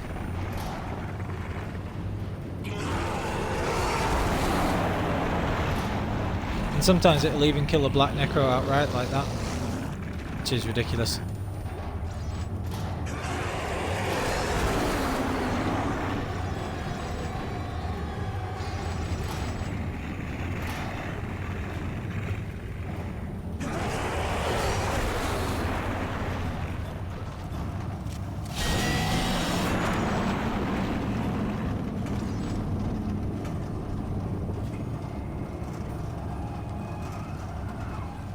So yeah, pretty darn easy. And by far the easiest way of doing that sequence. And also has the happy side effect of hitting all the corpses when you're killing each wave, so you get even more, which is dope. So yeah, easiest way of doing that sequence by far is to have those 7 nodes in the contact beam, or more than that if you can get the capacity, which is awesome.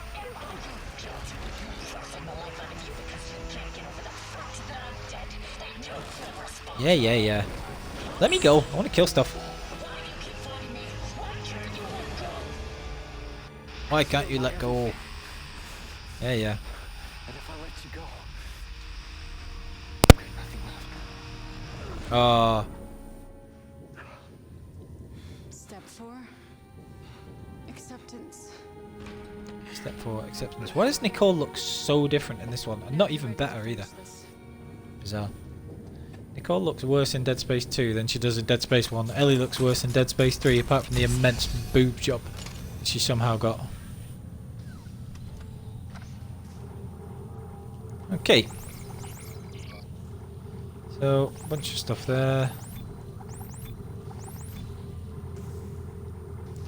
Didn't even use too much contact beam ammo there either, which is great. Let's get some upgrades.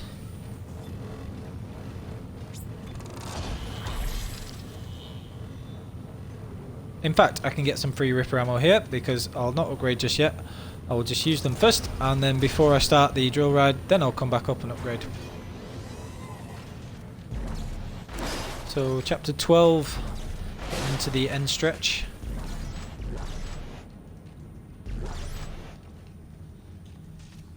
Very important you don't miss the diamond semiconductor as you come up here.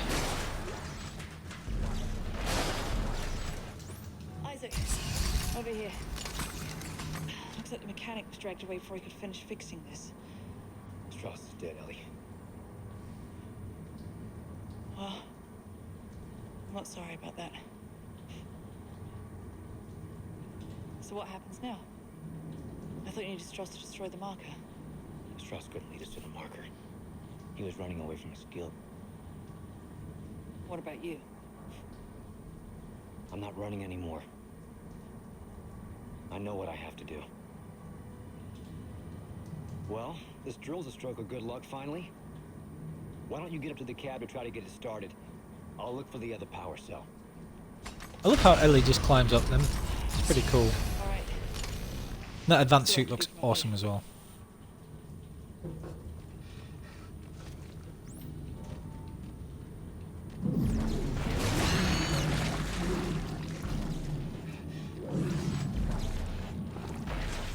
You can actually use this box lid to take out pretty much all of these without firing a shot.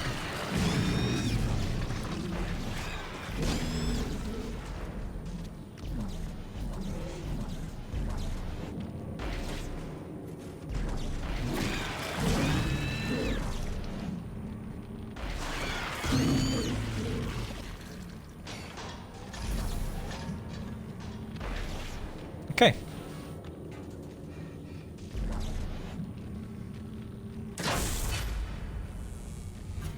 Hey, what did you do? I just lost the control holograms. Yeah, the circuit junction just shorted out. I'll have to find another one. Well, it's standard. There should be another one around here somewhere. I'll look. Any luck up there? Well, no. Not now. Right. Well, no, not now. Oh, Ellie, don't be so silly. Right, anyway, so I'll be getting that last upgrade for the damage for the Ripper and the capacity one on the way, so I don't have to worry too much about the ammo in it. Basically just free ammo at this point. No point using any of the other weapons when I can just use the Ripper.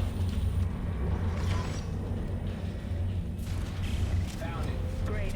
I think I plot-wired the system to bypass the nav cards. Thank God.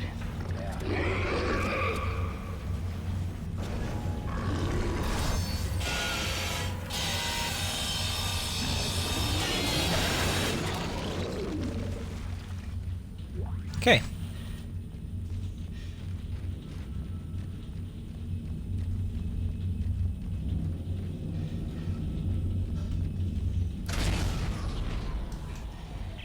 It doesn't recognize a new junction.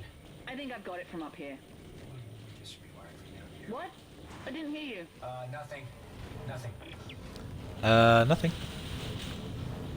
Right, let's just see what we've got left to upgrade first.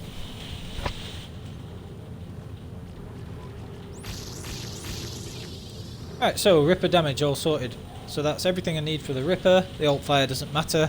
Capacity and reload, no big deal. Get those much, much later. Now we want the charge and reload for the contact beam. We'll have enough to do that. And then we'll have a look at everything else.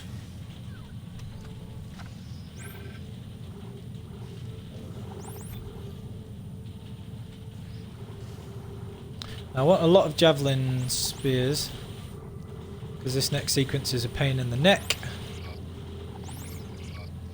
And the same for contact energy. And a bunch of medium med packs too.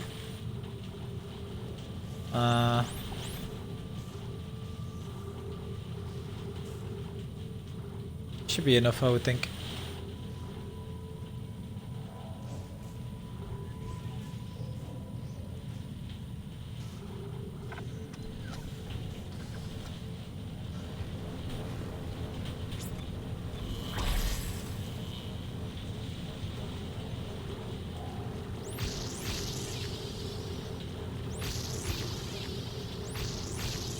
Okay, so contact beam and javelin fully maxed, Ripper effectively maxed for everything we need it, full HP on the rig and max stasis as well, all by the drill ride, which is pretty much perfect and about usually where I'd end up with, so this will be absolutely fine.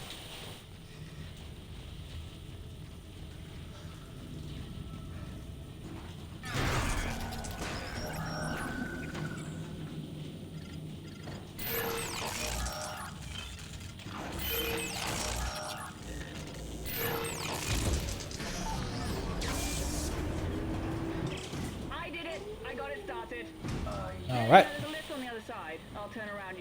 So now you can actually get a ton of ammo and resources here by killing all of the pack as they come down, or you can just wait until the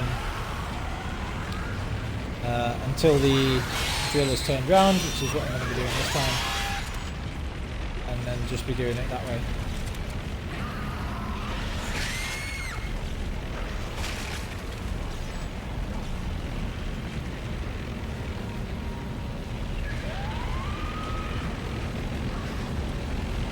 can actually get them to just run into the actual drill themselves as well, which is quite funny.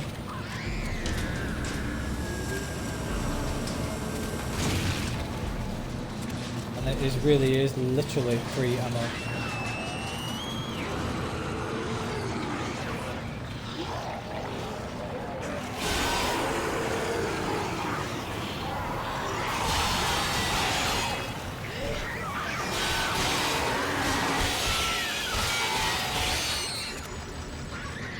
And you can like just either stand here and take stuff out of the ripper, or you can stand behind the drill and it'll take the pack out.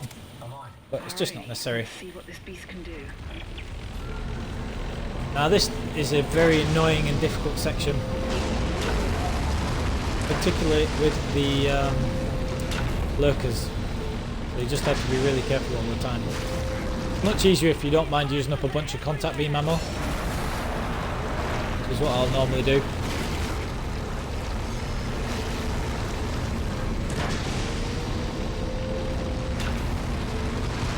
Particularly because it will take the pukers out straight away before they can actually like hit you most of the time.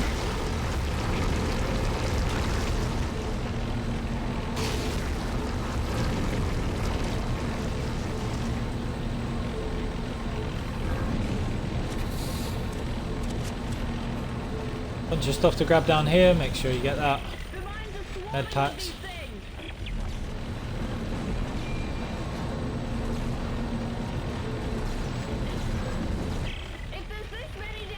Load of contact ammo and stuff.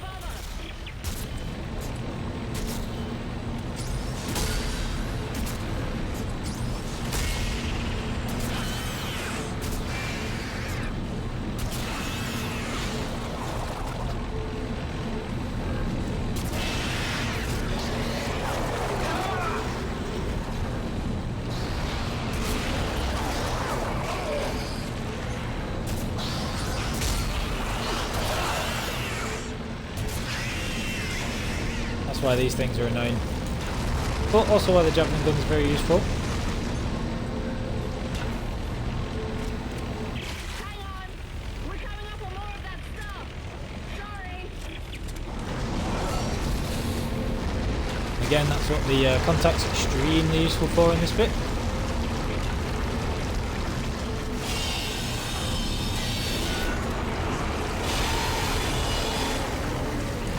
The ripper for close contact.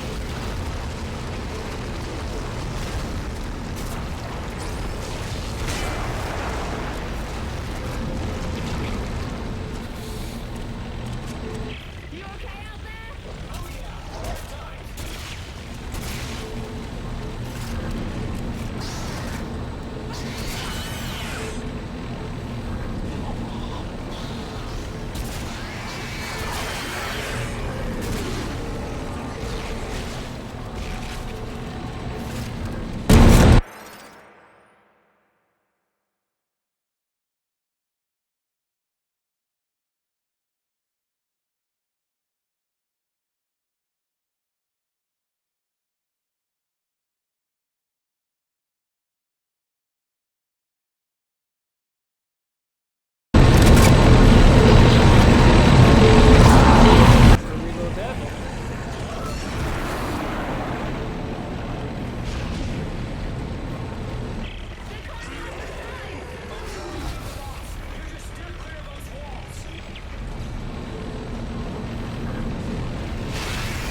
So, after a very inopportune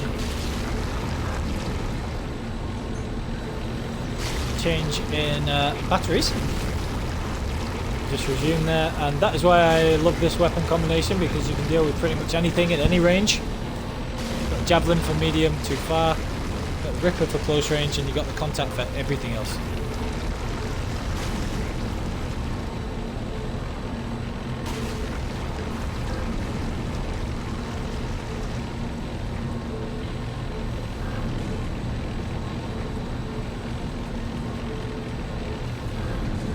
That's gone pretty well. Why on earth she doesn't just let Isaac come inside the cab before this bit is beyond me.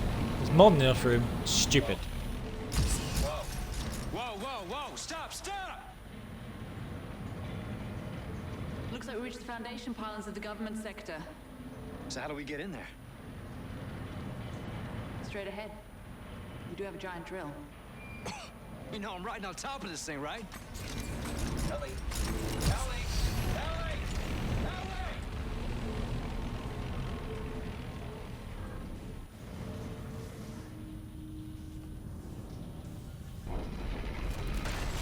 Ellie! Alrighty. So we're coming up on the end game now.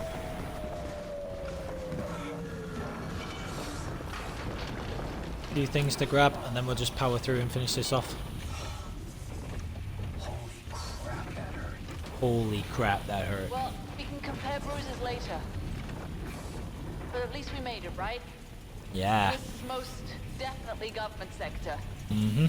And I'm guessing that marker of yours is behind that huge door over there. Well, we better move fast. Those things are gonna find a way up the hole we drilled. There's gotta be an elevator or something connecting these floors. I'm gonna try to make my way to you. Alright, I'll meet you halfway.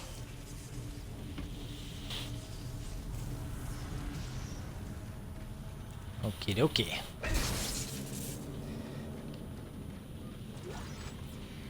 Isaac, there's a gunship docked here. What? Is it damaged? Not that I can tell. Isaac, do you hear me? We're gonna make it out of here alive. One of us is. It's too dangerous for you to stay here, Ellie. What are you talking about? Just get your ass in here. I'm starting a system check now. Grab all this stuff. That yellow vending machine has 10k in case you missed that.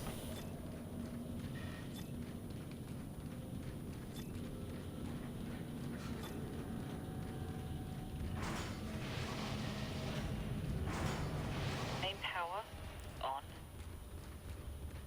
Okay. Got another cutscene to watch here. Isaac, what are you doing? Closing hatch.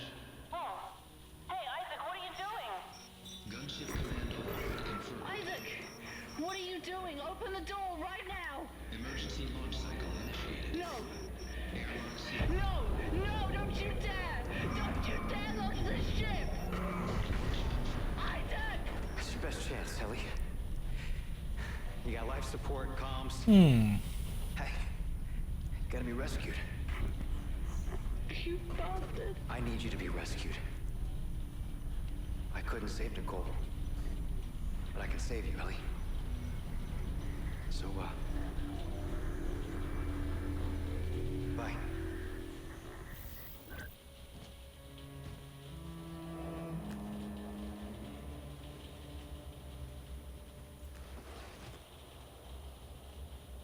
Are you ready to talk now? Why? Oh dear. Right, I need to see how much, how many credits I've got, because if you're using the Javelin gun for this last part, you need a big chunk of ammo. I never wanted to let you go. Which is, you know, necessary. Isaac, touch me. I don't think that's a good idea. Nope, neither do I. Please. Shut up, Nicole. You're not even real for a start. Take this whole. Go away. I can't. He can't. You heard the man. Providence protects you, Clark, but it ends here. I have He always says this kind of stuff. personnel. Everything is covered. Uh-huh. Even if you do get in, you won't get far. You won't get far. Yeah, right, chill out. Anyway, he's such a grump.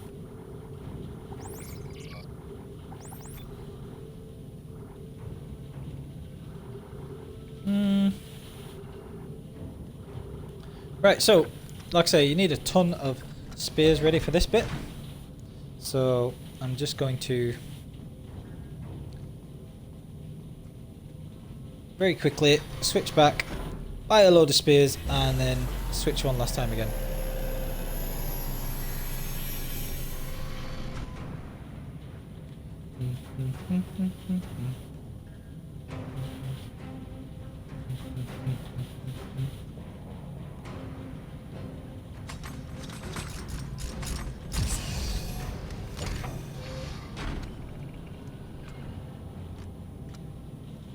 Okay, so now we're getting the slight discount on the spares, just buy a load of those.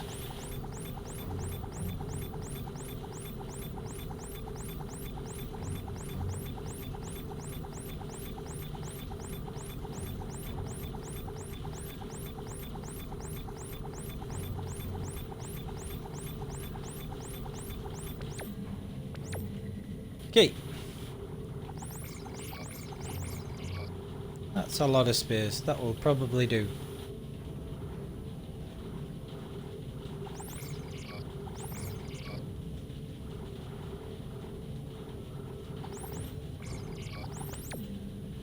Alright, so that's full inventory.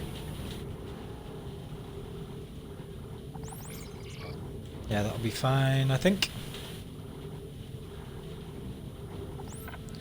Change back so that we get the bonus of the advanced suit for the rest of the game.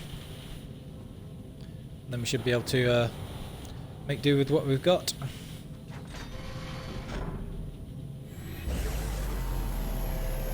Depending on how this next room goes, I may need to nip back to this store after I've finished it, because this is another brutal room. And it's one of the bits where you can't fully predict how the enemy's going to interact, because there are so many of them and they spawn at very slightly different points sometimes. So I need to be careful with that. And we've got the last stretch.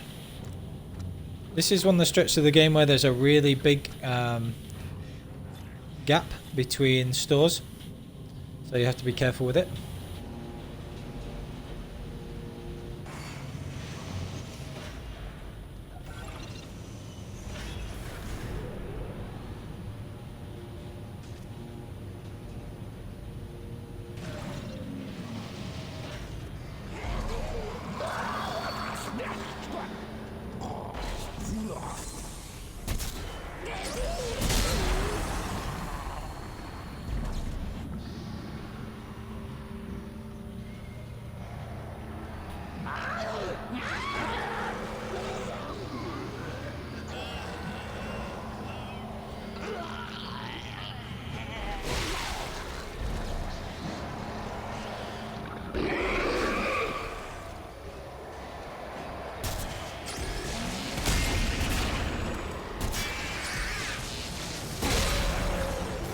Got to be so careful of the black necros, these ones.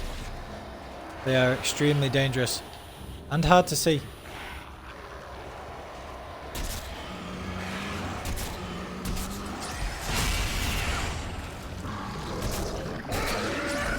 This is where the fast firing of the Javelin really comes into play. I really like it. And the fast charge when you've upgraded the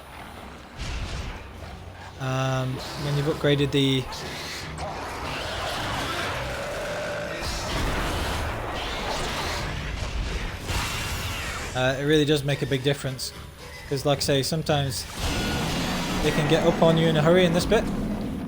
You see there, lost a ton of health very quickly because one of them snuck up. So yeah, you have to be careful.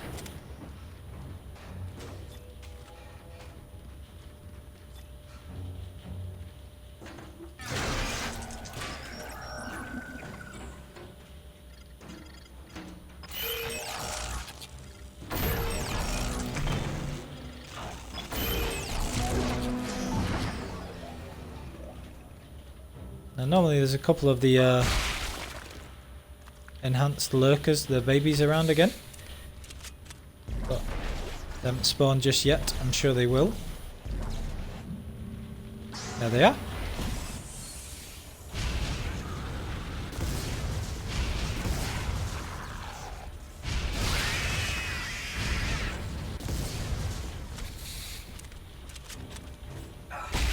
Again, these are not an enemy that you want to mess with, really.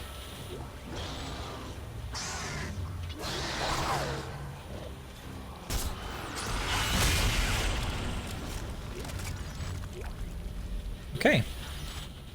That's pretty much everything dealt with.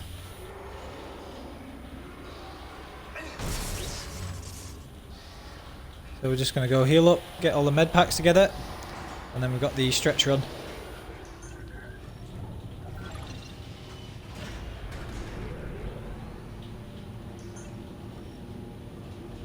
We've got plenty of ammo.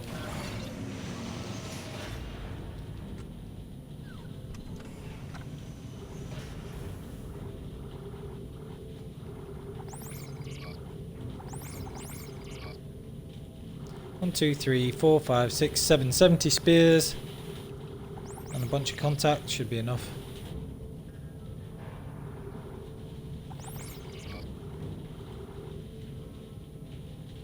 Yeah, should be fine.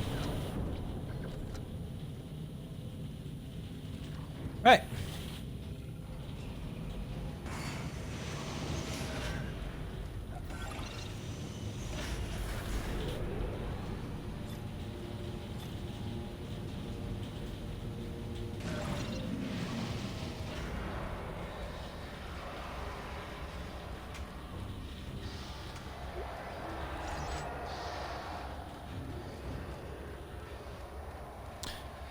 Okay, so we're in the home stretch.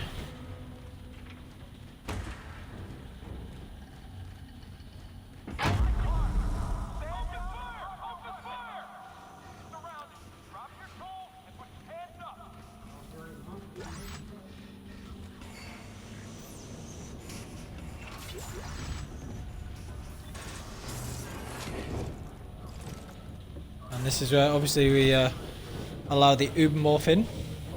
It's a terrible idea, to be honest.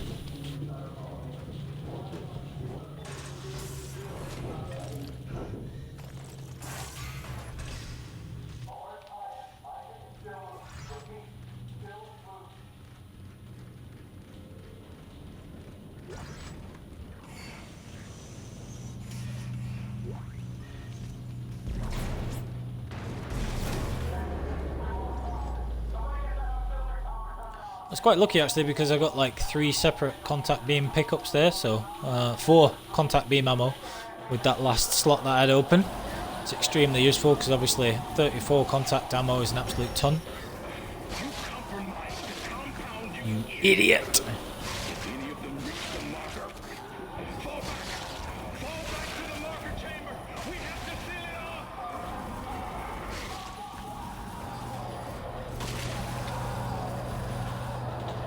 Front row. Still doesn't really seem like a very good idea, if I'm honest. If I'm honest, Isaac.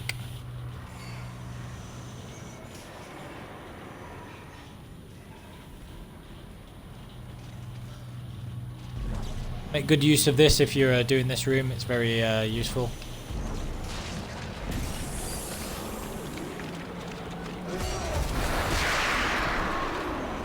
That is why the contact beam is so ridiculously good.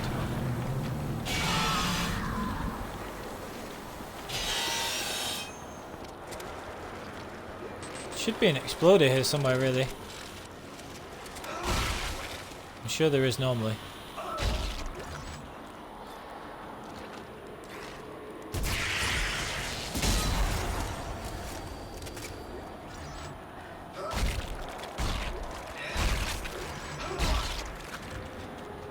There usually is an exploder. Not that I'm complaining.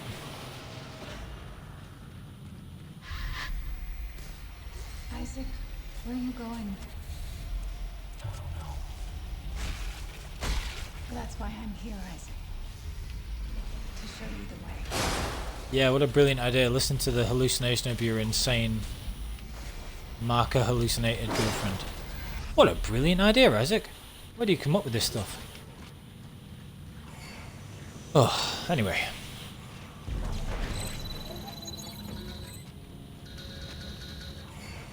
Anyway, we've got everything, you know, pretty much max upgraded and all that stuff, which is always fun. So we're just gonna crash through everything that we need to.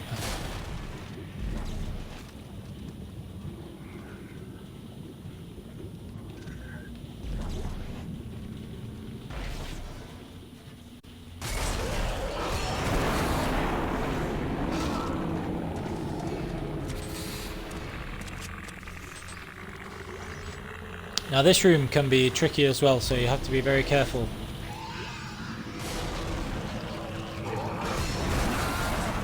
Unless you have, of course, the contact beam, and then you can be a lot less careful.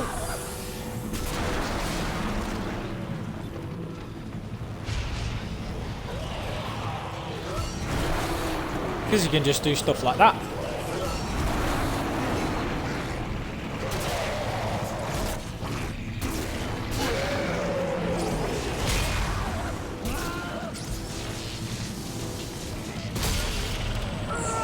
Oh, where did that come from?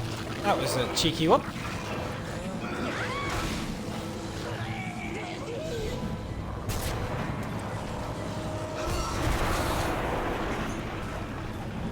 This is why we bring health packs.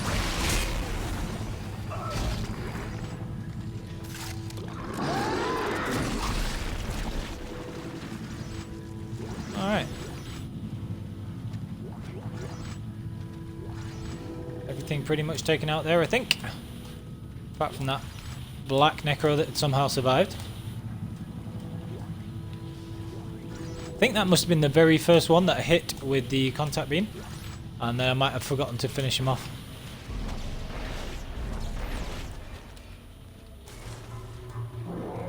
A couple of health packs, nothing major.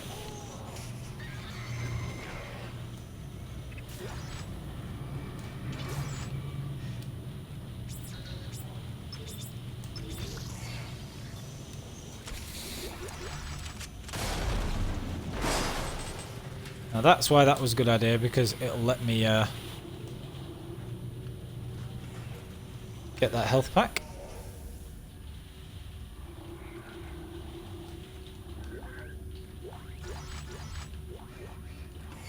This does spawn a divider, but not that big a deal with the Ripper and everything else.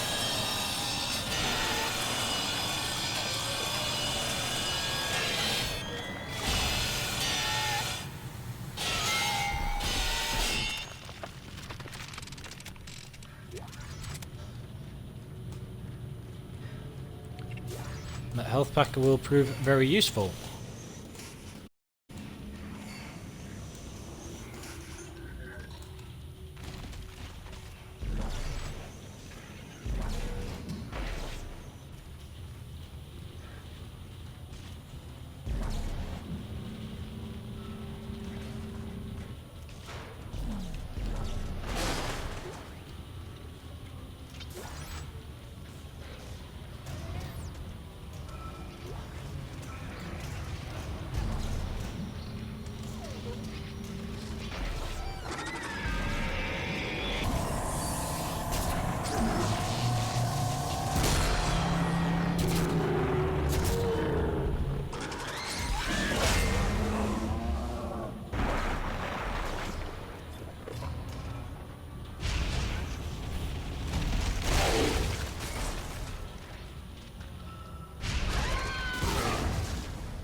Okay, so that should be most of those taken out. One more puker will come from somewhere eventually.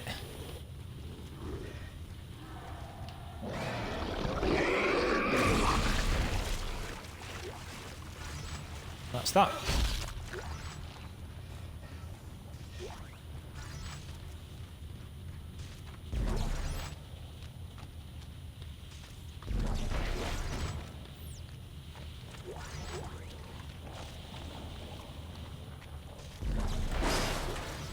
Okay.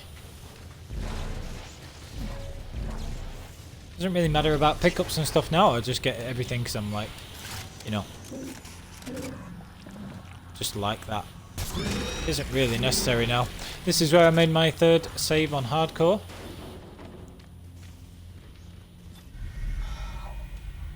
What is that?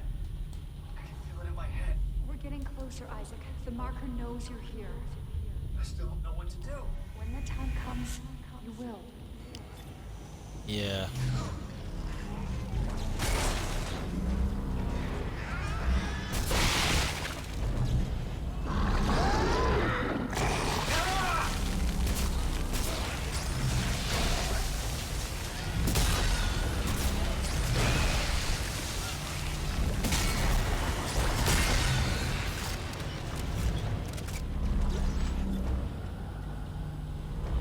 hate how you can't stasis this thing.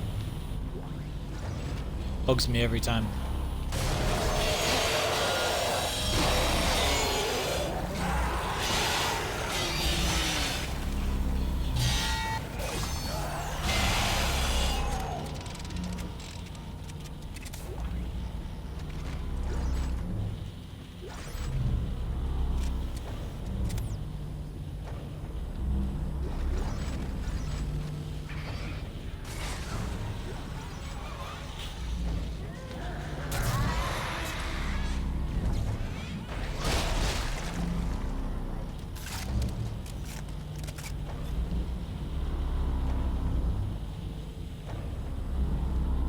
Go, go, go, go!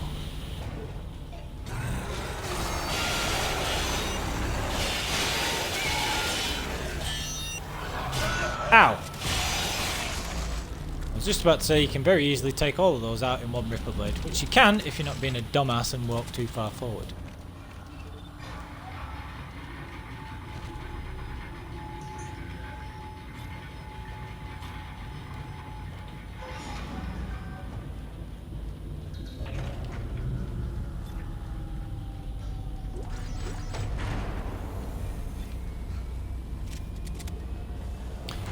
Couple more Ripper Blade pickups than I would have liked, but never mind.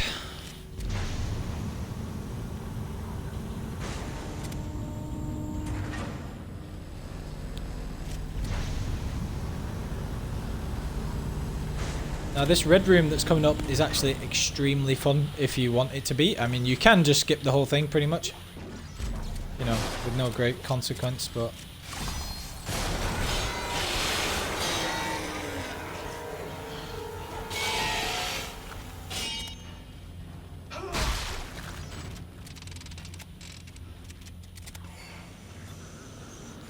yeah, this red room, as long as you get to the second corridor, you don't have to take out all of the enemies in the first room.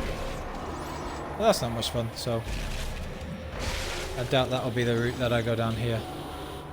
Got far too much Ripper ammo now, but at least I got some good pickups there as well. Right, so here is the red room, and this is a tricky room.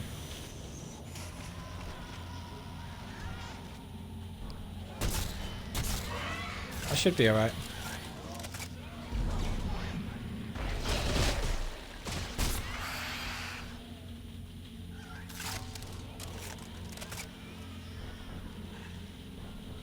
And you see, as you look down, you see all the enemies. They all scatter. Alright, let's do this.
And that is why the Javelin gun is awesome, and why you should carry some health packs if you're going to try and do this room properly.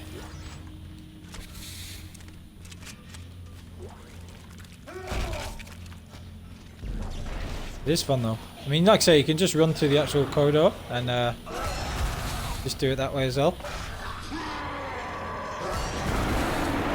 if you really want, but it's kind of boring.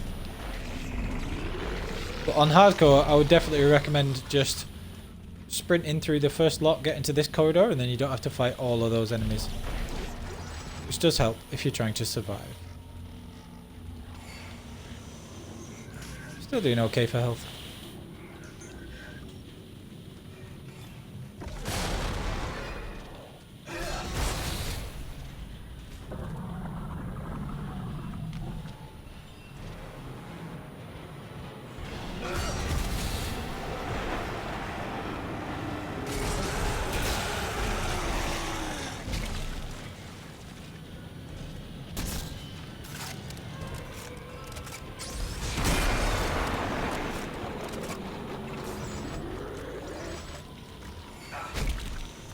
Similar sort of thing in this room. This room is a bit more random, I find, and a little trickier still. So this one really is a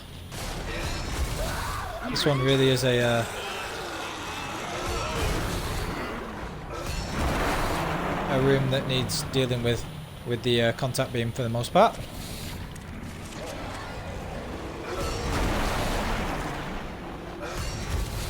What's the point in having the best weapon in the game if you're not going to use it?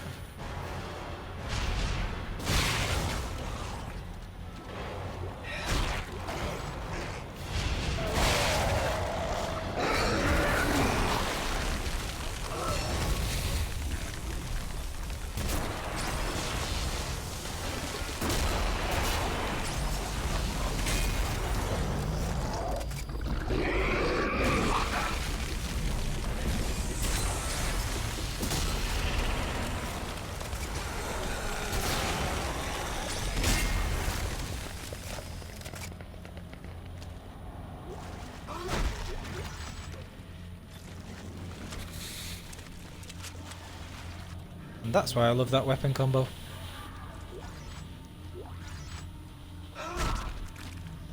Alright.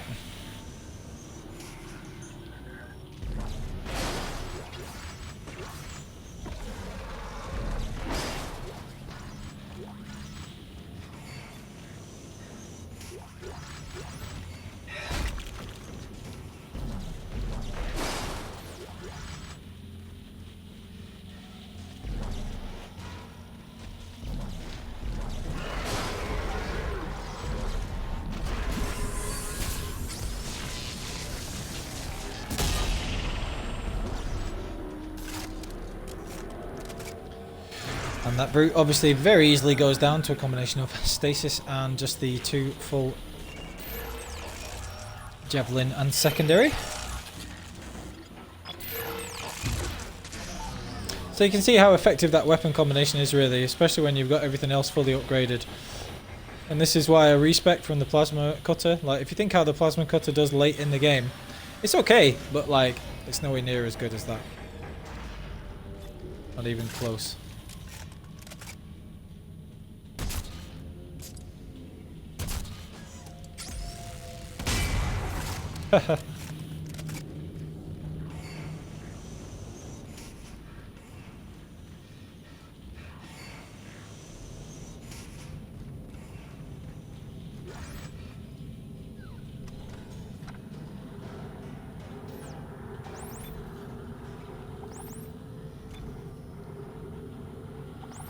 Okay, so I'm just gonna get some extra health.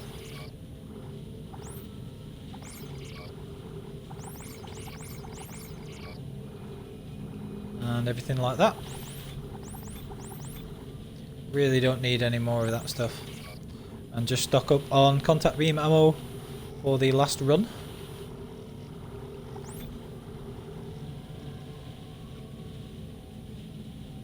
I don't really need anything else, to be honest.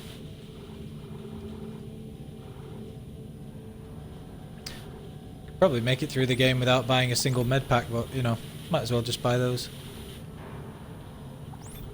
Let's be on the safe side. So I mean, basically I'm just going to stock up on a load of contact ammo like I've done there, and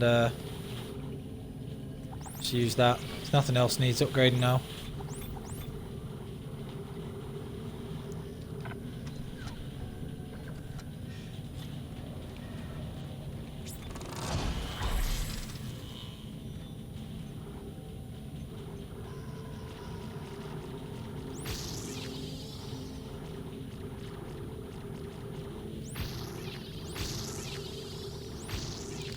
Okay.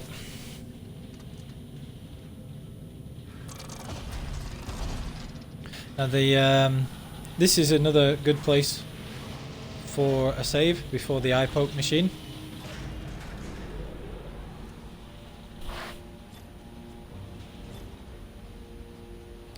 On hardcore, but I prefer doing it before that spinning laser room just in case.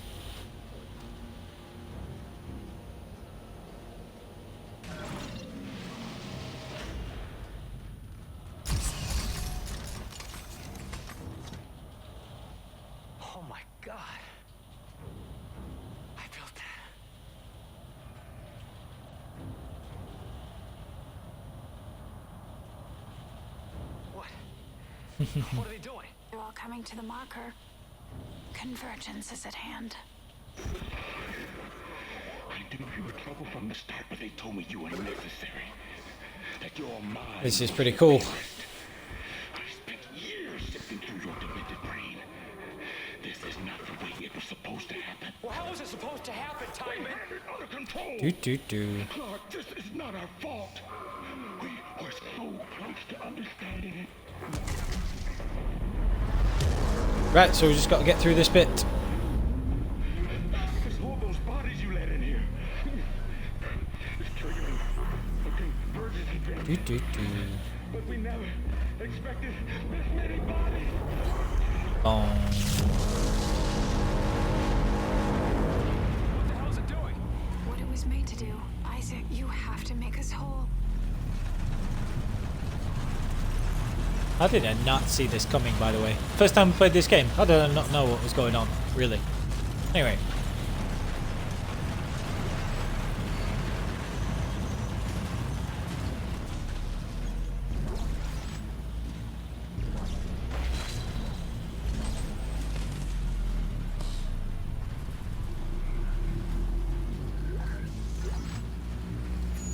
Machine, just like Strauss said. I remember this. I remember this. The machine activates the parts of our brain when the marker code is restored. Ruh-roh. How does that threaten the marker? What were they afraid of? Me. Us. Working together. Uh-oh. Yes. Are you ready? This is gonna hurt, isn't it? Yes. Step inside.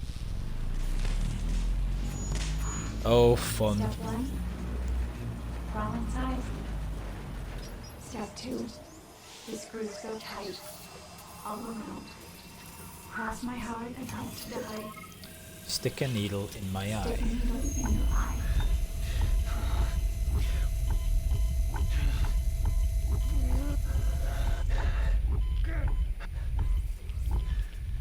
I hate this bit. Isaac, will you chill, please?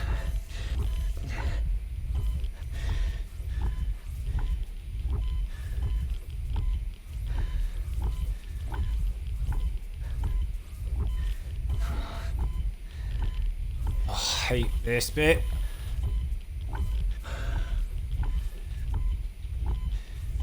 Oof. Right. Not gonna lie, I was a bit worried then. Damn, man. Oi. Anyway. Blah.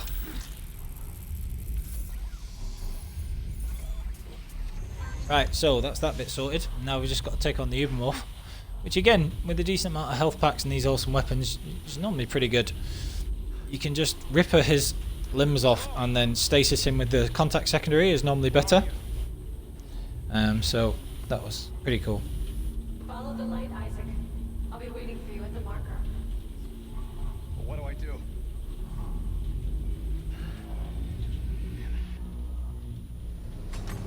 Anyway, this bit's all sorted.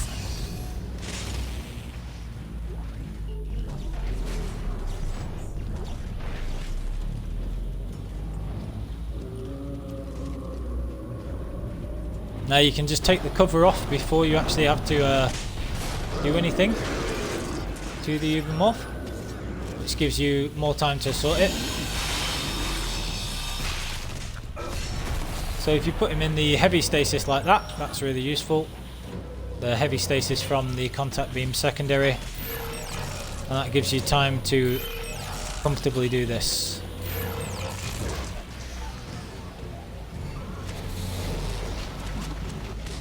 Whilst he's regenerating, door closes and you're safe for a little bit. Load of nodes around here that are really easy to miss while you're rushing, because you think you're under this really strict time scale, whereas really you're not, because there's only certain places he can get you. So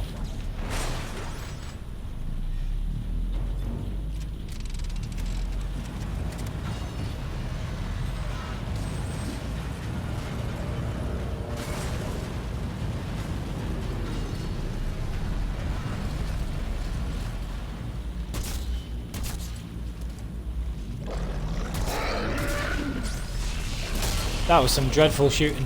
Oh well.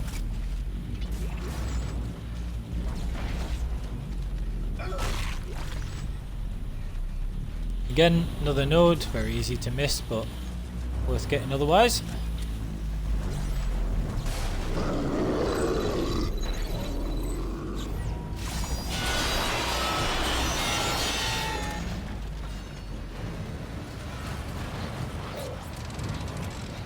You can pretty much just like blast through all of this bit.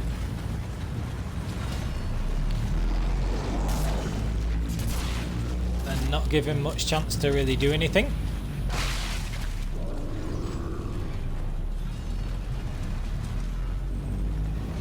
Another node here. You just get so many nodes at the end of the game. It's mad.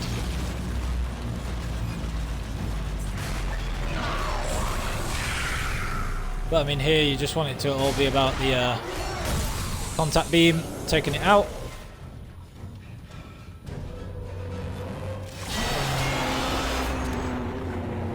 Check that's actually coming.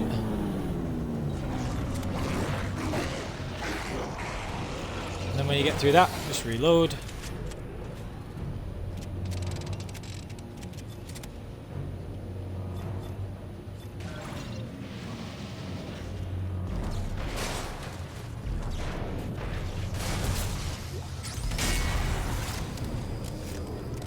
Ammo can get.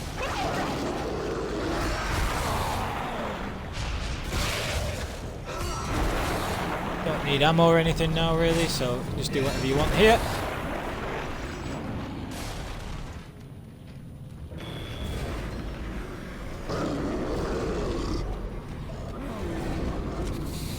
And we're good to go. Got that one air upgrade as well. A little bit earlier because we'd put nodes into everything else I needed, so that was gonna come in handy here. Just have that little bit of extra air, give me more time.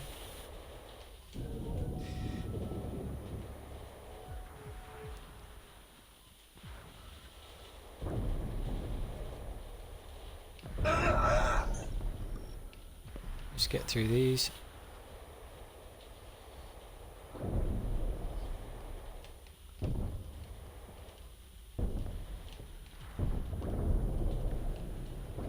If you want, you can grab this if you still need the 10k. Close the airlock, easy enough.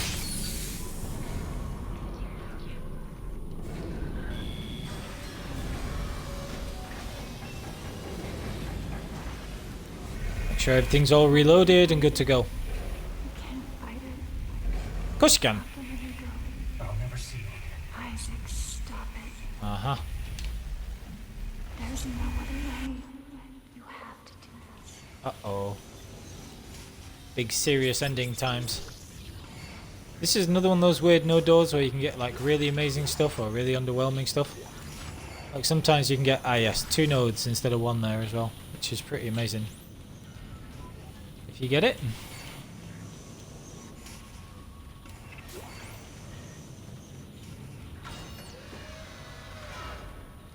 Alright.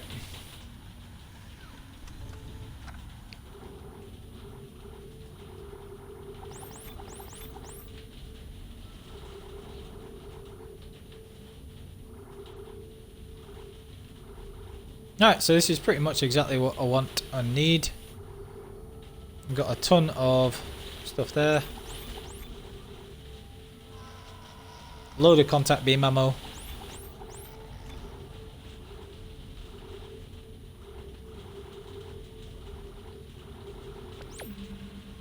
And my inventory's full.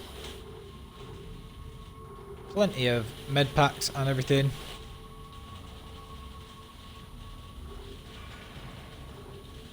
Is that enough med packs? 1, 2, 3, maybe a little bit more.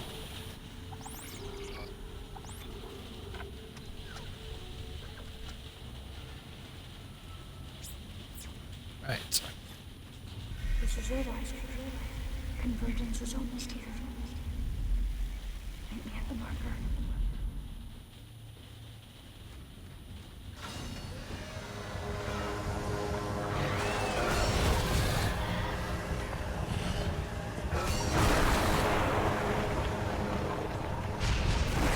No messing around there. 2 black leapers want none of that shit.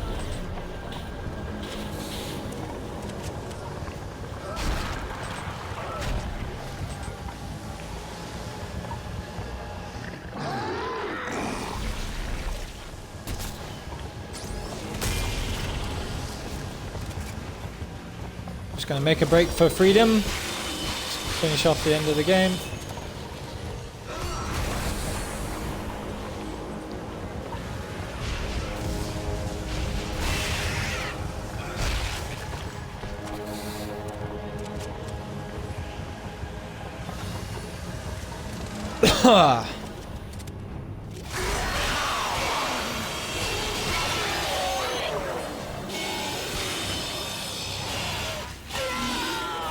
Okay, so take all those things out.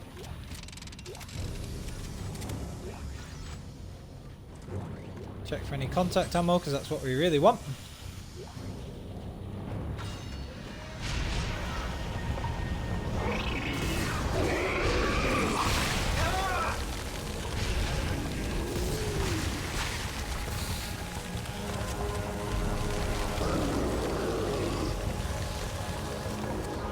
Where is he?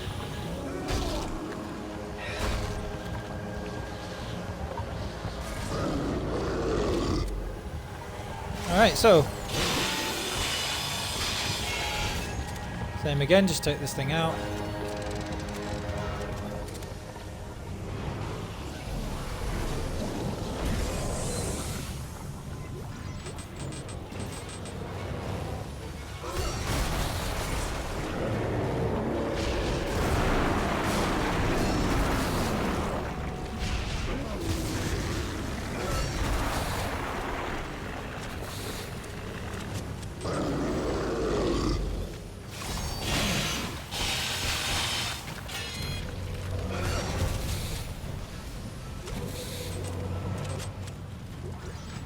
So fortunately I'm not really taking any damage here, so I don't need to focus on picking up these med packs.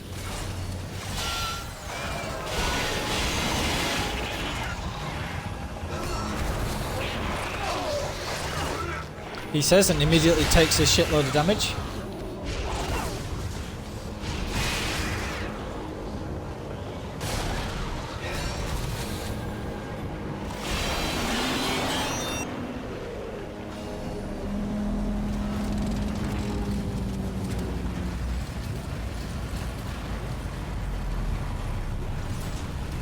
Okay, so this is how I prefer to deal with that last chapter. Just get a ton of health and everything like that, and then just wipe them out from there.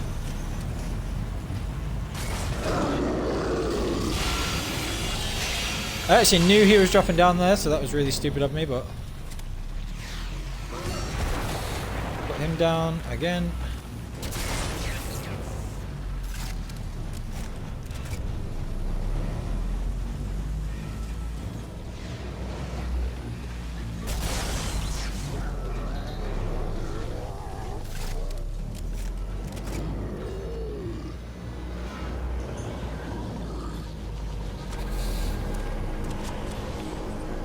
Alright. So, just got to do the last boss, and again, this is another thing. I cannot recommend the Javelin and especially the contact beam for this last boss heavily enough. It just makes such a massive difference. It just really, really matters. The contact beam, because Nicole summons the pack, is the lightning from the Javelin gun can be quite useful for it, but the contact beam hitting all around you and hitting her just makes such an enormous difference.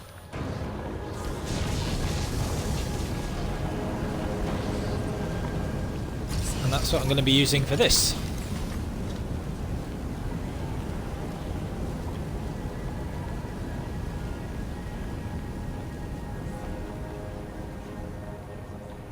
Thank you, Isaac.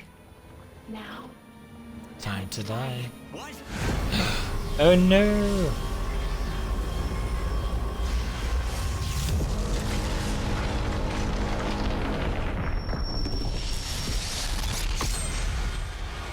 yours is the last body you need to be reborn. The Makers must be absorbed.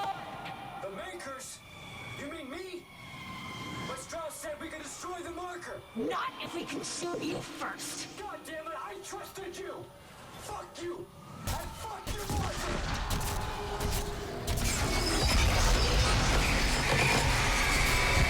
So each one of these is 100 damage, so you know that does an absolute ton. And you can take these things out at the same time.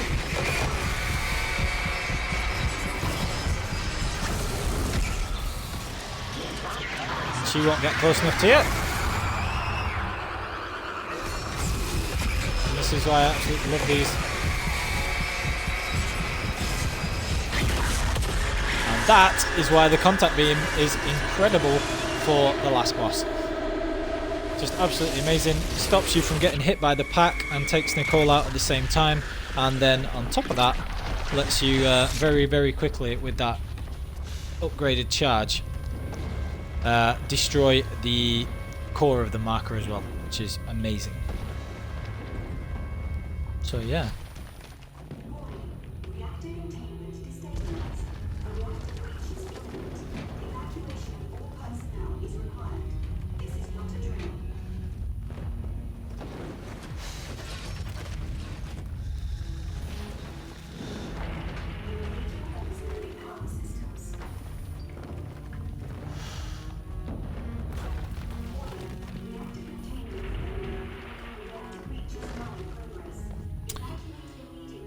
So yeah, that was my Dead Space 2 Zealot playthrough, single life, no deaths, no DLC, and everything base from the start of the game to the end. So yeah, pretty wicked. Like I say, obviously if you've watched through the rest of the playthrough, please leave a like and everything if this gets uploaded to YouTube, which I'm assuming I will be able to upload it afterwards. That was tons of fun, and thank you to Nihility Joey and Dead Space Veterans for always inspiring me to play this game. I was watching his playthrough recently and felt like doing it again, so yeah, pretty cool. Ellie, it's too late. Set clear of the station. Yeah, well, you don't really have a say this time. Heads up. So I mean, you saw a lot of the tactics that I like to use there. The respecking, I never really see anybody respec out of the cutter or pulse rifle or whatever basic weapon use into the javelin gun, but it really is a good idea if you can manage the resources well enough to be able to afford enough javelins and things. So yeah, I think it's a really good tactic, and the javelin gun, you can see how incredibly effective it was there until you can get enough contact beam ammo and the fully upgraded contact to be able to deal with that. So yeah, pretty cool. And yeah, I hope you enjoyed. Alright, I'm trying, and also came in under 5 hours, which is pretty decent for a start to finish no death playthrough with no DLC or anything else. So yeah, pretty good. Boom! And that was indeed my Dead Space 2 Zealot no deaths playthrough, no DLC, basics right from the start. Plasma cutter, ripper, respecking the plasma cutter into the javelin, and contact beam, my preferred weapon set. And don't even remember getting to red health very often, if at all. Just the odd thing. Always had plenty of health throughout, and I really enjoyed that playthrough. Probably will upload this, so yeah, please like, comment and subscribe for more Dead Space, and particularly obviously Witcher 3 content. Thank you very much, and I hope you all enjoyed. And I'll see you later.